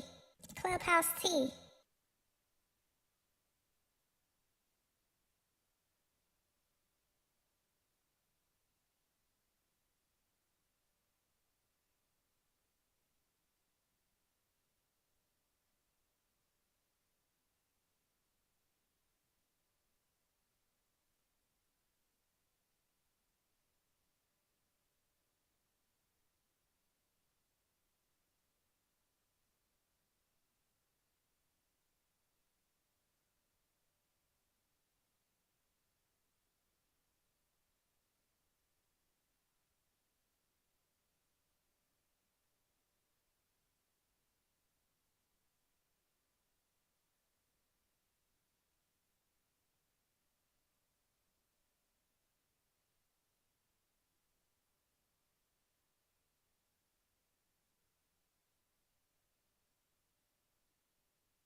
Clubhouse T.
Clubhouse T.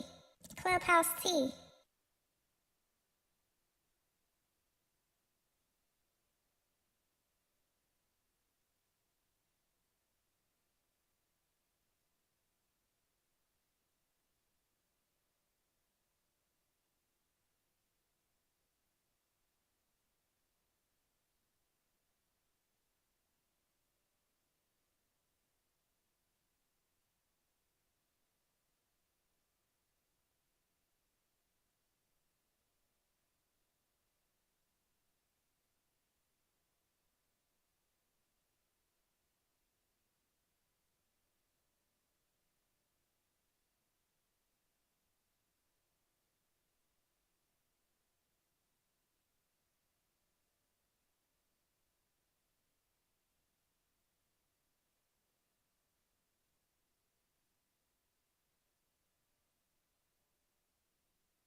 Clubhouse Tea.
Clubhouse Tea. Clubhouse Tea.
Clubhouse Tea.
Clubhouse T. Clubhouse T.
Clubhouse T.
Clubhouse T.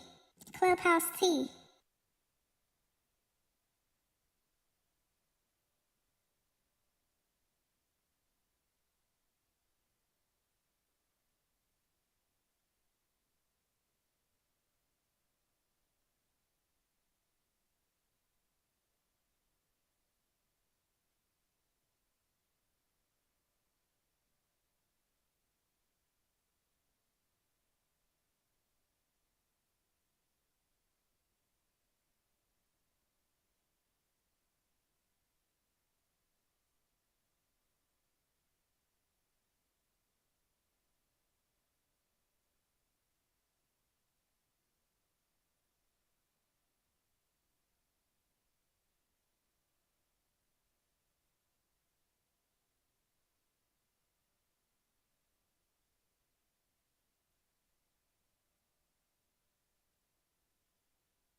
Clubhouse T.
Clubhouse T. Clubhouse T.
Clubhouse T.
Clubhouse T.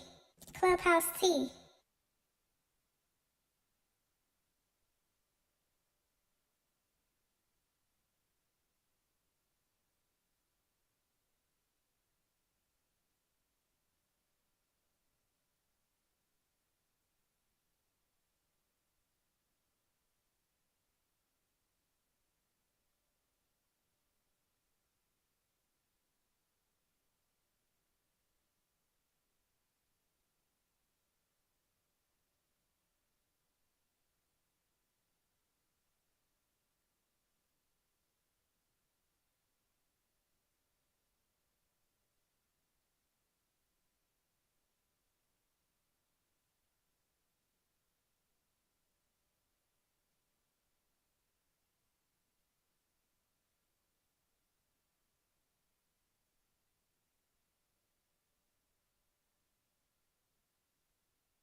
Clubhouse T.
Clubhouse T.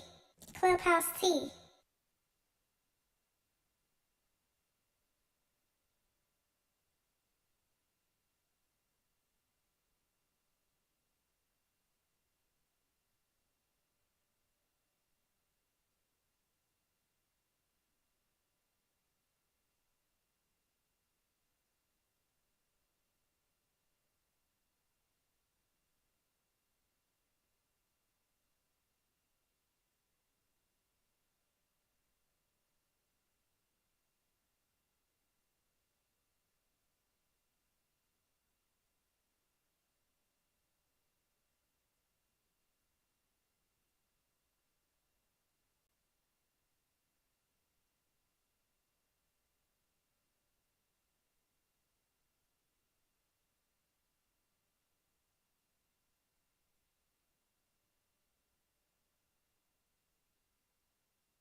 Clubhouse Tea.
Clubhouse Tea.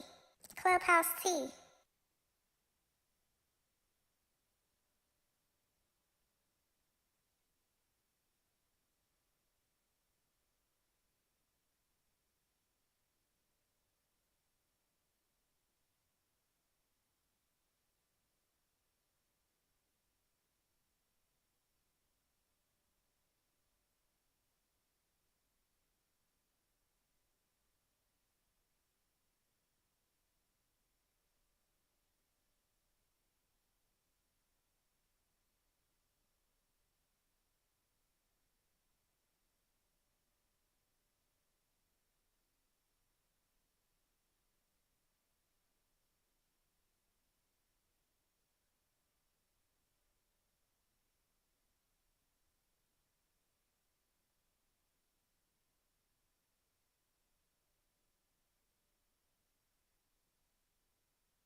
Clubhouse Tea.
Clubhouse T. Clubhouse T.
Clubhouse T.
Clubhouse T. Clubhouse T.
Clubhouse T.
Clubhouse T.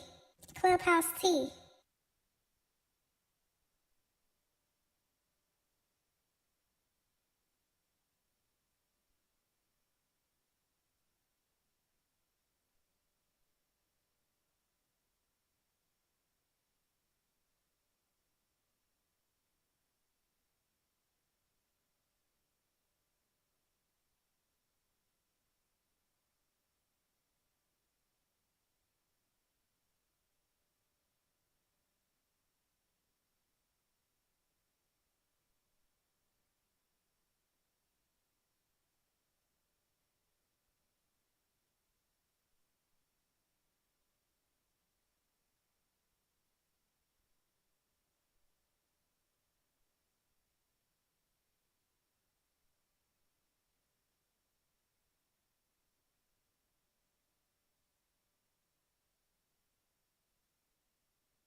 Clubhouse T.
Clubhouse T.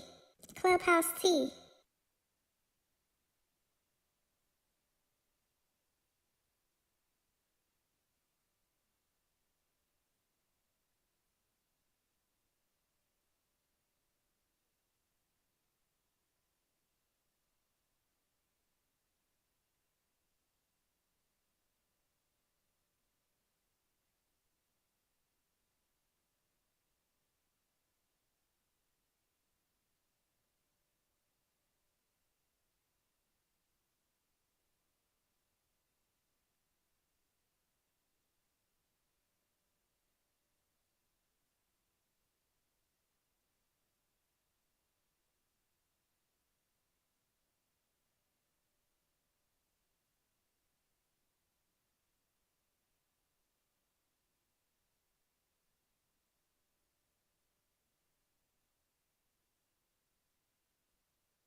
Clubhouse T.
Clubhouse T. Clubhouse T.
Clubhouse T.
Clubhouse T. Clubhouse T.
Clubhouse T.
Clubhouse T. Clubhouse T.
Clubhouse T.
Clubhouse T. Clubhouse T.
Clubhouse T.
Clubhouse T. Clubhouse T.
Clubhouse T.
Clubhouse T.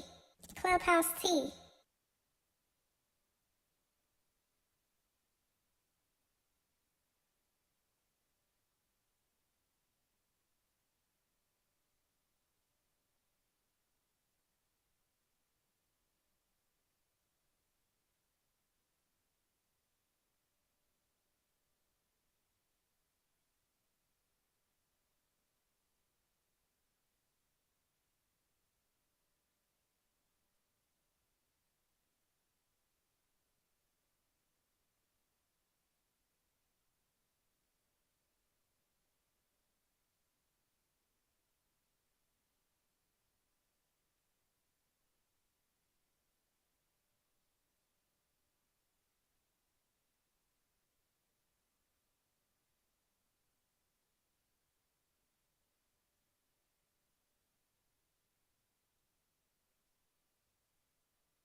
Clubhouse T.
Clubhouse T.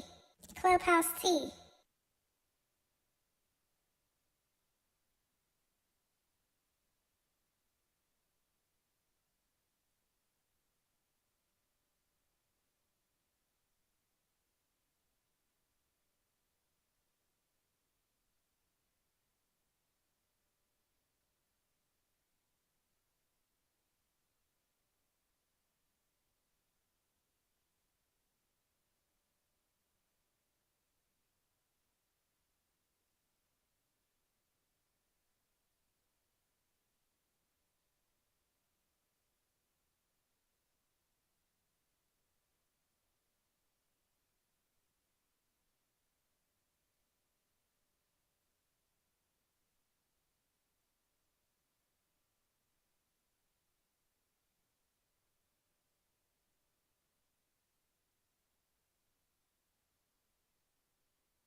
Clubhouse T.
Clubhouse T.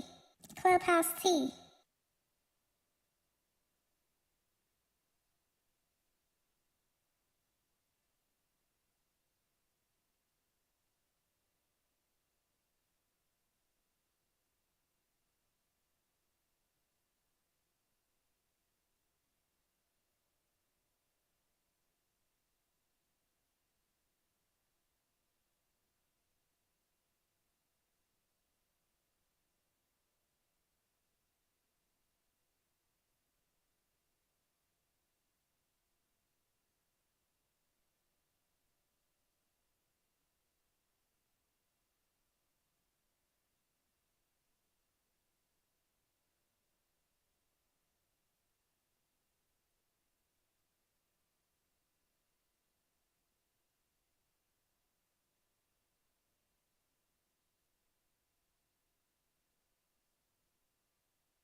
Clubhouse T.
Clubhouse T.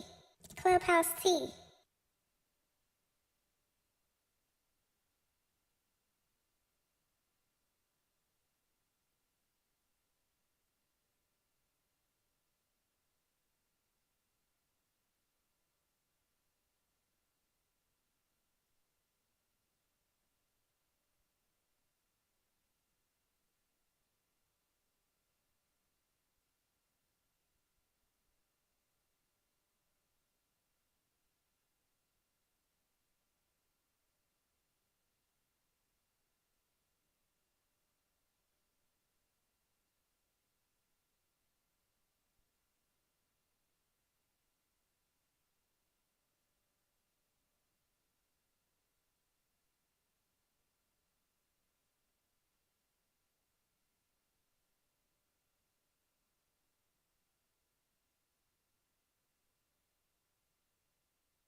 Clubhouse T.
Clubhouse T. Clubhouse T.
Clubhouse T.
Clubhouse T. Clubhouse T.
Clubhouse T.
Clubhouse T. Clubhouse T.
Clubhouse T.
Clubhouse T.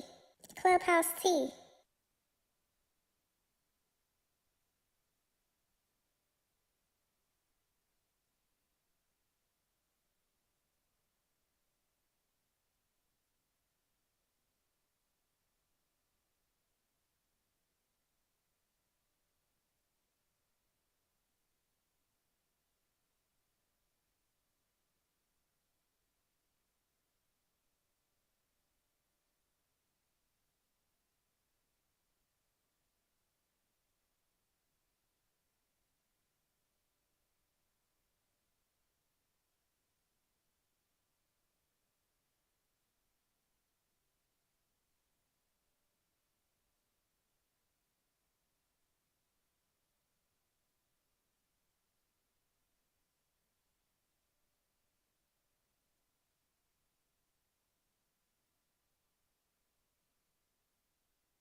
Clubhouse T.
Clubhouse T.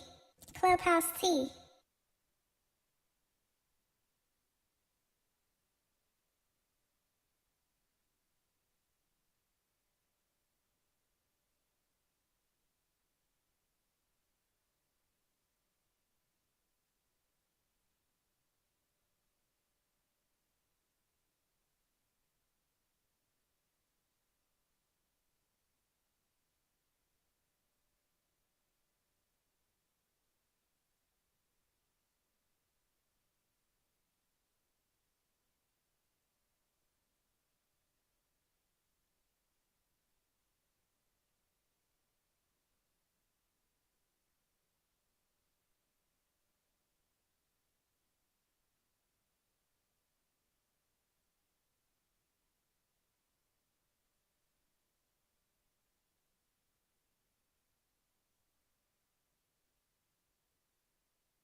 Clubhouse T.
Clubhouse T. Clubhouse T.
Clubhouse T.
Clubhouse T.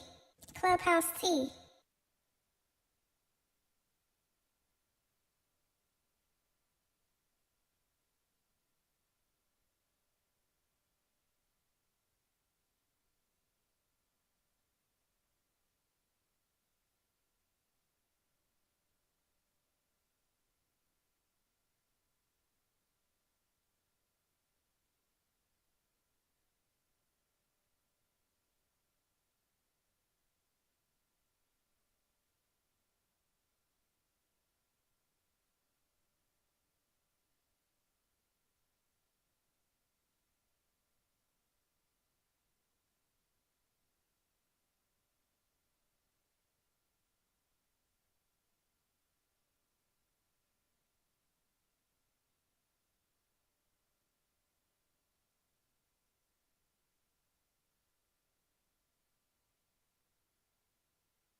Clubhouse Tea.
Clubhouse Tea.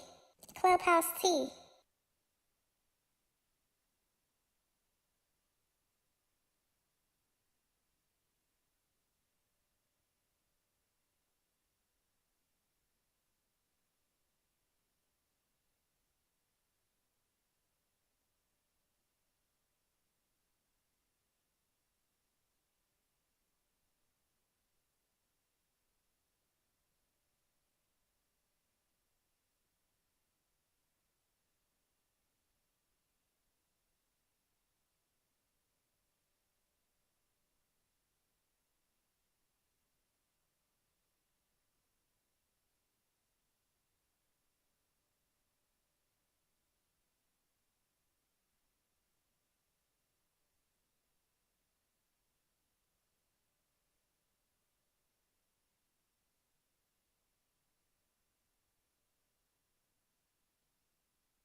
Clubhouse Tea.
Clubhouse T.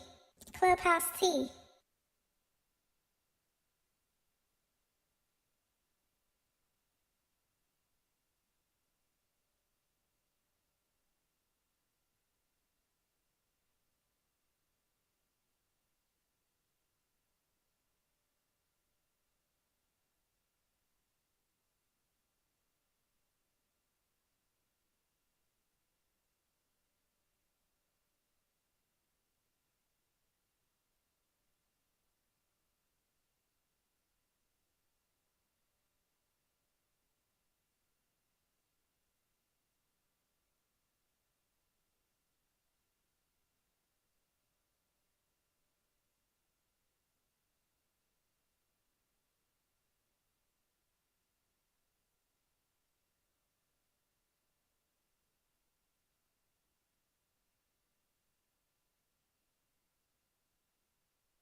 Clubhouse T.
Clubhouse T. Clubhouse T.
Clubhouse T.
Clubhouse T. Clubhouse T.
Clubhouse T.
Clubhouse T.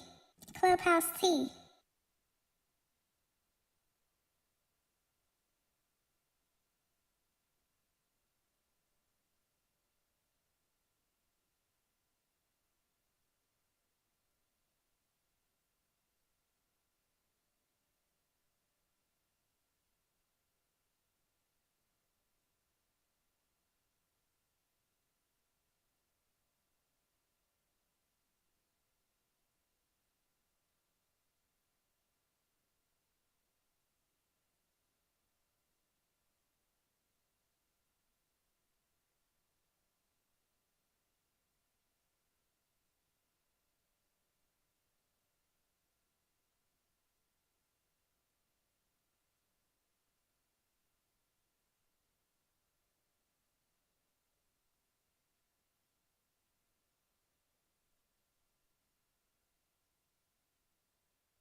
Clubhouse T.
Clubhouse T.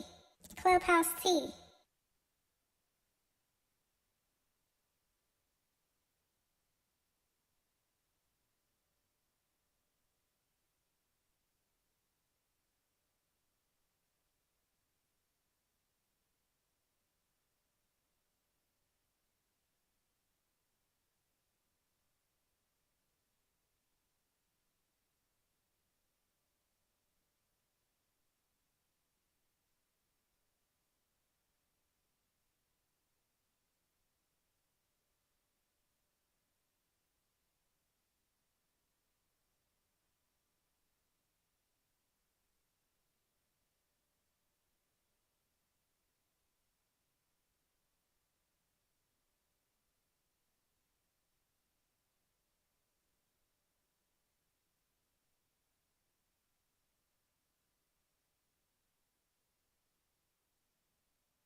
Clubhouse Tea.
Clubhouse Tea. Clubhouse Tea.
Clubhouse Tea.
Clubhouse T.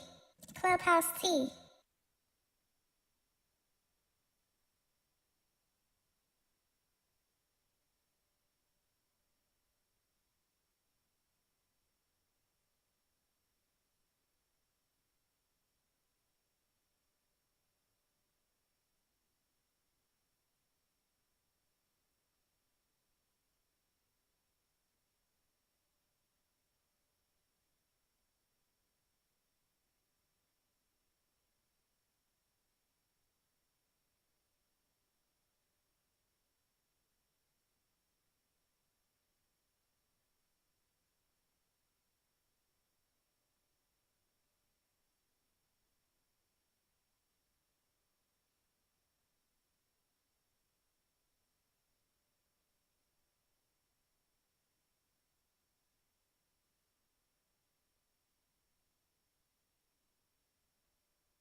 Clubhouse T.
Clubhouse T.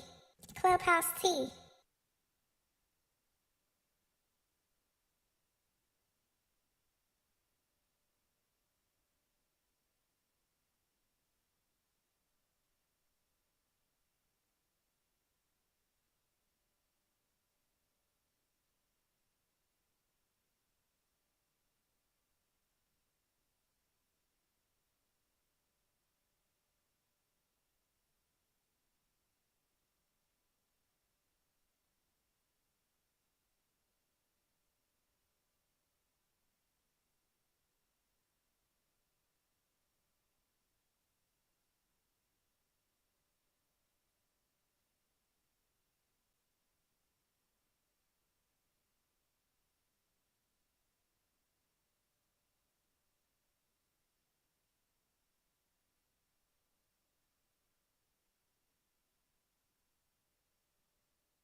Clubhouse Tea.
Clubhouse Tea. Clubhouse Tea.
Clubhouse Tea.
Clubhouse T. Clubhouse T.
Clubhouse T.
Clubhouse T.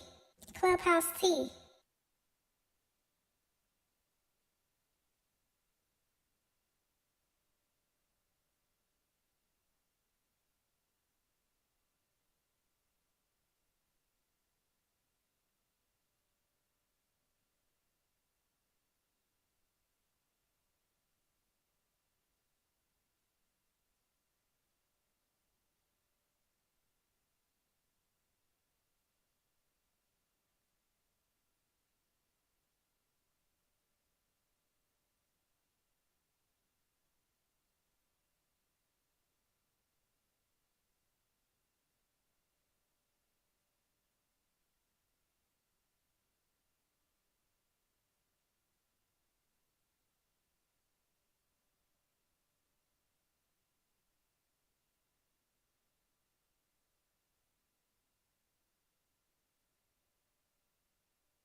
Clubhouse T.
Clubhouse T. Clubhouse T.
Clubhouse T.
Clubhouse T. Clubhouse T.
Clubhouse T.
Clubhouse T. Clubhouse T.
Clubhouse T.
Clubhouse T. Clubhouse T.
Clubhouse T.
Clubhouse T.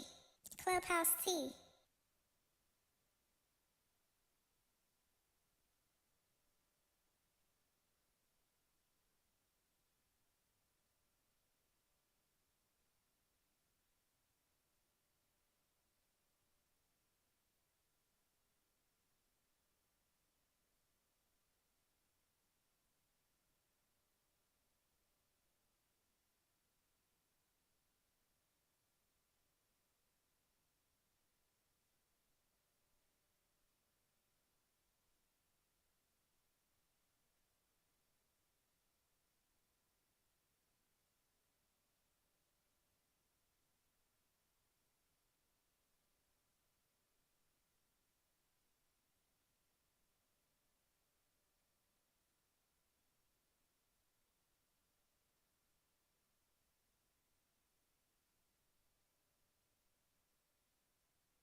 Clubhouse T.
Clubhouse T.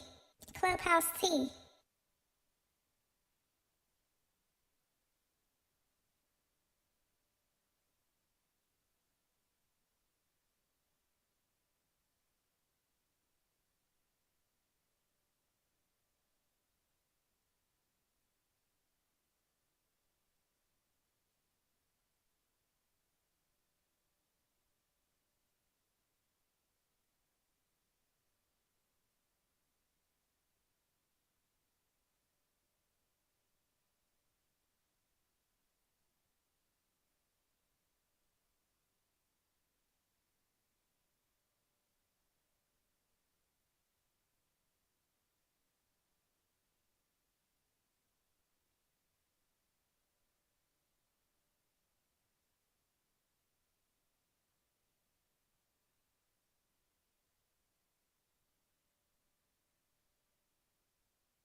Clubhouse T.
Clubhouse T. Clubhouse T.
Clubhouse T.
Clubhouse T. Clubhouse T.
Clubhouse T.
Clubhouse T.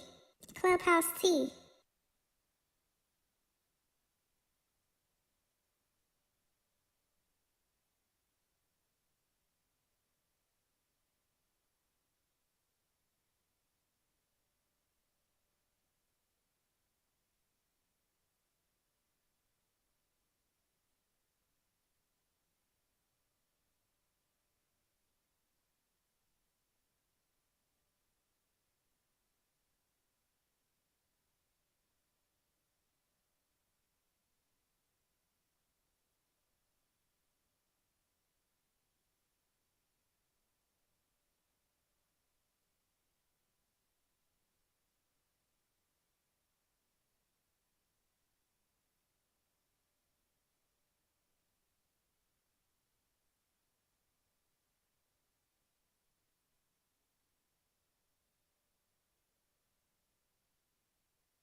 Clubhouse Tea.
Clubhouse Tea.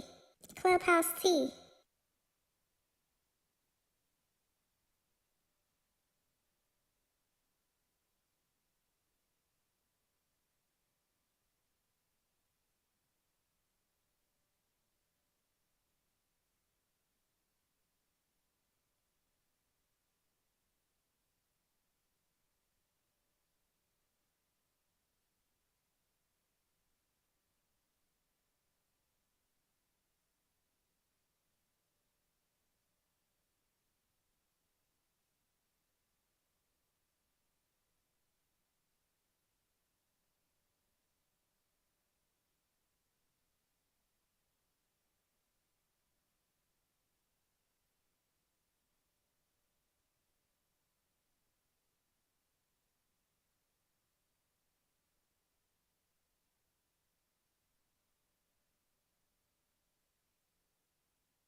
Clubhouse Tea.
Clubhouse T. Clubhouse T.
Clubhouse T.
Clubhouse T.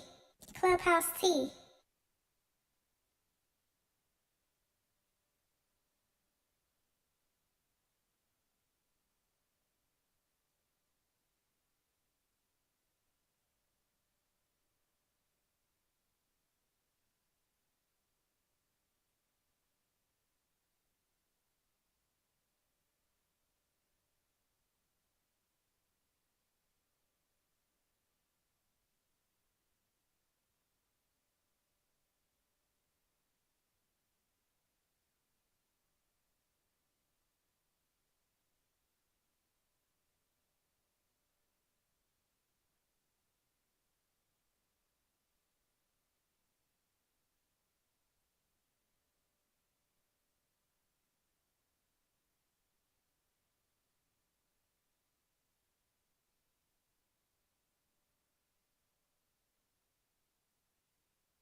Clubhouse T.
Clubhouse T.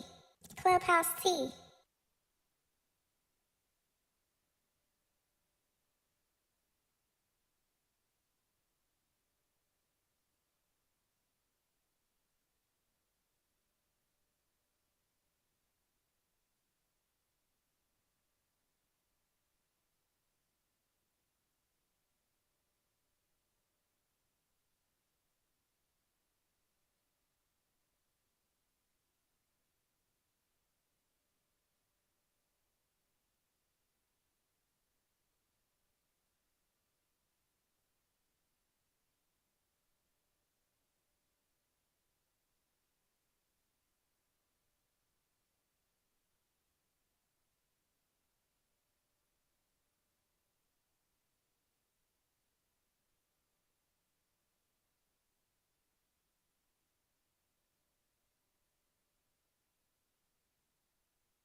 Clubhouse T.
Clubhouse T.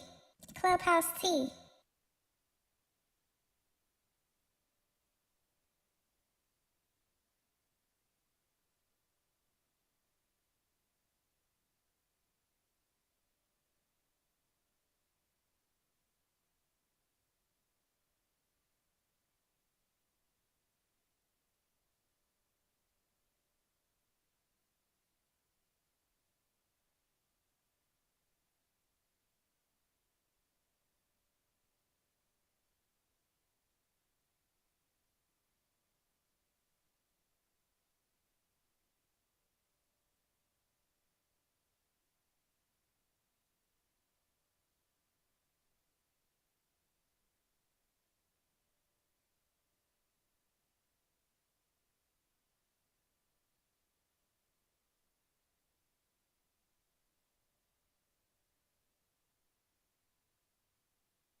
Clubhouse T.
Clubhouse T.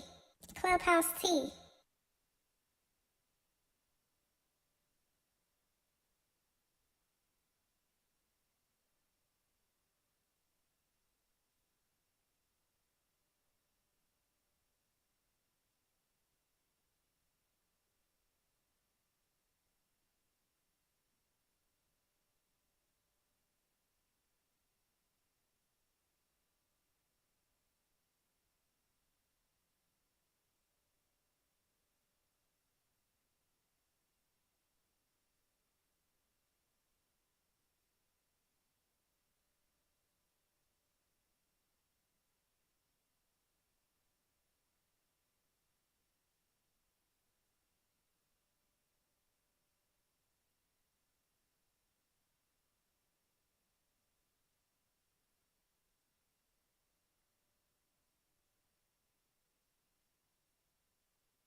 Clubhouse T.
Clubhouse T.